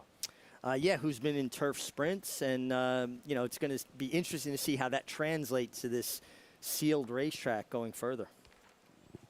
The likely front-running speed of the race here. Lost in Rome, another Orlando Nota runner. I think he makes a lot of sense. He's been throwing down some fast fractions, and he could get comfortable, and he certainly enjoys the off-going. One on the mud at Aqueduct. That was in January of this year. Here is the 8. This is the 6-5. Still favorite for Shug McGaughey, Dreams of Tomorrow. Well, Dreams of Tomorrow, that could apply to first captain. Dreams of Tomorrow, what could be. No question. This horse's best races have been on turf, and I'm just having a hard time understanding the amount of money that's being wagered on him at the moment. Listen, he can win, of course, but I just didn't see him at 6-5. 3 minutes to post. You can play this race, get down to the pick 4, and play along all summer long at Saratoga as well and beyond with NYRA Bets. Go to the website, get signed up, started, nyrabets.com. Download the app. That's the offer to take advantage of. 100% deposit match of up to $200 for new members when you use that promo code MATCH200 at sign up and get yourself all squared away for what is going to be a fantastic summer season at Saratoga. Summer camp for adults, Saratoga. Summer camp for racing fans. Field of Dreams. 6-5 favorite, Dreams of Tomorrow. And we're going to take a look at this horse in action in a win. Now, even though this was on turf, this was the last time he was out. Well, and you know what? This was a breakthrough performance. His last 2 starts, I thought, were both exceptional. And kind of speaks to Shug McGaughey's MO. Horses continually get better with racing and with age. He doesn't prepare a horse for a race. He prepares him for a career. And this, to me, was a breakout performance. So maybe it was less to do with the turf and more to do with the fact that he's just finally fully matured and he's put it all together. I guess today we're going to find out, aren't we, Greg? But, I mean, this race on the turf, run as fast as he did, put away a decent field of horses as expediently as he did, felt like his next step is going to be stake races on the turf. I'd love to see him back on the lawn after that kind of performance, to try and build off that. Well, I mean, I'm sure Shug wanted to see that too, but unfortunately Mother Nature didn't cooperate. But, I mean, that was, to me, a effort that pointed him out that he should be headed for stakes company. 132 flat. I know there's fast times quite often here when it gets hot, but still, that's a sizzling time. Let's head downstairs to Maggie. And we'll take a look at Blewett, who I mentioned in the paddock I wanted to watch warm up, because the last time I saw Blewett was actually, well, in his 3 efforts in Saratoga, but I remember being out on the pony back on that late August race, which he just didn't pick up the bit. He didn't warm up with any energy. He just didn't look comfortable out there. He didn't run that well that day, but he was brought back a week later in the West Point. So I always like to watch him warm up. And while he wasn't the most energetic that I've seen him, he definitely possessed some energy. He was moving well and comfortably out there over this sealed surface. So that leads me to believe that Blewett may come with one of his better efforts.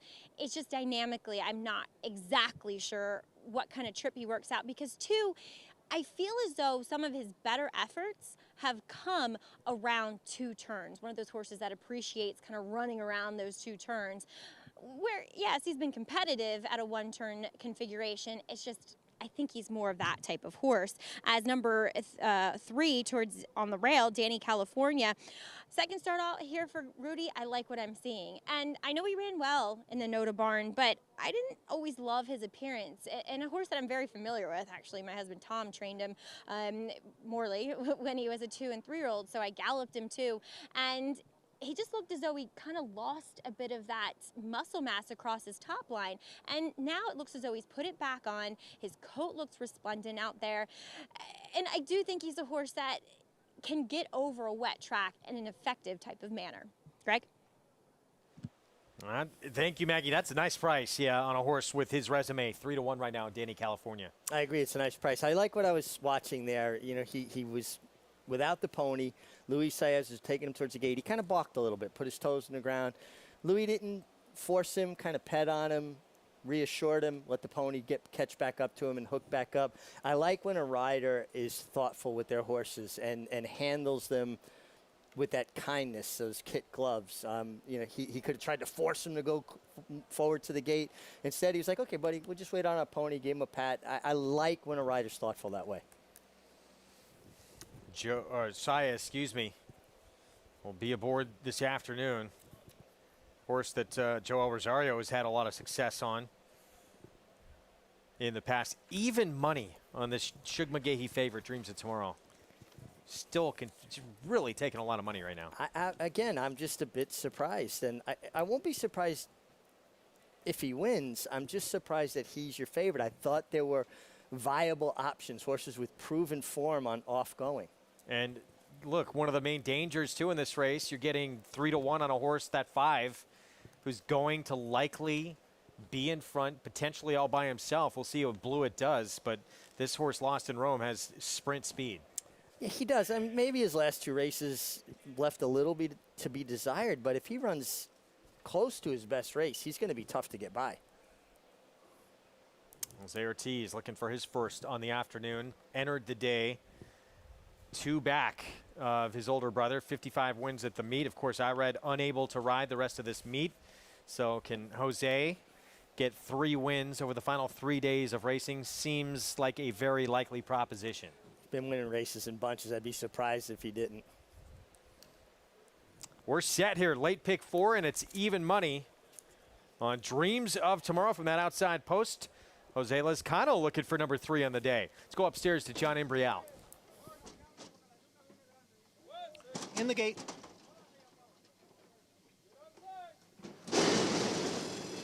And they're off. Blewett breaks on top. Dreams of Tomorrow is on the outside as a Lost in Rome now comes on through. Down at the rail is Danny California and then Blind Ambition. Up the muddy backstretch. It is Blewett leading here by a neck. Lost in Rome on the outside and second by a length and a half. Danny California is down at the rail. With Blind Ambition in between horses, Dreams of Tomorrow is now the trailer in fifth. The quarter went in 23-2. Blew It leads here by 3/4 of a length. Lost in Rome second by a neck. Danny California at the rail. Then Blind Ambition and Dreams of Tomorrow. 3 lengths separating the field as they head for the far turn. Blew It still there, half-length lead. Lost in Rome on the outside is in second. Now a gap of 2 to Danny California, who's down at the rail. The half went in 46-3. Blind Ambition races in between horses as Dreams of Tomorrow begins to pick it up on the outside. And now Lost in Rome has taken the lead from Blew It. Lost in Rome will lead the field to the top of the stretch. Lost in Rome by 2. On the outside, Dreams of Tomorrow has now moved into second. Danny California takes third as Blew It drops out of it 3/4, 1:11-1. It is Lost in Rome, and on the outside, Dreams of Tomorrow. Dreams of Tomorrow, Lost in Rome. They will battle it out here with a 16th to the finish. Dreams of Tomorrow, narrow lead. Lost in Rome is in second now, and it will be Dreams of Tomorrow. It's a 3-win Friday for jockey Jose Lezcano. Dreams of Tomorrow over Lost in Rome, and then Danny California. Dreams of Tomorrow. He had to battle to put away Lost in Rome. Actually set off the pace that was set by Blew It, but in the end, the 6-5 favorite gets the win here. Won on lawn last start, mud today, Mig. Well, he rewarded the people that had confidence in him to bet him as the favorite. He gets it done. Worked out a really nice trip here under Jose Lezcano. I like the way he galloped out. Like, he took him forever to get by Lost in Rome, but then after the wire, he really continued to gallop out. Good effort from him. I didn't really see him at 6-5, but he outran my pick, so got it done. He did indeed. So the money was right here. Dreams of Tomorrow, impressive on the lawn last start. Had to fight a little bit for this one here in the mud, Maggie, but gets it done. Yeah, and it was funny watching this race, Greg. It almost looked as though for a moment down the backside, like he wasn't necessarily handling the track. You saw Jose kind of, fiddling around with his hands, trying to either get him to switch leads or, just settle. As you see, he is actually on his wrong lead for a little bit there. And then Lost in Rome and him kind of touch slightly, and he bounces over to his outside right lead. But a horse that, too, just it seems as though has taken maybe a little while. He's always had talent, but a little while to put it all together as far as the game, as far as figuring it out and really putting forth those winning type of efforts. And Shook just really has him going well here. Actually, Lost in Rome did drift out and touch his hind end as I'm watching the head on, which kind of forced him over to his correct lead. But I really like the way this horse has progressed, and it's just true classic Hall of Fame Shug McGaughey training. There's the Hall of Famer. Favorite to start off the late pick 5. And we'll see what he's plotting next here for this horse. I would think, even though he wins here, he wants him back on the turf as soon as possible. Yeah, you would think so, but boy, he's just gotten good. And, it's interesting, Maggie talking about Lost in Rome coming out and brushing Dreams of Tomorrow. It kind of helped him get over his right lead, and then he went on again. Sometimes you're better off staying away from one of them instead of engaging them, and actually might have did him a favor by touching him, bumping him a little bit. 6-5 favorite, 3-win day for that jockey, Jose Lezcano, with more work to do. We're going to preview the Belmont Derby when we come back. Grade 1 1/4. Naden O'Brien's got the favorite in both the Oaks and Derby, including Bolshoi Ballet, already a multiple group winner.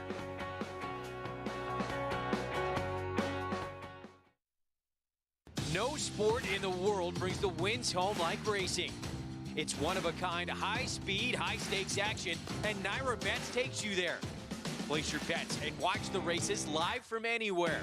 With Naira Bets, make easy, secure deposits and promotions every day to earn reward points or cash. Download the Naira Bets app or visit NairaBets.com.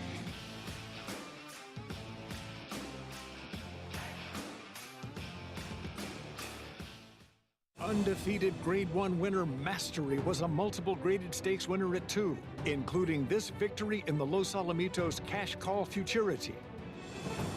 At 3, he sizzled in the San Felipe Stakes. Now his progeny are bringing top dollar in the sales ring. $450,000. Internet buys $510,000. Thank you. An exciting young stallion, Mastery, standing at Claiborne Farm.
Thanks for sticking with us here on America's Day at the Races, brought to you in part by Naira Bets. Bet any track, anywhere, anytime. Dreams of Tomorrow. That's a great name for a racehorse. Well, he was your winner of today's sixth race with Jose Lezcano. Hot hand today, third win of the day, second one for trainer Shug McGahee. And Jose, a horse that you rode last time to victory on the turf, quite impressively. What can you tell us about him and kind of his will to win? He seems as though he's really figured out the game now. Yes, he's a very nice horse, you know what I mean? And he broke today very good, and he want to go earlier, hold it more I can, you know. And I think the track on the ceiling, horse can run in the grass, he can, you know, still keeping the speed in the race, you know, in the dirt. I would agree with you. I often say that. But two, you know, he was a horse that took a while to kind of switch leads down the lane too. We saw Lost in Rome come out and bump you. Did that little bump behind to his hip kind of spur him on a bit? Yes, he's kind of hard, you know, like he look when he pass in front, he kind of like hang a little bit. And when Jose come to me, I try to keep going and wait for him, he keep running, you know what I mean? And same time chinly, you know, kind of pulling out. And two, third win of the day, riding well. I know you had a little bit, a couple days off a couple weeks ago, coming in earlier this year off of a bit of an injury. This has to feel really good, especially as we head to Saratoga. Oh yeah, you know, I start feeling 100%, you know, and I feel very good, you know, all the trainers and honor, you know, trust me and give me the chance to ride all the good horses, you know. And another good one for Linda Rice coming up too early. We'll let you run and ride him, but congratulations on a big day, Jose. Thank you. Jose Lezcano, we'll see if he can get another one, Greg, as too early. He's a major player in this upcoming New York bred allowance race. Yeah, he is indeed too early. Likely, well, good chance going to be the favorite as Jose Lezcano looks for number 4 on the afternoon coming up next. Well, and just like Maggie said, he was coming back off of having surgery. He was always riding well mentally, but you can see physically how he's come together, and it's always a process. You have to get back in tip-top shape. 6-5 on Dreams of Tomorrow. Favorite in the first 2 legs of the Late Pick 5 to come. And we have 5-horse field in the next. So we'll see. But so far, looks like a lot of people are going to win a little bit of money. Well, it's okay. Spread it around. I agree. 7th race is next. It's a mile and a 16th. The race that was scheduled for the main track. 1-turn mile and a 16th, of course, always here at Belmont. Even money. 3 jokers taking a lot of early money with Jose Ortiz. But again, Jose Lezcano, he'll team up with Linda Rice, looking for number 4 on too early, and a major contender in this race. I think he's a major contender, and the way the racetrack's been playing, it seems like a horse is making that outside run, a little bit of that outside flow, having the best of it. Obviously, Jose Lezcano clued in, and Full disclosure, I have to root for Too Early because it's Addition Farm. That's Vivian Malloy. It's just over the Taconic Parkway from where I live, over in Hyde Park. Beautiful farm, and I actually rode her first stake winner back in 1989. So Mrs. Malloy, easy for me to root for. And that was? Cliffy. Okay. Yeah. You're true to your roots. I love it. We're going to preview some of the action coming up this week in our ABR Race of the Week. It's in that Turf Triple Series. As you look at the Belmont Saturday Stakes schedule, Belmont Oaks in that 7th, the 8th, the Grade 3 Victory Ride, and the Belmont Derby. Race number 9, that is our ABR Race of the Week, and Aidan O'Brien's got major contenders in both of these Oaks and Derby races. In the Derby, it's Bolshoi Ballet for Aidan O'Brien, who is already a multiple winner at this 1.25 mile distance. Well, both horses he brought over here, Bolshoi Ballet, was favored in the Epsom Derby. And that's taking on the best 3-year-olds in Europe. He was favored. Now, he didn't run particularly well, but just the fact that he was favored, and he's won twice at the 1.25 mile distance of the Belmont Derby, turning back to that distance, and he dominated here in the Derby trial going 1.25 miles. You know, he got good ground that day. What we consider good, they consider good ground is probably soft ground to us. What they consider soft, we probably wouldn't race on the turf. So I think he probably brought them to the States seeking the kind of ground they prefer, because you could see how effortlessly he got over this ground. Going to be a tough customer. Ryan Moore in to ride, looking for the 4th win in 7 career starts, and again his 3rd win at this 1.25 mile distance. Meanwhile, of the U.S. contingent runners, Jonathan Thomas really has hard love going the right way. I sort of dismissed him a little bit his last start because he was tackling older horses. He took a big move forward. Well, the fact that he can beat older horses even at the allowance level, says a lot. Not your typical turf horse. He's kind of a stayer. He doesn't really quicken. He just keeps on. Reminds me a lot of Catholic Boy in that respect. Now, Catholic Boy obviously showed a great deal more ability up to this stage of the game, but kind of very similar in their approach, that they don't quicken, but they stay. And gutted it out, showed a little bit of heart too, and some fight in this performance down the lane against older company. Yeah, and actually a horse that was here for Godolphin, that shipped in with that Godolphin contingent, including the mare that won the Just a Game on Belmont Stakes Day. Altheka. I'm so glad you said it, because I couldn't come up with it. Going to talk about her later in the program as well. Meanwhile, De Jour moving to the Belmont barn. He has put together 3 consecutive wins, including that Grade 2 win in the American Turf on Derby Day. He's 3/4 of a length shy of being perfect on the turf. Beat a really good group here in the American Turf at Churchill Downs, and he's a horse that's versatile. They go slow, he can be on the pace. They go fast, he can be off the pace, and I'm seeing ample pace signed on for this 1.25 mile of the Belmont Derby. This was an impressive performance here. Yeah, there's quite a few, as you mentioned, that want to go to the front in this spot. We'll see if he can continue to develop. He was with Baffert, now he's going to Belmont. Flavian Pratt, we've really got a great taste of just how masterful he is when we got to see him on one of the big weekends here on Belmont Weekend. Yeah, because he rides predominantly in Southern California, we don't get to see him on a daily basis. Watching him come to New York, a new place, and just blend right in, fit in with, to me, the deepest colony in North America we have in New York. So much young talent. Speaks volumes. It's a whole different game when you're riding with guys you're not as familiar with, racetracks you're not as familiar with. He's a chameleon. He just fit right in. It's going to be a fun Saturday. Oaks, Derby, and Victory Ride all back to back to back coming up on a tremendous final Saturday of this Belmont meeting before we head to Saratoga. There's that Turf Triple Series for the Colts. So it kicks off tomorrow. Then we have the Saratoga Derby August 7th. And the Jockey Club Derby closes it out back on September 18th. So it's a lot to look forward to in that division. We're going to step aside for a timeout. 7th at Belmont is next, and Too Early. Jose Lezcano will ride, looking for number 4 on the program. Horse who's trying to win for the 2nd time in the last 3 starts here for Linda Rice. Stick around. More America's Day at the Races next. Tapit. His dominant reign as America's top stallion will leave an indelible mark on the breed, forging a legacy that will last forever. His impeccable resume includes a veritable roll call of champions.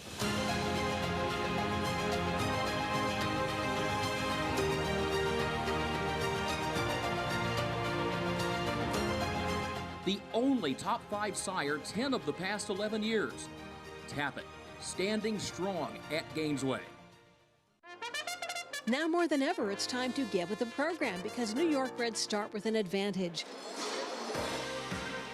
New York Reds run for serious green at Belmont and Saratoga. New York bred maidens run for up to $75,000 and allowance horses for up to $85,000. And serious New York bred owners can collect awards of up to $20,000 per horse per race in open company. So get back with the program. Seriously. Reach the starting gate. It's post time. Home front, the favorite comes forward. And they're into the stretch. Cold Front put to the test. Cold Cash on the outside trying to go with him, but Cold Front kicks away. Cold Front 2.5. Cold Front does it again, wiring the field of the Amsterdam. Racetrack Television Network brings you every race, from every track, on every screen, every day. With monthly packages starting as low as $5, RTN gives you great value and access to more live HD streaming and race replays than anyone. Visit RTN.tv today to sign up and watch on almost any device, including Roku and Amazon Fire. Use promo code TRYRTN for a 5-day free trial.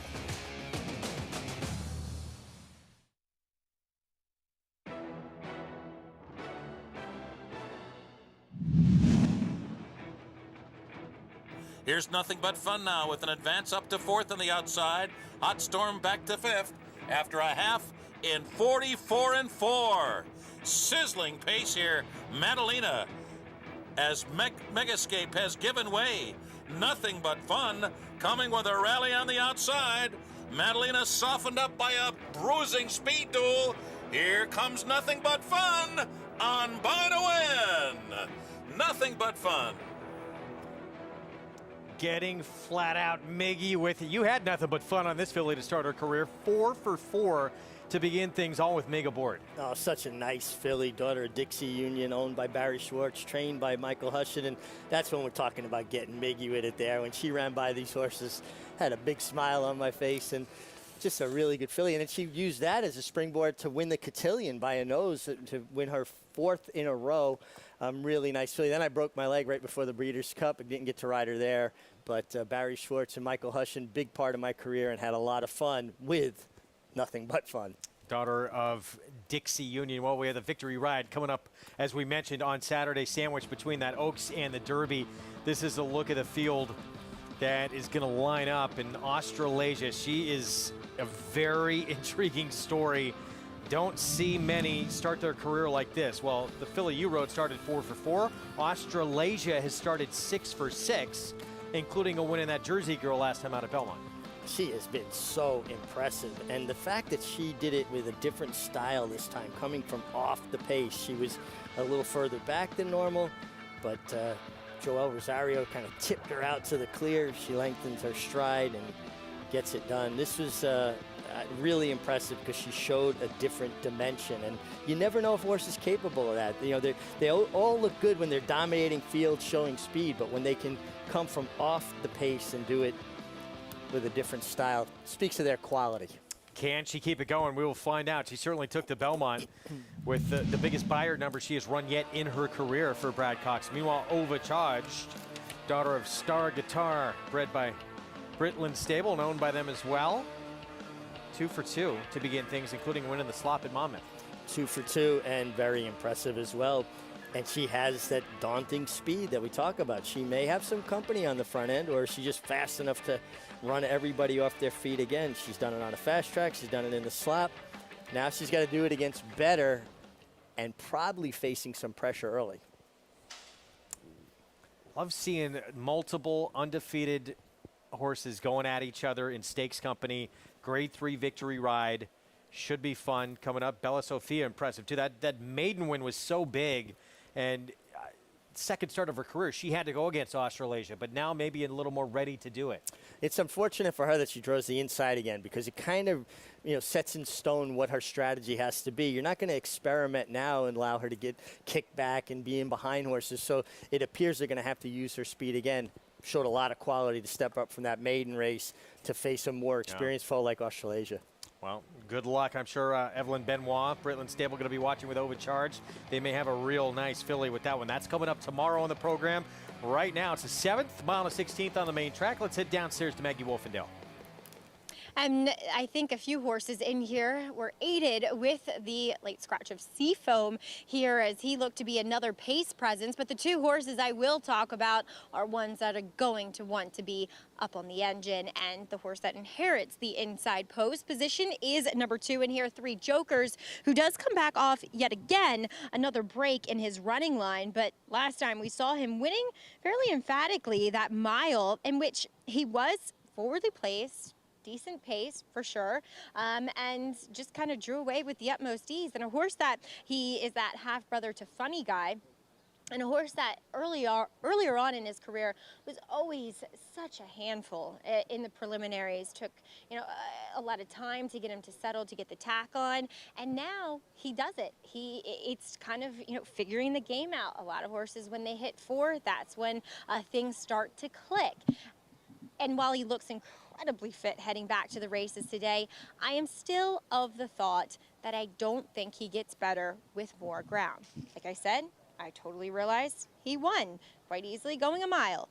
It's a mile and a 16 today, same type of track conditions. We'll see though, he's gonna take the pressure from the outside, I would have to think, with the presence of Daneberry, who we'll get to in a second. So I just don't know how much easier his job becomes. But again, definitely looking the part physically, as we'll take a look at Daneberry, a horse that I admit, it's not easy to take horses from Charlie Baker. The guy does a tremendous job, and you often don't see people claiming off of him much because it is so tough. But Tally Lynch has done a great job, and he ran well in defeat, coming back off that claim and stepping a little bit, back up in class. He's back at it here again. He looks fantastic. He's always been such a good-looking horse. I mean, he is an 8-year-old, for goodness sake, so he should be good-looking. But at least he is going to be helped by the fact that we saw Seafoam come out of here. He's going to be up on the engine. I like what I'm seeing from him. I think he's very formidable in this spot, Greg. All right, Maggie, thank you. Riders up, and we have our post parade here coming up momentarily.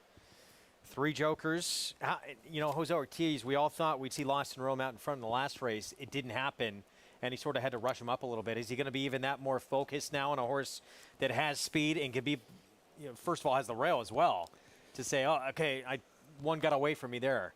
Yeah, and especially inside. You've got to be, on your toes. You've got to leave there. Even if you get out-footed, you want to at least make a horse use themselves to outrun you. I think 3 Jokers is in a kind of a tough spot, though, because of, like Maggie alluded to, the 6 Daneberry. I think Daneberry might just be naturally a bit faster. Well, that one has to go to the front, it seems. We know how aggressive Luis Saez is. Yeah, I would agree with you. Let's go back to 3 Jokers in a win over Too Early. It was on a sloppy racetrack. This was the last start for 3 Jokers back in April at Aqueduct. Yeah, and, he kept finding. You could see here he's on his wrong lead, finally got over to his right lead, and then found a bit more. And we talk about how important it is. The horses find a bit more energy when they change from their left to their right lead in the stretch. I don't think the 4, Too Early, relished the going that day and rallying inside into the kickback. I think he's better drawn today. They just harrowed the track, so now the track listed as good now. Is listed as good and harrowed, so a little bit of a different surface than we just had the last race when it was sealed. But the track seems, to this point, have been playing a little bit of an outside flow. That would help Too Early. This is back on June 12th, and Daneberry winding up third behind Too Early. Yeah, and again, I think this is more of the trip that Too Early is going to get this time, where he's going to be rallying from off the pace and coming down the outside, which I think is his preferred way to do things. You see, he's lingering on his left lead here, and sometimes, finally late gets over his right lead and then found a bit more energy. Not a lot separating Daneberry and Too Early. I think how the race plays out is the key. All right, the rematch coming up here as we're approaching the 5-minute mark to post. And here is Three Jokers inside post with Jose Ortiz. Has speed, or at least had good speed last time to go wire to wire in the slot. What tactic does he employ today? Bourbon Bay. John Velasquez will team up with Mark Hennig. His last start really wasn't very good, but the start before that going 7/8 was very good when he rallied from New a bit York of the pace. traffic he had to deal with.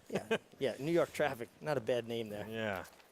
Too early, 9-5. Jose Lezcano looking for number 4 here. Edition Farm, Vivian Malloy, Distorted Humor out of Morning Gallop, Too Early. Miss Moy always clever with the names. I like this horse a lot today. Daneberry finished just behind Too Early last time out. Should be the controlling speed. He should be in front. A lot depends on what happens with Three Jokers, how much pressure he can apply early, but Daneberry should be in front. And a multiple winner on an off-track, Daneberry as well. I Love Jackson outside 5-1. Now with Jeffrey Engelhard, an 8-time winner from 30 starts. Yeah, he's honest. He's a hard trying horse. Stepping up in company here, though, off a sloppy effort, finishing third at Monmouth last time. Look at his last win, though. It's for $12,000. He got a big number for that win. He got an 86 Beyer speed figure. Yeah, and this is a horse that's honest. You know, I like horses the way I like my people, hardworking and honest. He just shows up and does his best every time. He is 6-1, co-biggest price on the board here as we get set for this 7th here at Belmont coming up. Of course, you can play with Naira Bets. You can all summer long at Saratoga as well. That's the offer going on right now. 100% deposit match up to $200. Match 200. The code to use at sign-up, go to NairaBets.com or download the app and bet any track, anywhere, anytime. So, wow, this Three Jokers holding right now is the 8-5 choice. This horse at that same number, though. Three Jokers. Yeah, well, I think the money's going to start coming in more for Too Early because I think he's at the right style for the race. I do think that the 6 horse Daneberry is too big a price. 4-1. Don't you feel like that's pretty generous? I do. Well, 4-1 on the one who's going to be in front. Pretty good price, absolutely. Real quick, in the pick 3. Too Early seems like it's going to be a heavy favorite. This is going to shift. Yeah. You know, now listen, the track is now harrowed, but it's still kind of got a light harrow. It doesn't look like they went all the way down deep into it, so it's more like of a scratch on top. I don't really think it'll affect the way the racetrack's been playing much. I mean, if it stays with that outside flow, I definitely think it helps Too Early. But Daneberry at 4-1, I think some more attractive prospect at the price. And there's a look at it. So it started out the day muddy. Now we're good and harrowed. And as it's kind of, you know, you've ridden on tracks like this all the time, especially here at Belmont, as it's kind of continually drying out throughout the afternoon. How can it change? Well, you know, a lot of times it'll get faster as it gets to that point where it's not fast, but it's still just enough moisture in it, and horses will run over the top of it. And even when they scratch it on top like this, as much rain as we got, at least 100 miles north where I live, I mean, I am assuming it rained as much down here. I'm shocked that they got this track as in good a shape as it is, and Glenn Kozak and his crew do an amazing job. Some of the absolute best in the business taking care of these New York racetracks. For more, let's head downstairs to Maggie. Yeah, Meg, we got so much rain down here. I live 10 minutes east of the racetrack and was here at the track this morning, and it was a deluge. I mean, I don't want to say the horse paths were flooded, but the streets within the stable area were flooded. I get such kicks out of driving my Land Cruiser through big puddles, considering I have it in an urban environment. You know, it's at least a little bit of off-roading I get to do. But, and the tracks were not in good shape just because it was raining so much and so hard. And the fact that by the 7th race, we are what we like to refer to as back raked is incredible. Now, I walked out there, as Meg was saying, they haven't truly harrowed this racetrack. They've just scraped the surface. So it's still very tight, and I don't want to say hard, but it's still very compact out there. So you're not going to see too much of a difference, I think. And, times, yes, they might get a little bit faster, but it's still theoretically what we have been running over because we've lost a lot of that standing water on the top of it. Now, watching these horses warm up, I'm not going to lie, I didn't love the way that Three Jokers traveled over it. It could mean absolutely nothing. It was early on in his warm-up that I saw the close-up and personal of him, but too early looked as though he was appreciating the fact the track was like this. And, he's a horse that I don't think wants it to be really, really wet. So the fact there's no lying water on it, I think aids his chances. He looks great again. I think Linda has him going better than he ever has, and it's reflective the way he looks and on his form. Greg. All right, Maggie, thank you. And now that money has shifted, the 4 is your favorite. Yeah, and we're going to see even shorter now. Pretty heavy favorite in both the doubles and pick 3s. Too early as we look again at Daneberry and Luis Saez. Yeah, and if he gets away cleanly and gets to establish a lead, he could be tough to run down. I like Too Early. I just didn't want him at that shorter price. And again, full disclosure, I root for Vivian Millay, Edition Farm. Just somebody I have a long history with and has an absolutely incredibly beautiful farm upstate. 2 for 13 lifetime record for Too Early, and now the 3-2 favorite in this spot. None of these, it's tough to completely really trust anybody in here. 7-2 though seems like very generous on Daneberry. I like the price. I like the way the horse looks. Natalia Lynch, her horses look good. She does a really good job. They're usually very well turned out. No exception here with Daneberry, watching him warm up on the racetrack. Can Bourbon Bay turn around its form? Because those last 4 races, they've just not been what we've been used to from him. But before that, he would have been a major player, at least had 1 or 2 races that made him a major player. We're set for the 4th. The favorite steps in. Let's go upstairs. John Imbrial with the call.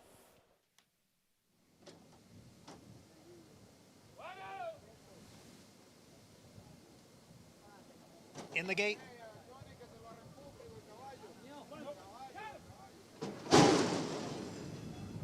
And they're off.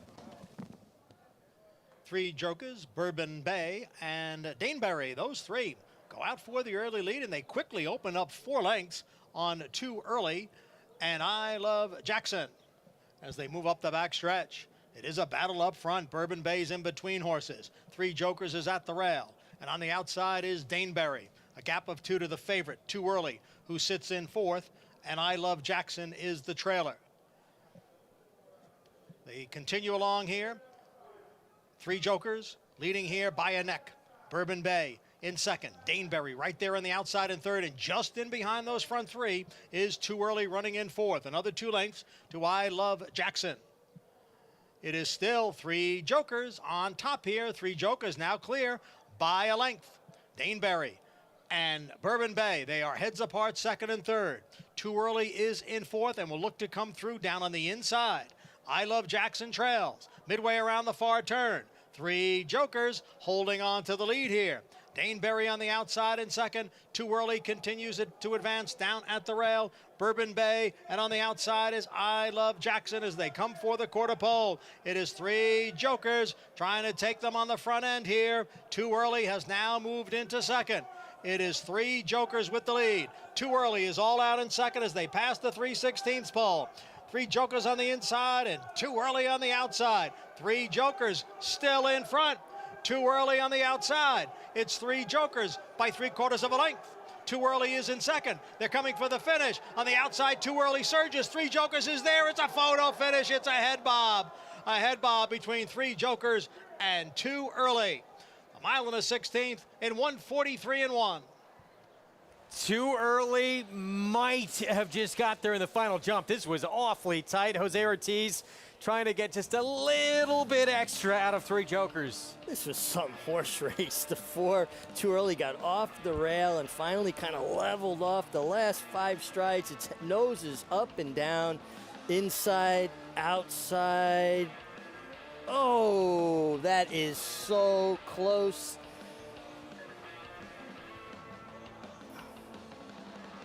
I would say the inside. Inside, it looks like, yeah, from that photo right there. Tough to tell, but potentially the first of 3 wins Jose Ortiz would need to overtake his older brother, Irad Ortiz, for the meet lead. Whoa, what a battle. And look, Jose Ortiz, he had the inside. Didn't get to the front last time with Lost in Rome. This time he was intent to get in front. Yeah, he got in front, outran Daneberry. He controlled the pace. Heads up and down on the wire. These are flared nostrils. Too early. Too early was too early was too late. A little late Getting here. a little help in my ear. A little help in my Well ear. done, Mig. That was a good one. Yeah, 3 jokers unofficially put up as your winner. Jose Ortiz on board this 4-year-old son of Twirling Candy. Let's head downstairs to Maggie. Yeah, I mean, I get the luxury of sitting where the photographers come and keep their cameras, and they always know. So Chelsea, Adam Cognise's assistant here, she showed me the frame, and it was all about 3 jokers. Well done. He kind of surprised me. He looked ready, but I was never sure that he was a horse that was going to want this much ground. I don't think he really does. I think he's probably a one-turn mile type of horse. But 2, kind of Jose Ortiz making the difference, really seizing the bull by the horns, getting this horse out of the gate, letting him get comfortable into a rhythm. I think ultimately he probably made a big difference with this horse's victory today. Greg? How much does that take out of you to be in a dogfight like this? If you win it, it takes nothing out of you. You get beat, it takes everything out of you. To ride that hard and not come up with the lion's share. But Jose Lezcano's still having a good day, and it just shows you it's about where the nose is on the wire. Too early was a nose in front, a stride before, and a nose in front, a stride after. The only stride they pay is the one right on the wire. Lezcano outside again. He's 3-win day. Could have been number 4. Oh man, what a game of inches sometimes this is. It's Jose Ortiz, 3 jokers with the win here in the 7th from Belmont. We'll be back with prices next.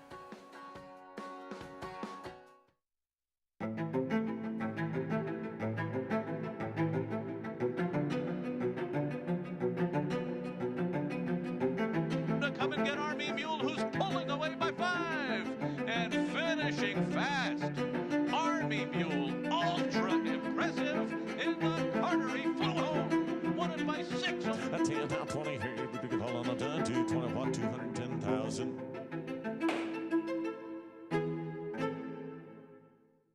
Resorts World Catskills, your closest casino resort experience, is so close. Stay the night and get your game on. Play live table games or thousands of slots. Resorts World Catskills. Want to get your career in horse racing off to a fast start? The University of Arizona's Racetrack Industry Program is your winning ticket. If you want to earn a degree in the exciting horse racing industry, the Racetrack Industry Program can put you in the winner's circle.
Back here on America's Day at the Races, brought to you in part by America's Best Racing. For the love of the race, check out americasbestracing.net today. As 3 jokers, he wasn't kidding about winning the photo. As John Terranova bringing him back now off another little break. Back-to-back wins, though, John, as a 4-year-old. A horse that is really kind of relishing the fact that, A, he's got a little bit more seasoning and age to him, but 2, since you've stretched him out.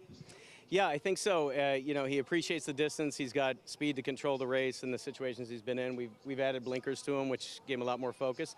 And just, you know, just natural maturity. His brother got better and better as he got older, Funny Guy. So, you know, he's slowly following in his footsteps. Will he be as good as Funny Guy?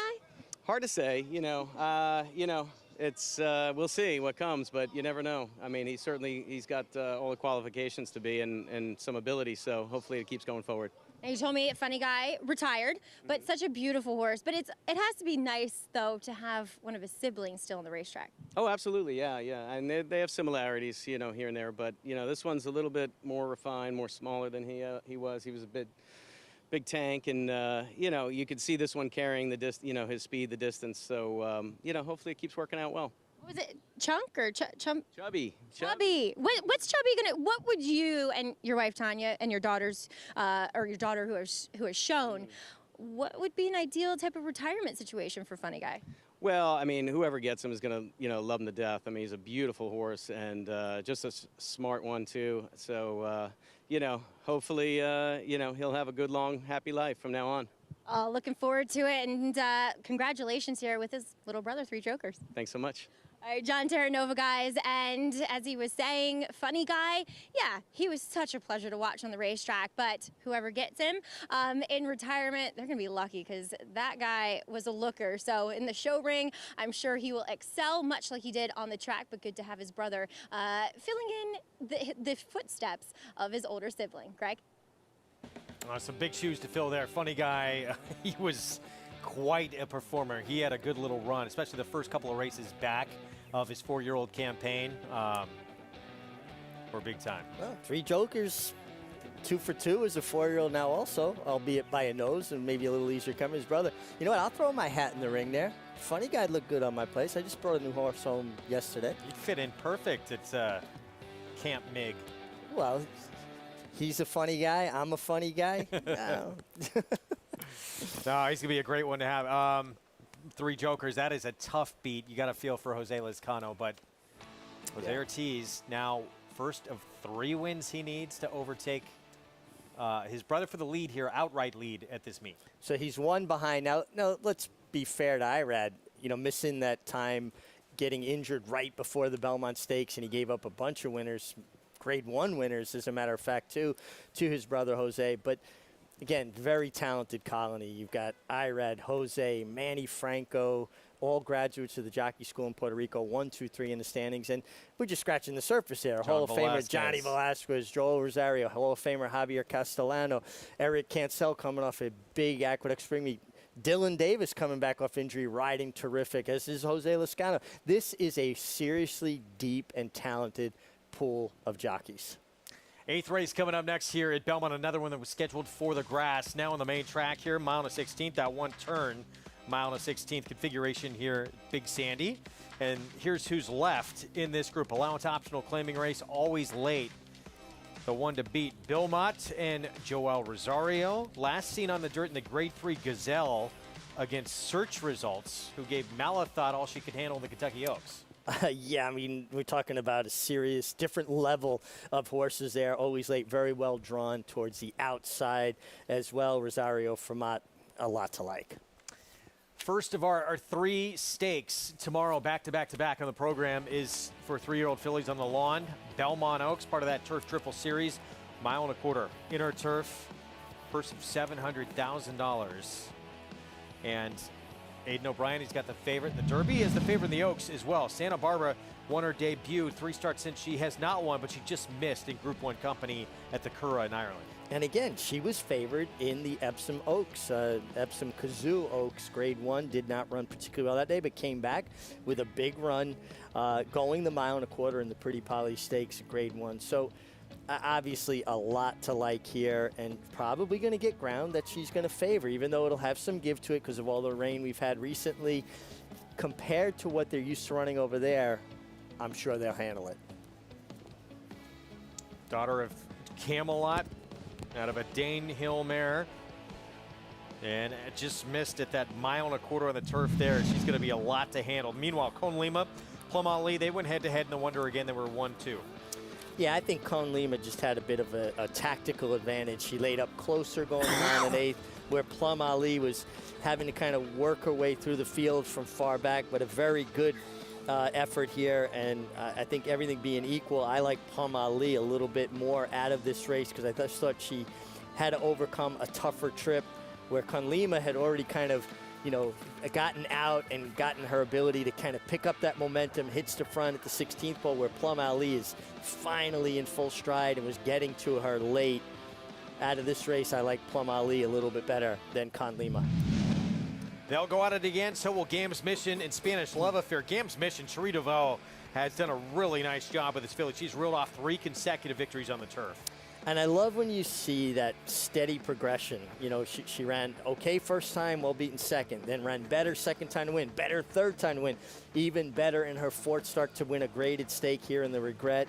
Going the 1 1/8 miles, her style leads you to believe that 1.25 miles will be very well within her scope. And anybody who grew up in the 70s falling in love with racing loves to see those Lazy F Ranch colors, the colors of the mighty Forgo. Having a good horse here, Gams Mission. Adam Beschizza coming in for the ride, who has ridden this filly in her last 3 starts, all the victories. It's a loaded group, but everyone's kind of chasing after that import for Aidan O'Brien, who, having just missed in Group 1 company, is no question the one to beat. Oh, absolutely. And just the fact that we get the favorite out of the Epsom, the English Oaks, and the English Derby in both the Belmont Oaks and Belmont Derby speaks volumes to the effort that's been made by the New York Racing Association and Martin Panza to attract that European participation. I think it's brilliant. It's going to be fun. The first of this 3-race series in both divisions that'll take us to Saratoga, then back again to Belmont all summer long and into the fall. When we get set for the 8th here coming up next, that is the current 2-1 favorite, and they're always late. Rosario, can he get a 3rd winner in the afternoon? Always late. Bill Mott, a daughter of the Derby winner, Dubai World Cup winner, Animal Kingdom. Stay with us. We'll be back.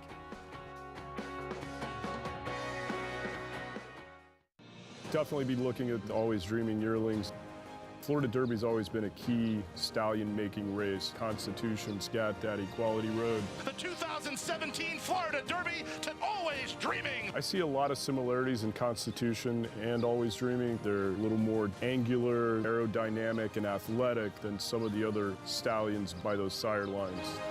Always Dreaming offers that athleticism, and I think he can reproduce that into his babies.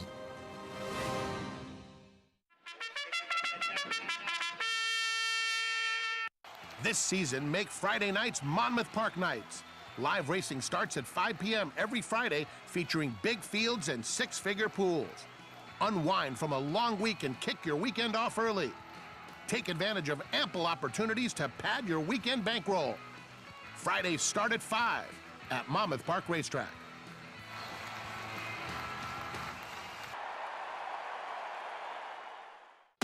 Speightstown. Munning. Echo Town. It's Echo Town for Joe Talamo, and Echo Town raced away. And Echo Town is drawing away in the stretch. Echo Town wins the Allen Jerkin Stakes. A sire line so prolific, it repeats itself. Echo Town. New to Coolmore, America. It's America's original sport, and no one covers it better than americasbestracing.net. From the sport to the lifestyle, the best races, horses, and destination venues, cocktails, gambling, fashion, and more. americasbestracing.net is a sport for you. Live it, love it, bet it.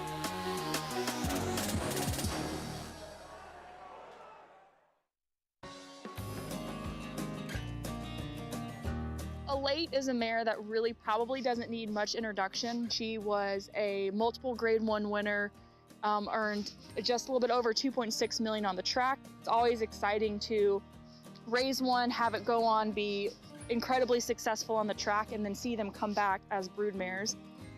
She very gracefully transitioned into her next role of being a mother. She was pure grit and class on the track. She has been absolutely classy as a mother. She's taken to her new role very, very easily. She's a fantastic mother. The Elate filly is by Warfront. I would definitely classify this filly as a spitting image of her mother.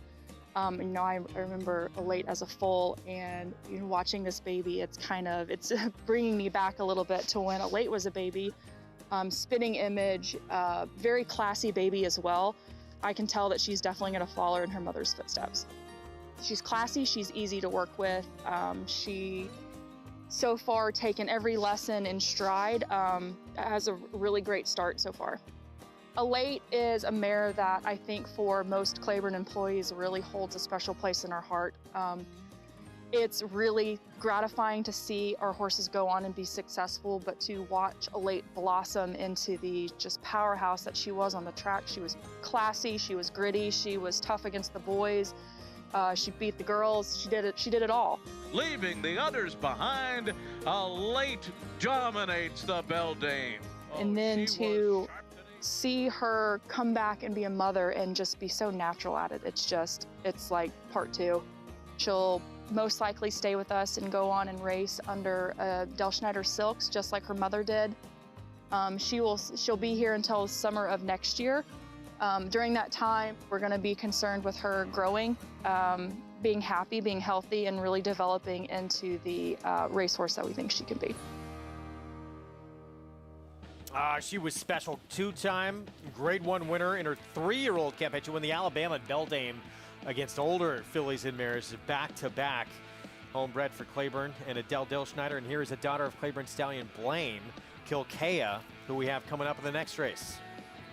That feature makes me smile. I just love seeing the baby, and you see her there with her mom, and just something to look forward to. As a racing fan, you're excited to see these great mares reproduce and look forward to seeing their offspring on the racetrack. It's so fun. We got to cover them, see them kind of grow up, and now, produce the next generation. That's what it's all about in this game. Rejoining us with a paddock report. Let's head downstairs. Welcome back, Acacia Courtney. Thanks, Greg, and we will start with the daughter of Blame, and here looking at Kilkea. As she did stay behind the saddling stalls, she typically can be the type that will be a little bit energetic pre-race. Sometimes, for instance, in Florida, saw her kind of link up early with a pony or just try to stay away from the rest of the field, but she's acted very professionally. She's really mentally matured a lot as Mark Hennig has brought her along. She ran well last time behind Robin Sparkles when neither of them really seemed to want that surface last time. Does she look more like a turf horse? Yes, overall she does, but she showed last time she could handle a muddy track where she kept right to the hip of a very talented runner in Robin Sparkles, who set the pace, and also towards the start of her career she ran fine in a couple of dirt races. So she makes sense in here, and again, just like to see how she's really progressed mentally, and she's carrying great condition coming back off that second place effort. The number 3, Secure Connection. Well, we certainly have seen twice today that Shook McCahey with a turf meant runner can win on this kind of surface. My questions with Secure Connection are that yes, she looks more turf meant overall. She's the half sister to Grade 3 winner Scarlet Sky, who's a good turf runner as well. The dam was good going, her only win came long on the dirt. The question I have with this filly, though, is actually more, not so much the surface, but the distance. She's really kind of rounded out in her hindquarters. She has run well going long in the past, and yet it seems like her best races and her wins have come at shorter distances. So I'm a little wondering how she will handle the stretch out while it's also on a surface that maybe she doesn't prefer, but has run well in the past. The number 10, Always Late, has only had one race on the dirt, and that was in obviously very tough company in the Grade 3 Gazelle behind Search Results. Actually, for a large part of the race, she was kind of right up there. She set the pace, but as soon as Search Results came to her outside, she faded in that spot. I also thought that day that she just looked so light, that she just wasn't carrying a lot of condition, especially compared to what I had seen from her in Florida. I don't know if it was shipping up north that she didn't handle well or what it was. She's filled out a little bit since then. I didn't see her last time, but she's very, very sharp today. And she has natural speed. I'm curious to see, giving her a second chance is on the bottom side. The pedigree is largely dirt, how she will handle this group as she tries the main track once again. Greg? And we're in house blinkers as well. Why get your blinkers dirty when you get the house blinkers dirty? Exactly. 2-1. Rosario will be aboard just the second dirt start for the daughter of Animal Kingdom, coming out of that wonder again that we showed you with Kona Lima and Plum Ali. Yeah, a little bit different company she was facing in the dirt. Well, her only dirt try. There's those Naira blinkers. See if they get the job done here for Hall of Famer. Maybe misplaced them. Or maybe, you know, things happen. Sometimes they break a blinker cup on the way over, so they have extras in the paddock. They have extras at the starting gate. Actually, at the starting gate, they have other bridles, reins, anything, any equipment that maybe, you know, they have some sort of a malfunction, they can replace at the starting gate and or the paddock. And we'll see what they do. She's been wearing them really since early on in her career, since the third start of her career. See a pretty short cup, though. Not a lot of blinker there, just a little bit kind of to inhibit her peripheral vision, the vision behind her a little bit more. We are 7 minutes away. There's riders up, and Joel Rosario hopping aboard always late. If you want to play this race, become a Naira Bets member. Match match 200 if you're a new member, and take advantage of that offer. 100% deposit match of up to $200, and bet any track, anywhere, anytime. Acacia Courtney, we saw still taking notes for the next broadcast. They work diligently, both Maggie and Acacia, constantly making notes. They're much better at that than me. I didn't like school. I didn't like to make notes in school. The problem with either. I just saw some of your writing. You were signing some autographs for some people. I couldn't even read what your scribble. How do you read it? That's how you know it's authentic. When you can't read it, you know I actually signed it. There you go. Post parade here coming up in a moment. Jose Lezcano. He just won the last. Can he go back-to-back? Secure Connection. This horse, despite not looking great on off tracks to this point, taking money at 3-1. Listen, I wasn't crazy about the Shug McGahee earlier that wound up winning. Dreaming of Tomorrow. What's the horse's name? Dreams of Tomorrow. And he won. So I'm not going to say anything against the Shug McGahee horse. Or I do like a few others in here. I'm not. So Jose Ortiz last race on a horse who goes gate to wire and just able to hang on and win that photo. Now he's on a closing sprinter who is going to try and stretch out in here. We start off with a 4, Kilkea. This is the daughter of Blame for Mark Hennig. Ran well last time in the off-the-turf Mount Vernon when it didn't look like anybody really was relishing the going, but she did run okay.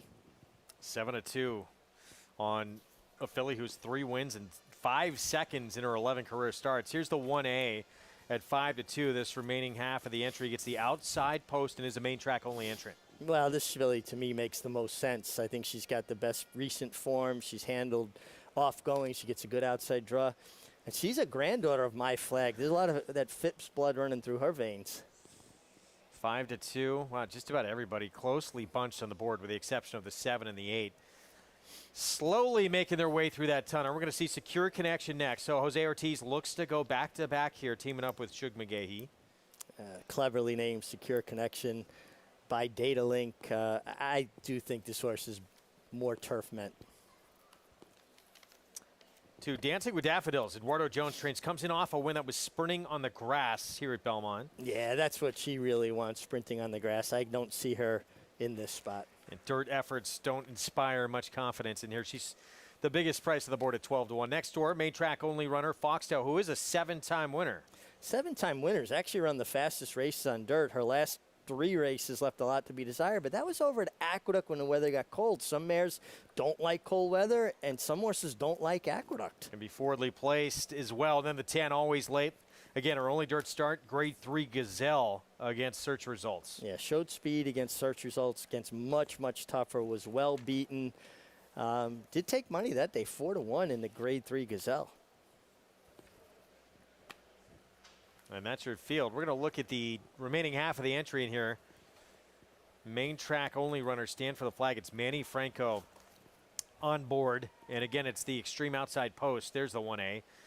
5-year-old mare by the Derby winner Super Saver, who started off early on in her career with back-to-back wins. And they actually thought enough of her previous connections to put her in the Grade 3 Cumley. I think this filly is the horse to beat. She looks great. You can see her taking a good hold of Manny Franco. People ask, why do jockeys ride with such short stirrups? Part of it is to be aerodynamic. Another part is it's easier for a horse to carry the weight because they can balance on a horse's withers. And the other part is to control them. Sometimes a rider needs to use their body weight as leverage against the bit to slow these horses down. And I think that's perfect evidence of what, when I talk about that. If he was riding with long stirrups, she would probably be going much faster and he wouldn't be able to stop her. So 5-2 on Manny's mount here. See if he can get a win here and try and keep pace with Jose Ortiz as we look at Always Late here for Bill Mott. Yeah, contrast in warm-ups, huh? Yeah. Compared to the 1A stand for the flag, Always Late, just kind of trotting over.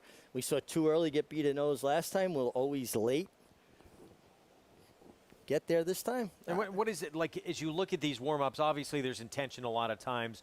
Give a horse a more spirited kind of galloping warm-up. You want to get some speed out of them, but other times, what else can it be? Well, sometimes they want a horse to settle more. Now, last time she ran on dirt in the Gazelle, very slow pace, she went to the lead. Maybe they feel like not warming her up as much will kind of switch her off a little more. That was never my experience. I always felt like I had better success getting a horse to have a gallop, expel some of the nervous energy, and then let them walk the last few minutes on the way to the gate and kind of switch off. But once they've expelled some of that nervous energy, Always Late, just not getting a lot of warm-up as compared to if you look at like the 1A stand for the flag.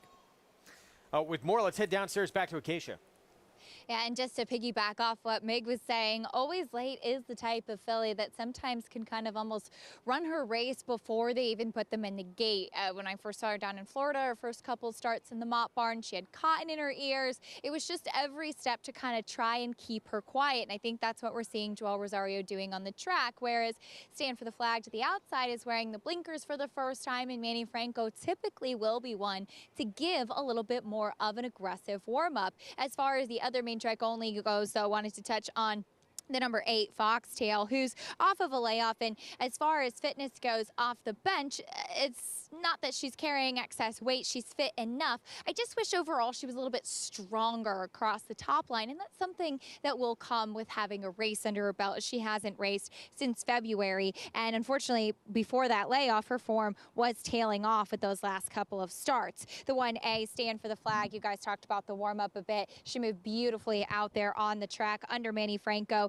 And I'm assuming that the blinkers on are to try and help her push through a little bit, as she has a tendency to run well, kind of finishing in the money. She's a smaller type in that she's not overly, she's a rather unassuming sort of individual just in the paddock, but she perks up a lot when they put the tack on.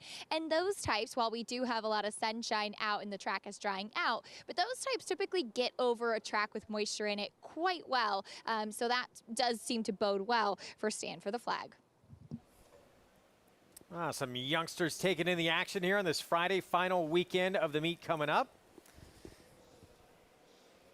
As we're getting set for postgame, how aggressive do you think Benji Hernandez is going to be on the 8 Foxtail here? Benji Hernandez tends to be aggressive. Merton Cantermasi uses Benjamin a lot in the mornings. So when you work for a trainer in the mornings, they tend to feel obligated and give you more opportunities in the afternoon.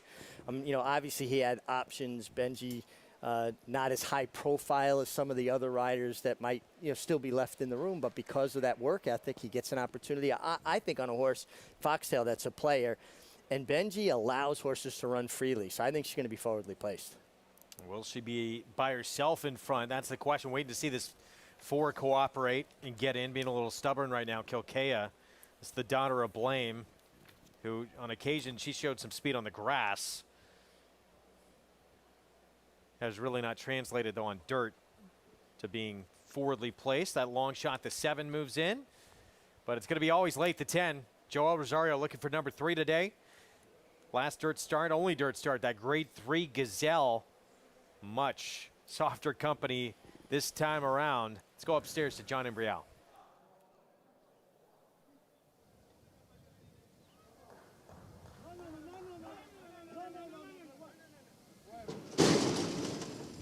And they're off. Foxtail and Stand for the Flag. They break well from the outside. Now Kilkea moves up to join those two. So it's 3 of them across the track for the lead. They've got 2 lengths on Always Late, who's running in 4th, followed by Dancing with Daffodils and Secure Connection. Up the backstretch, and Kilkea has come away with the lead now. It's Kilkea by 3/4 of a length. Foxtail is second by a head. Stand for the Flag in the clear on the outside in 3rd. A gap of 3 back to Always Late, Dancing with Daffodils, and Secure Connection. They continue up the good backstretch, and it is Kilkea who leads here by a neck, with Foxtail pressing that pace in 2nd, and on the outside is Stand for the Flag in 3rd, 3.5 lengths to Always Late, who runs in 4th, about 5 from the front. Farther back, it is Dancing with Daffodils and Secure Connection. The half went in 46 and 3 as they race midway around the turn. Still a 3-way battle up front. Kilkea, Foxtail, Stand for the Flag, as Always Late draws closer in 4th. At the back of the pack, Dancing with Daffodils and Secure Connection. Now Foxtail has dropped out of it. Stand for the Flag has taken the lead from Kilkea. Far outside, Always Late now moves into 3rd. 3/4 went in 1:11 and 2, and the field is in the stretch. And it is Stand for the Flag with the lead. Dancing with Daffodils up on the outside into 2nd. Always Late is next in 3rd. Stand for the Flag leads by 2. Dancing with Daffodils driving on the outside. So it's Stand for the Flag and Dancing with Daffodils. The 2 of them come for the finish. Dancing with Daffodils comes from well out of it to pull off the upset at 22-1. And biggest price on the board at 22-1. Dancing with Daffodils. Where did this performance come from? Wow, had been 0 for 12 coming in. Did have that 1 win on an off surface, but now, wow, this was just runs down the remaining part of the entry. I did not like Dancing with Daffodils in this spot. I like her as a racehorse. I just like her sprinting on turf. But I think if we dissect the race and how the race ran, it was a fairly contested pace early on. You had Kilkea in front, you had Foxtail, and then you had, Stand for the Flag just off of them. She took over, and she just got late. She got to staggering a little bit late. And Dancing with Daffodils, Dylan Davis let her drop out and just come with 1 run. And sometimes you ride horses the best when you just get them to finish. Don't think about winning. Just think about getting in the finish, passing horses, and get a check. Well, she got the major check because the 1A, Stand for the Flag, just bottomed out late. She got exhausted. You could see her stride shorten up considerably. Yeah, no question. Again, and we were talking about how it's been playing out today. Formful card. All it takes is 1, and you get one here with a 22-1 shot. And now this pick 5, pick 4, they're going to look very tasty as we get set for the nightcap. Let's go downstairs to Acacia. Yeah, this will definitely spice some things up and make some tickets very interesting moving with 1 race to go. But Richie mentioned the 1A, Stand for the Flag, how she was just getting late there in the stretch. And I think that yes, she got tired as she was going to be going the 1/16 mile distance in here. But if you look at her last 7 races, all of which were with Rob Atras, they're all top 4 finishes. She's faced some nice horses. She just hasn't been able to be kind of a seal the deal type. And as soon as she took the lead by herself, I was nervous and wondering if that's where those blinkers were going to try and kick in. It's set up perfectly for a closer, Always Late. They tried to rate her coming off of it. We saw Joel Rosario keeping her settled in the warm-up today, and she just didn't have it. Dancing with Daffodils certainly did, though, with those long legs just gobbling up the ground late and chasing down a tired horse. But she got a nice win here today, guys. Indeed. Sometimes these off tracks, you just find someone who really relishes it. She did today. Yeah, absolutely. And I just think the pace dynamic of the race melted down, and the only horse that was going forward at the right time was Dancing with Daffodils. Dylan Davis has been riding extremely well, considering coming off the serious injury he came off of.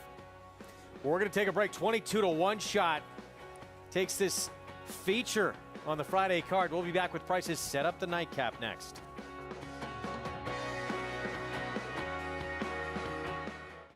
Catholic Boy, one of only 3 American 3-year-old colts in history to win Grade 1s on both dirt and turf, including the immortal Secretariat. A 6-time graded stakes winner from ages 2 to 4, he was the fastest 3-year-old of his crop over 10 furlongs. Now his first foals have arrived. Dual Surface Grade 1 winner Catholic Boy, standing at Claiborne Farm. No sport in the world brings the wins home like racing.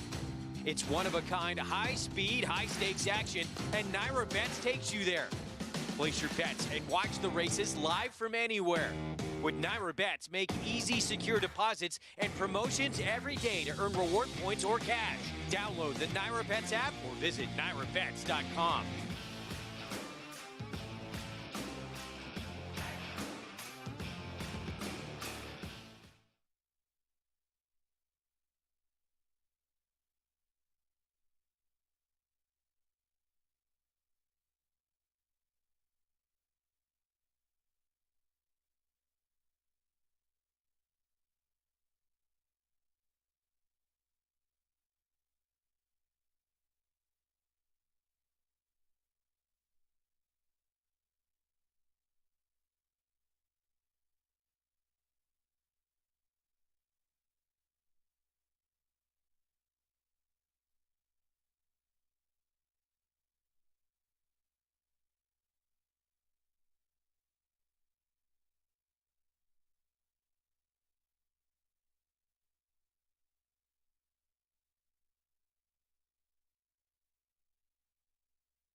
Welcome back to America's Day at the Races, brought to you as always by Naira Bet, so you can bet any track, anywhere, anytime.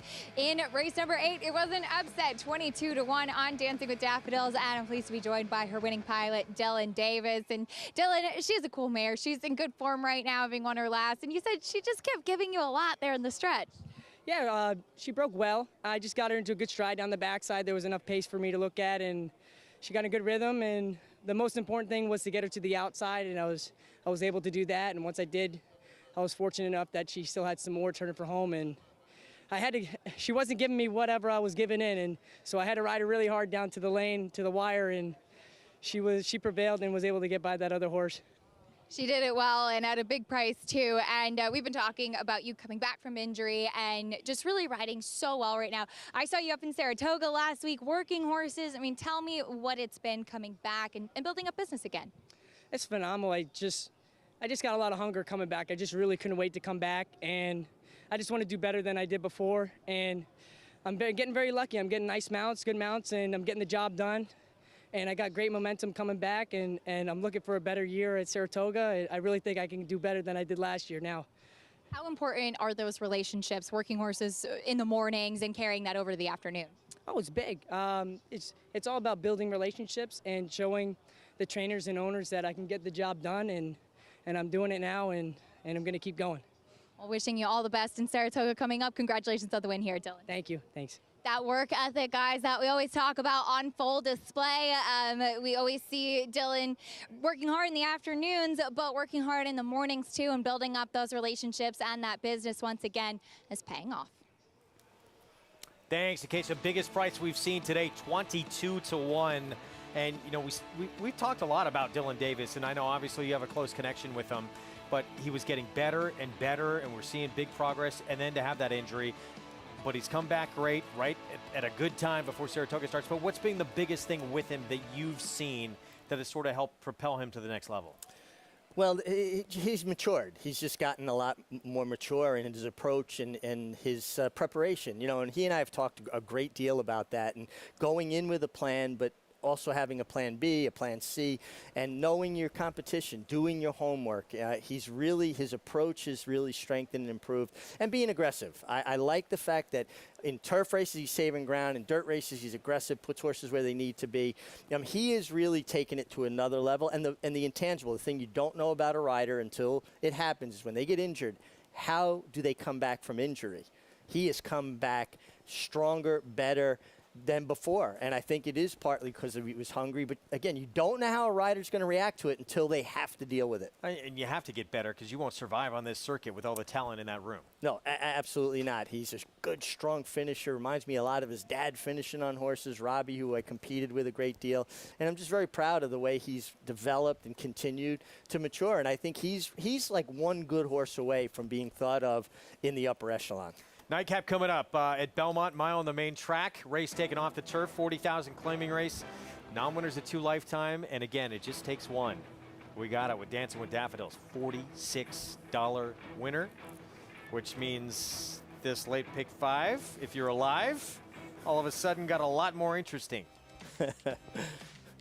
Just blew me up. Uh-oh, sorry. Yeah, I'm still, listen, I'm very happy for the connections, and they did a great job keeping her in. Dylan delivered a terrific ride, and I like Dancing with Daffodils. She is, one of those hard triers. She shows up pretty much every time, whether she's good enough or not. Well, the favorite on the board is the 7th, but the favorite in the pick 5 is actually the 12, Sweet Larissa. It's going to come back 3,183 to the 12, should that one win, and a little bit better to everybody else. This summer, it is right around the corner. In fact, 2 more days of racing after today, 2 days in a race. And then it's time to rush through those gates, grab those picnic tables, and see some of the best racing you will see all year long at Saratoga. It's going to be so great to see the fans there and people that live in Saratoga. They love racing so much. It's such a fabric of the town. I'm just really happy that we're getting back to normalcy and looking forward to catching up with a lot of my friends up there. It's going to be so great after what we endured last year, having nobody there. It felt so strange not having the people that make Saratoga what it is, with that atmosphere, the crowd noise, the excitement, the exuberance. It's going to be fantastic. Tickets on sale now. Go to Ticketmaster.com and get single-day tickets now for some of the biggest days, including Run Happy Travers Day. Always looking forward to that. And this year it takes on even greater importance. 3-year-old championship honors so up for grabs. The Midsummer's Derby, the Travers Stakes, the Run Happy Travers Stakes, a pivotal race as far as championship ramifications. Here's a look at the schedule on Run Happy opening weekend.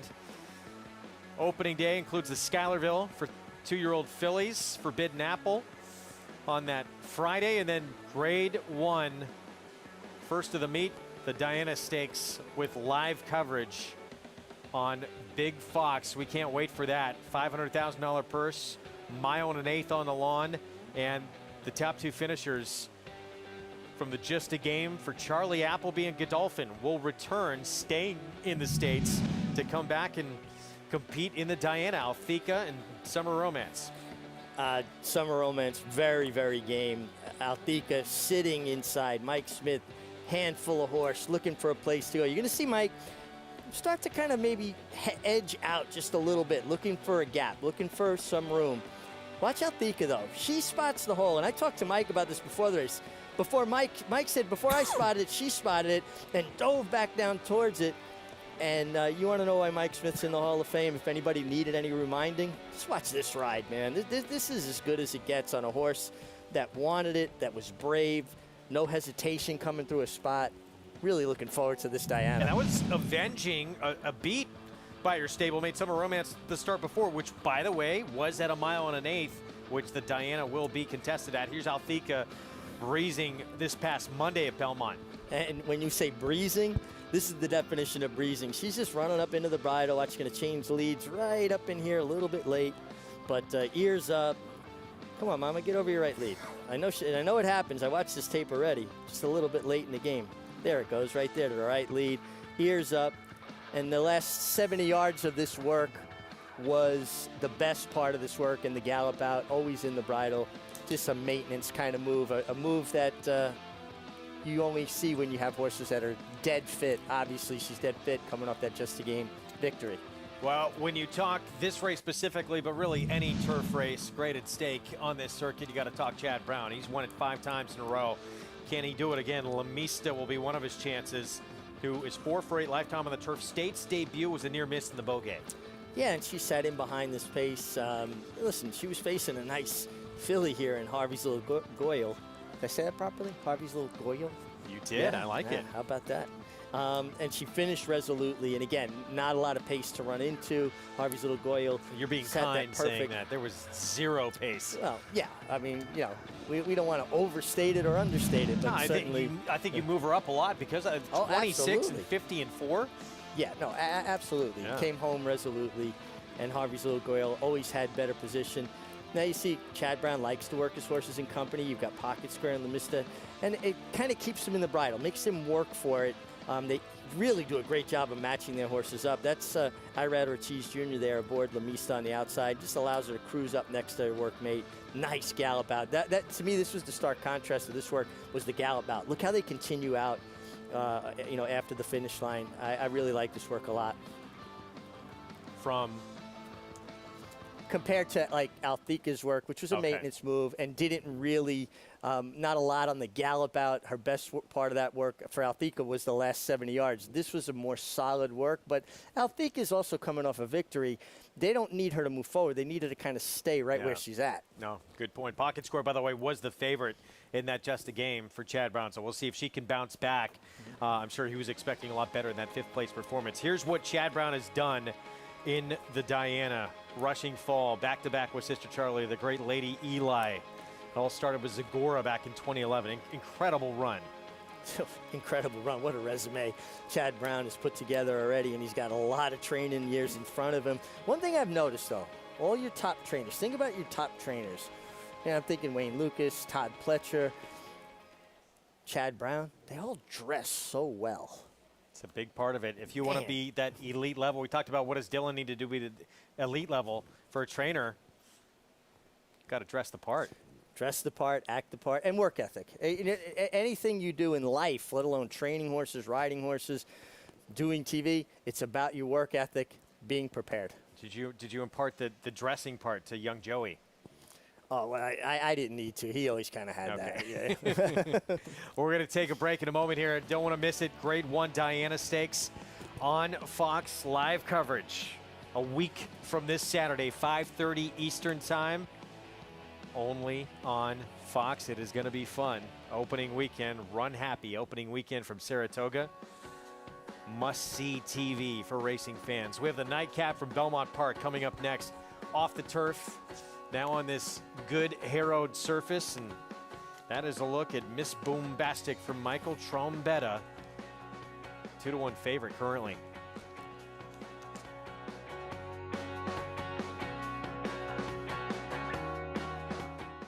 Following Sea and Happy Soul faced winners for the first time to kick off the Belmont Stakes week. Following Sea was in cruise control throughout and galloped home 6.5 lengths in front, scoring an amazing 100 Beyer speed figure. Happy Soul, who recorded the highest Beyer speed figure for a 2-year-old filly when breaking her maiden in May, came back and strolled by 11.5 lengths in the Astoria. Seeing is believing. 2 Run Happies, 2 freakish romps at Belmont Park by a combined 18 lengths. Run Happy standing in stall 1 at Claiborne Farm.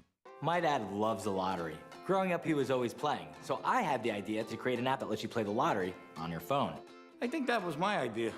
It's called Jackpocket. It's like having a jackpot in your pocket. I came up with that too. Jackpocket allows you to play official lottery games on your phone. Just choose your game and pick your numbers. I wasn't sold until I saw the actual ticket on my phone. Was that your idea too, Dad? Don't be a wise guy. Go to jackpocket.com to get your first ticket free.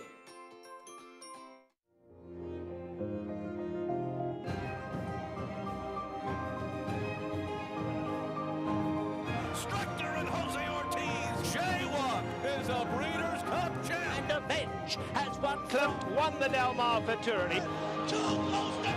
It is Practical Joke in the preservation. And here she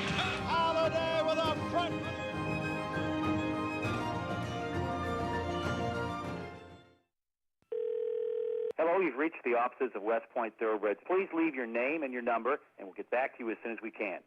Okay, starting to move now. He's fourth. He's on the outside now. He's pressing him now. There's the 1, the 7, and the 6. He's on the lead. There's another horse on the inside of him. He's pulling away. He's going to win this race. Oh! Oh!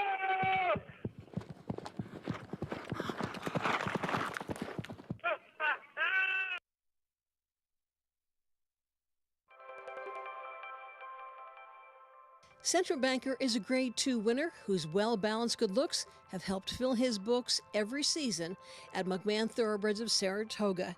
And now that his runners have proved themselves on the track, breeders are beating a path to his court.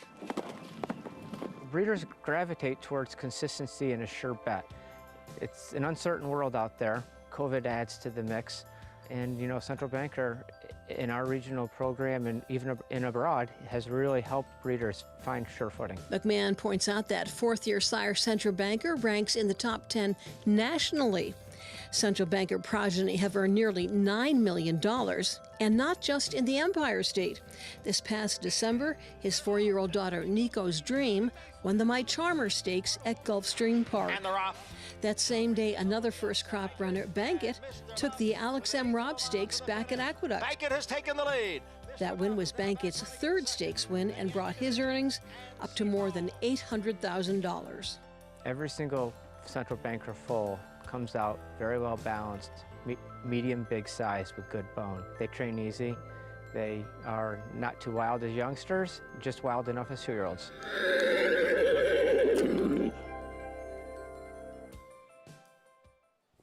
You can find out more about the New York Thoroughbred Breeding and Development Fund program at nybreds.com. We have our nightcap coming up. Race that was scheduled for the grass now on this Good and Harrowed main track. We're 9 minutes away, and that is a look at the horse we talked about going to break in here, the 7 Boombastic, Ms. Boombastic for Michael Trombetta. Yeah, filly that ran once at Saratoga, an off-the-turf event last year, going 7 furlongs. Didn't show a tremendous amount that day. Her turf race has been much better. Not. But despite that, is the current 2-1 favorite. Let's head downstairs to Acacia. And starting with Ms. Boombastic, she's just such a pretty filly, for lack of a better term. She has this gorgeous dark coat to her, and she's really well built. She's almost built like a little bit more like a colt. She's very well muscled, and sometimes with her kind of physical, that's not exactly what you would expect to see on the turf. She does have a flatter type of hoof to her. So I can see just in her body how maybe you could see dirt with her. That said, she didn't show anything last year running in her lone dirt start, and she had taken money that day too, and she is one that tends to come from pretty far off of it. She's acted well here in the paddock. I really have no complaints from her just from a physical perspective. I just do wonder if this is really what she wants, as she will be going the flat mile on the main track to go the 1 turn as well. Again, she looks great. I just wonder if this is really what she wants to do. We do have 2 main track onlys in here, starting with the 8 Seahorse Doro.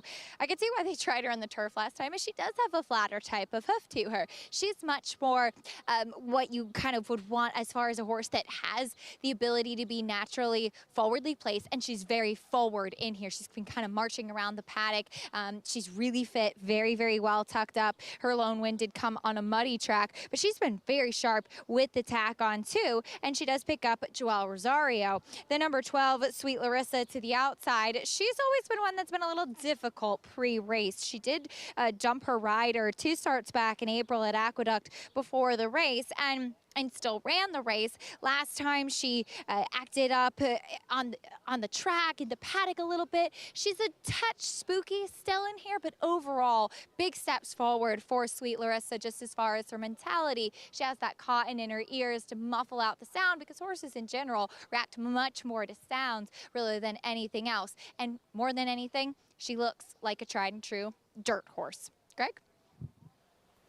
Keisha, thank you. Post parade here coming up as they make their way through that tunnel. Wow, it's a little surprising the 7 has taken this much money holding as the favorite.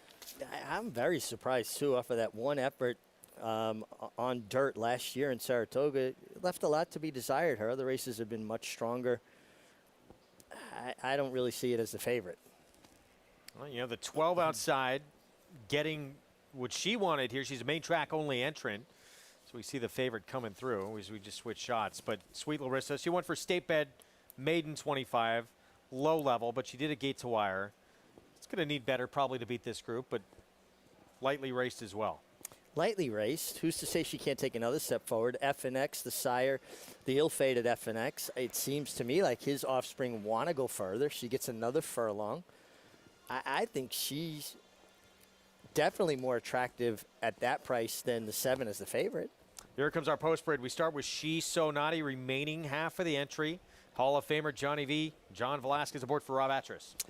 Yeah, her dirt races have left a lot to be desired. She is a half to Overzealous, who had 3 wins and wet going with 4 seconds out of 7 starts. Only win on the resume for the 6 Entwine. Actually came at Newmarket overseas in Great Britain. Yeah, and definitely has a pedigree that says turf would be more suitable than the switch to the dirt. There's only been on turf so far in all 5 career starts for the daughter of Fast Company. Here's the 8. This is Seahorse, or sorry, we go back to the 7 Miss Boombastic for Michael Trombetta.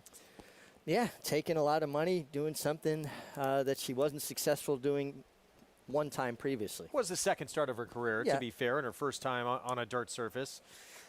Here's Seahorse Doro, another main track only entrant, Greg DePrima. Yeah, it has 1 on dirt, is entered for the main track. 1 kind of slow figures. 6-1, you do a track Joel Rosario, which is a big positive. Giggle Factory, trained by Tom Albertrani. Yeah, this is another one, more turf pedigree, but Tommy sees fit to keep her in here. She's a half to a multiple graded stake winner, but on turf.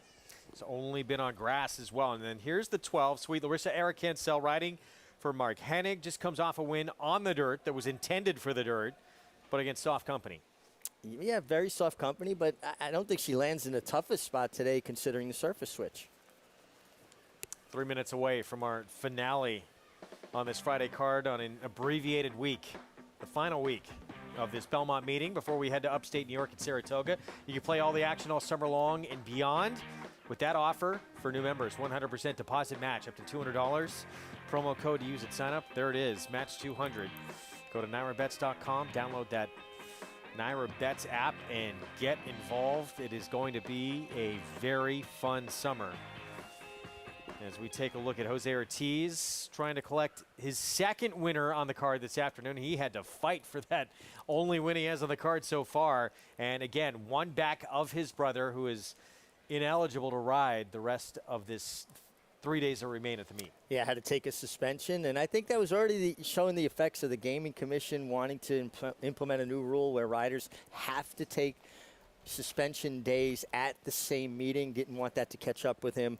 Just get it over with, and nothing to be ashamed of. If he loses Irad, certainly probably would have been leading rider without the injury, and certainly now the suspension didn't help.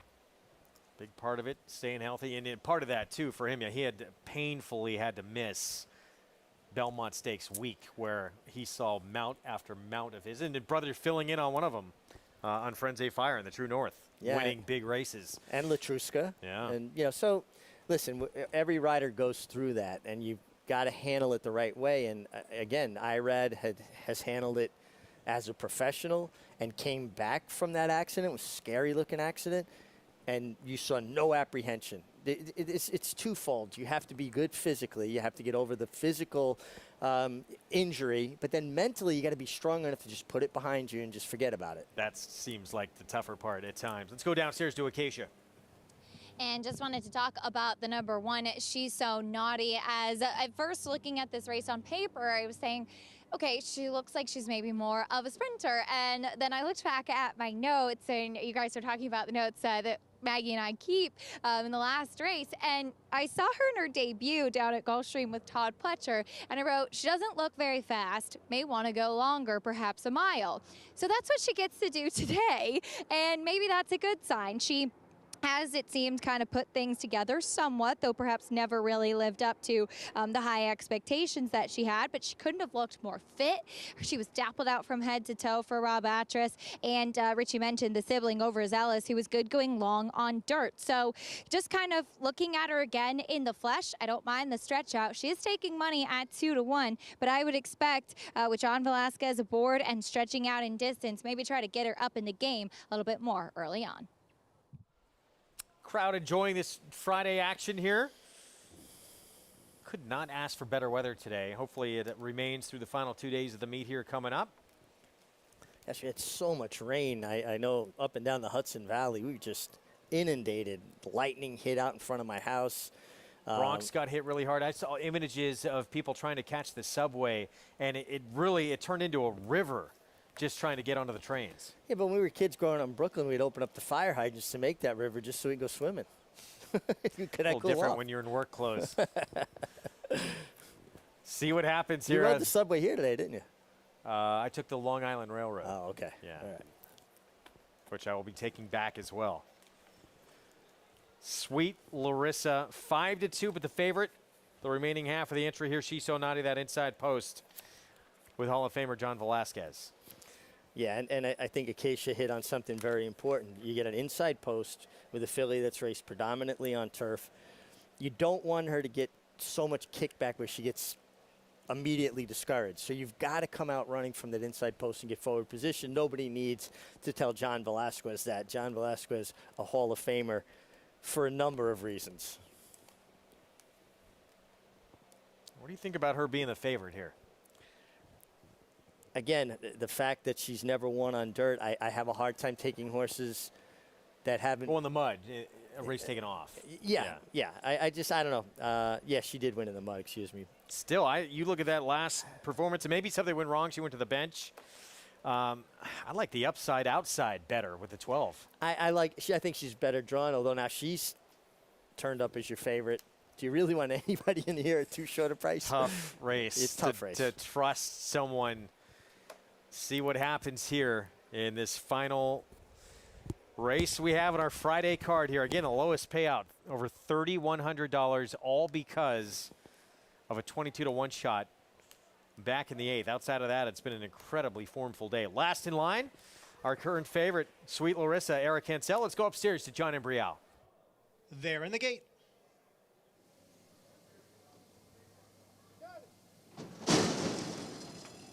And they're off. Sweet Larissa from the extreme outside shows first. Now moving on through is Seahorse Doro. And at the rail is She's So Naughty. Also gaining is Entwine. She's So Naughty has now come away with the lead. Entwine is in second by a head. Sweet Larissa's on the outside in third. Then a length and a half to Giggle Factory, who runs in fourth, followed by Seahorse Doro. And it's 3 lengths to Ms. Boombastic, who trails the field in sixth. A battle up front. She's So Naughty at the rail, and Twine in between horses. Sweet Larissa's on the outside. The quarter went in 23 3/5 seconds, and Giggle Factory sits just off them in fourth. Then it's Seahorse Doro and Ms. Boombastic at the back. They head for the half-mile pole. She's So Naughty narrowly, and Twine in between. Sweet Larissa's on the outside. Opening half went in 47 2. And Giggle Factory continues to track right behind in fourth. Ms. Boombastic is up on the outside. And the trailer now is Seahorse Doro. The battle up front continues. She's So Naughty, Sweet Larissa, and Twined. And now they're joined by Giggle Factory. And Giggle Factory goes by them all to take over the lead. Ms. Boombastic moves up on the outside into second. 3/4 went in 1:13 2. It is Giggle Factory who has the lead as they move past the furlong marker. Ms. Boombastic is in second. As the field comes for the finish, Giggle Factory gets a perfect trip under jockey Junior Alvarado to win decisively. Ms. Boombastic was second. Seahorse Doro came on for third. We talk about setup a lot in these races, and things could not have set up better for Giggle Factory in this race. Giggle Factory was always sitting in that garden spot, contested pace up front between the one, She's So Naughty, the outside horse, the 12, Sweet Larissa. the horse entwine in between them, and she's just kind of sitting out there. And if you don't think this track had an outside flow all day, I mean, just watch. Come down the middle of the track, drifted in a little bit here, but the race was over. Giggle Factory, first time on the dirt. She wins it in a laugher. I knew it was coming. Can you give us one more? I'm going to throw it down to Acacia. I want another version of that when we come back to you, Meg. Let's go downstairs to Acacia. I have nothing to add after that. After that, hopefully Meg has another one. But yeah, Giggle Factory, she really did get a perfect setup in here. And I think that's one of the few times since coming to work here in New York that I've seen 4 horses across the track in a pace stool like that. But she had plenty to run at. She was right in the catbird seat. And I think it was interesting too is that Junior Alvarado certainly had just a confidence in her. He put her in the right spot. He moved her forward and she finished up really easily as well. The other ones maybe struggling, not on their preferred surface, being softened up with the other pace setters, but she responded when asked, which you always like to see, especially when they're doing something for the first time, like switching surfaces. And the track has been harrowed. It has dried out this afternoon, but Rich is absolutely right. Being on the outside is where you want to be, and Junior Alvarado doing just that with Giggle Factory, who finished up with a big smile on her face. And this is interesting. Who's that? First of all, who's that young man on our screen? Oh, that's looks familiar. My son, Joseph Migliori, who helps Rob Masiello, the owner, with his purchases. Giggle Factory, one of the horses that he helped scout out for him. Giggle Factory was a shorter price in the pick 5 than She's So Naughty, who was the favorite right before the gates open. I think went off, was the favorite. Wow. Not in the pick 5, though. Well, someone had good insight. Giggle Factory made a joke of this field. All right, that might be your last one for the summer. But it was a good, you went out with a bang. We're going to take a break. Giggle Factory the win. Tom Albertrani, Junior Alvarado, Robert Masiello with assist from Joey Migliori. We'll be back.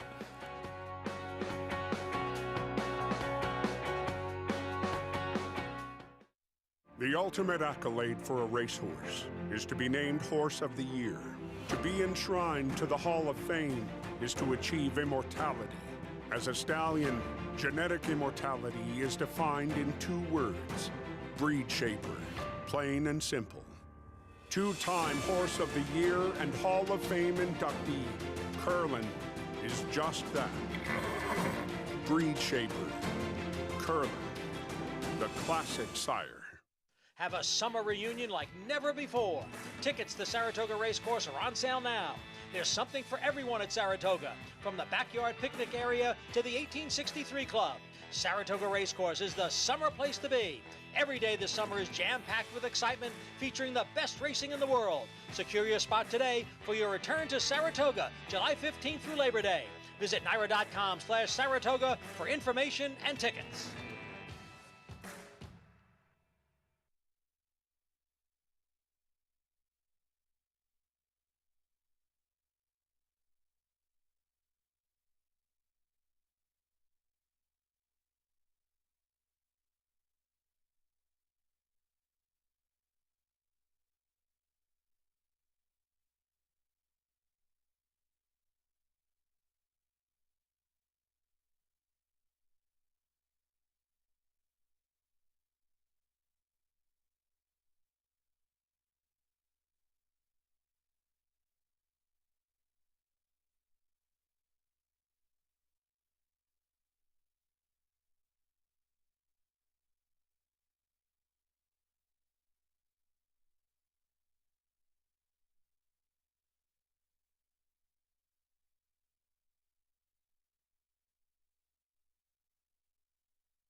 Back on America's Day at the Races. Good to have you with us. Program brought to you by America's Best Racing. For the love of the race, visit americasbestracing.net today. Nightcap goes to a horse who goes off at 7-2 in here, who had never been on anything but the grass.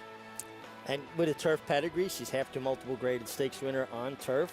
But she really took to the going and got a perfect ride from Junior Alvarado, set that garden trip, and no better feeling when you're seeing a contested pace in front of you, Greg, and you're sitting out there in the best part of the track, waiting to open up your hands and allow your horse to march on. Giggle Factory gets it done at $9.90 to close out your pick 5.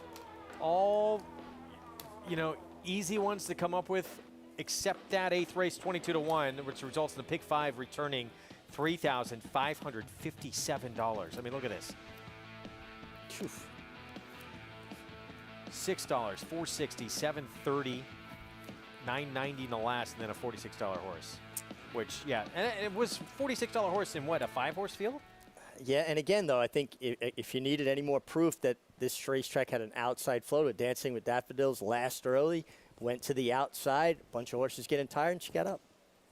Time to look at our ABR Race of the Week coming up this weekend. We're going to have the Oaks, also the Belmont Derby, and that is the big one. 1.25 miles running for $1 million in this Turf Triple Series. Let's go through the entire field. Aidan O'Brien looks like he holds a strong hand in both these grade ones coming up tomorrow on the program, which we hope you tune in for. Palazzi will kick things off here in our video post parade. Mark Casse trains. Tyler Gaffleone will be aboard. A horse that's a closer and should get ample pace to close at. Mark Casse will be formally inducted in Racing's Hall of Fame this summer. They put off a year because of the pandemic. Yeah, it's going to be an extra long ceremony to catch up on the inductees. Bolshoi Ballet, the son of Galileo for Aidan O'Brien. Favored in the Epsom Kazoo Derby, going 1.5 miles. It's 2 for 3 at 1.25 miles. And getting this kind of European participation, Martin Panza has made the Belmont Derby, Belmont Oaks, a success. Jose Lezcano, safe conduct. Phil Serpy and Asena Bodemeister. Turf races are good. Steady improvement on the turf. Will be forwardly placed. Sainthood, we saw him in the Kentucky Derby. Didn't make much of an impact. He earned his way into that race with a runner-up finish in that prep at Turfway on the synthetic. Loved his synthetic race, and I think synthetic races can point out when a horse likes turf. He was best in the Jeff Ruby Stakes stake, and he has worked on the turf here, so Todd Pletcher feels confident. Moving from Baffert to Bill Mott, De Jour trying to make it 4 in a row in the grass. Been very impressive, beat a real good group in the American turf last time. Fabian Pratt stays aboard. Hard Love, he is going to take a lot of support for Jonathan Thomas, Robert LaPenta connections that brought you Catholic Boy.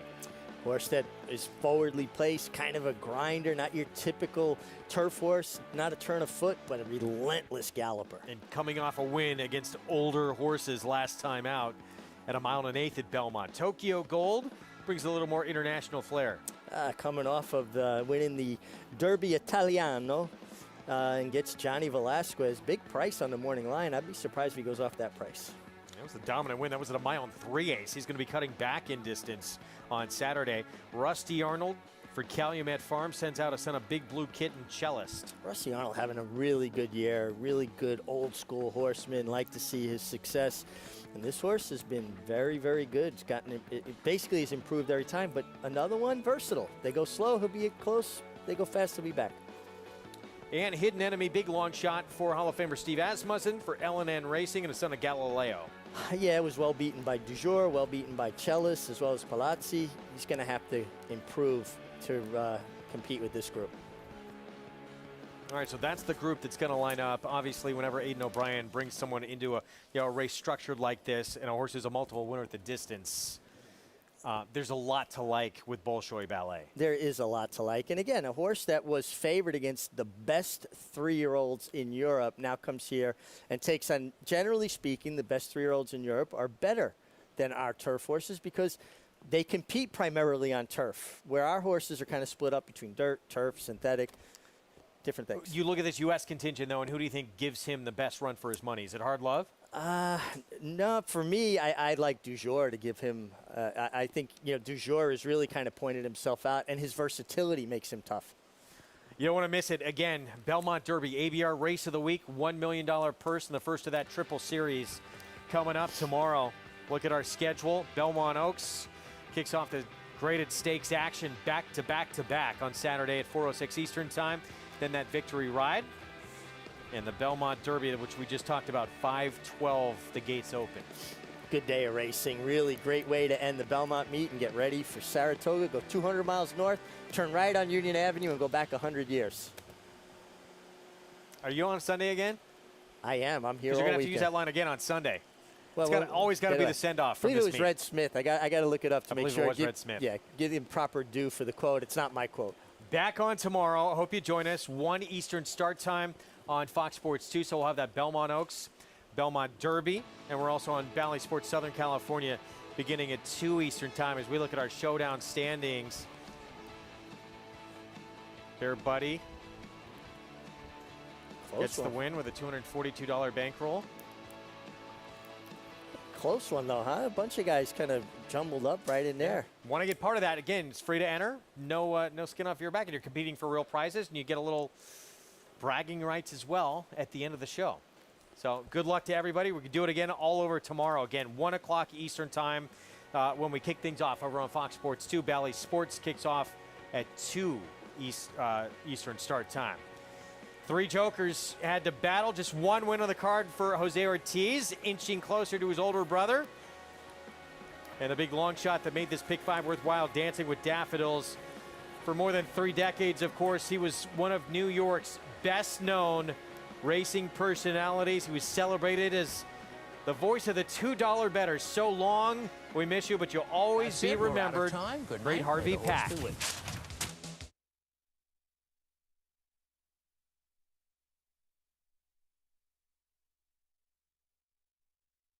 An undefeated graded stakes winner on the track, Algorithms, has sired over 70% winners from starters. His top runners include Pennsylvania Derby winner Math Wizard, graded stakes winner Recruiting Ready, juvenile stakes winner and multiple graded stakes placed South Bend, and these recent stakes winners and stakes performers. To get there, but Kanani will win it. Algorithms, standing at Claiborne Farm. For 3 generations, the Bond Racing Stable has held to a simple philosophy. If you take care of the horses, they will take care of you. That guiding principle drives every aspect of operations at the family Songhill Farm and Racing Stables. From breeding to breaking, racing and retiring, our commitment to our horses is reflected in everything we do. Now you can join our Grade 1 winning team with racing partnerships starting as low as $3,000. Bond Racing Stables, 3 generations of thoroughbred excellence. Coming up alongside of Ticonderoga, Good Samaritan won it. And Good Samaritan has gone on by very easily. Good Samaritan in his dirt debut, and he's gone by them all. Good Samaritan has won the Jim Dandy.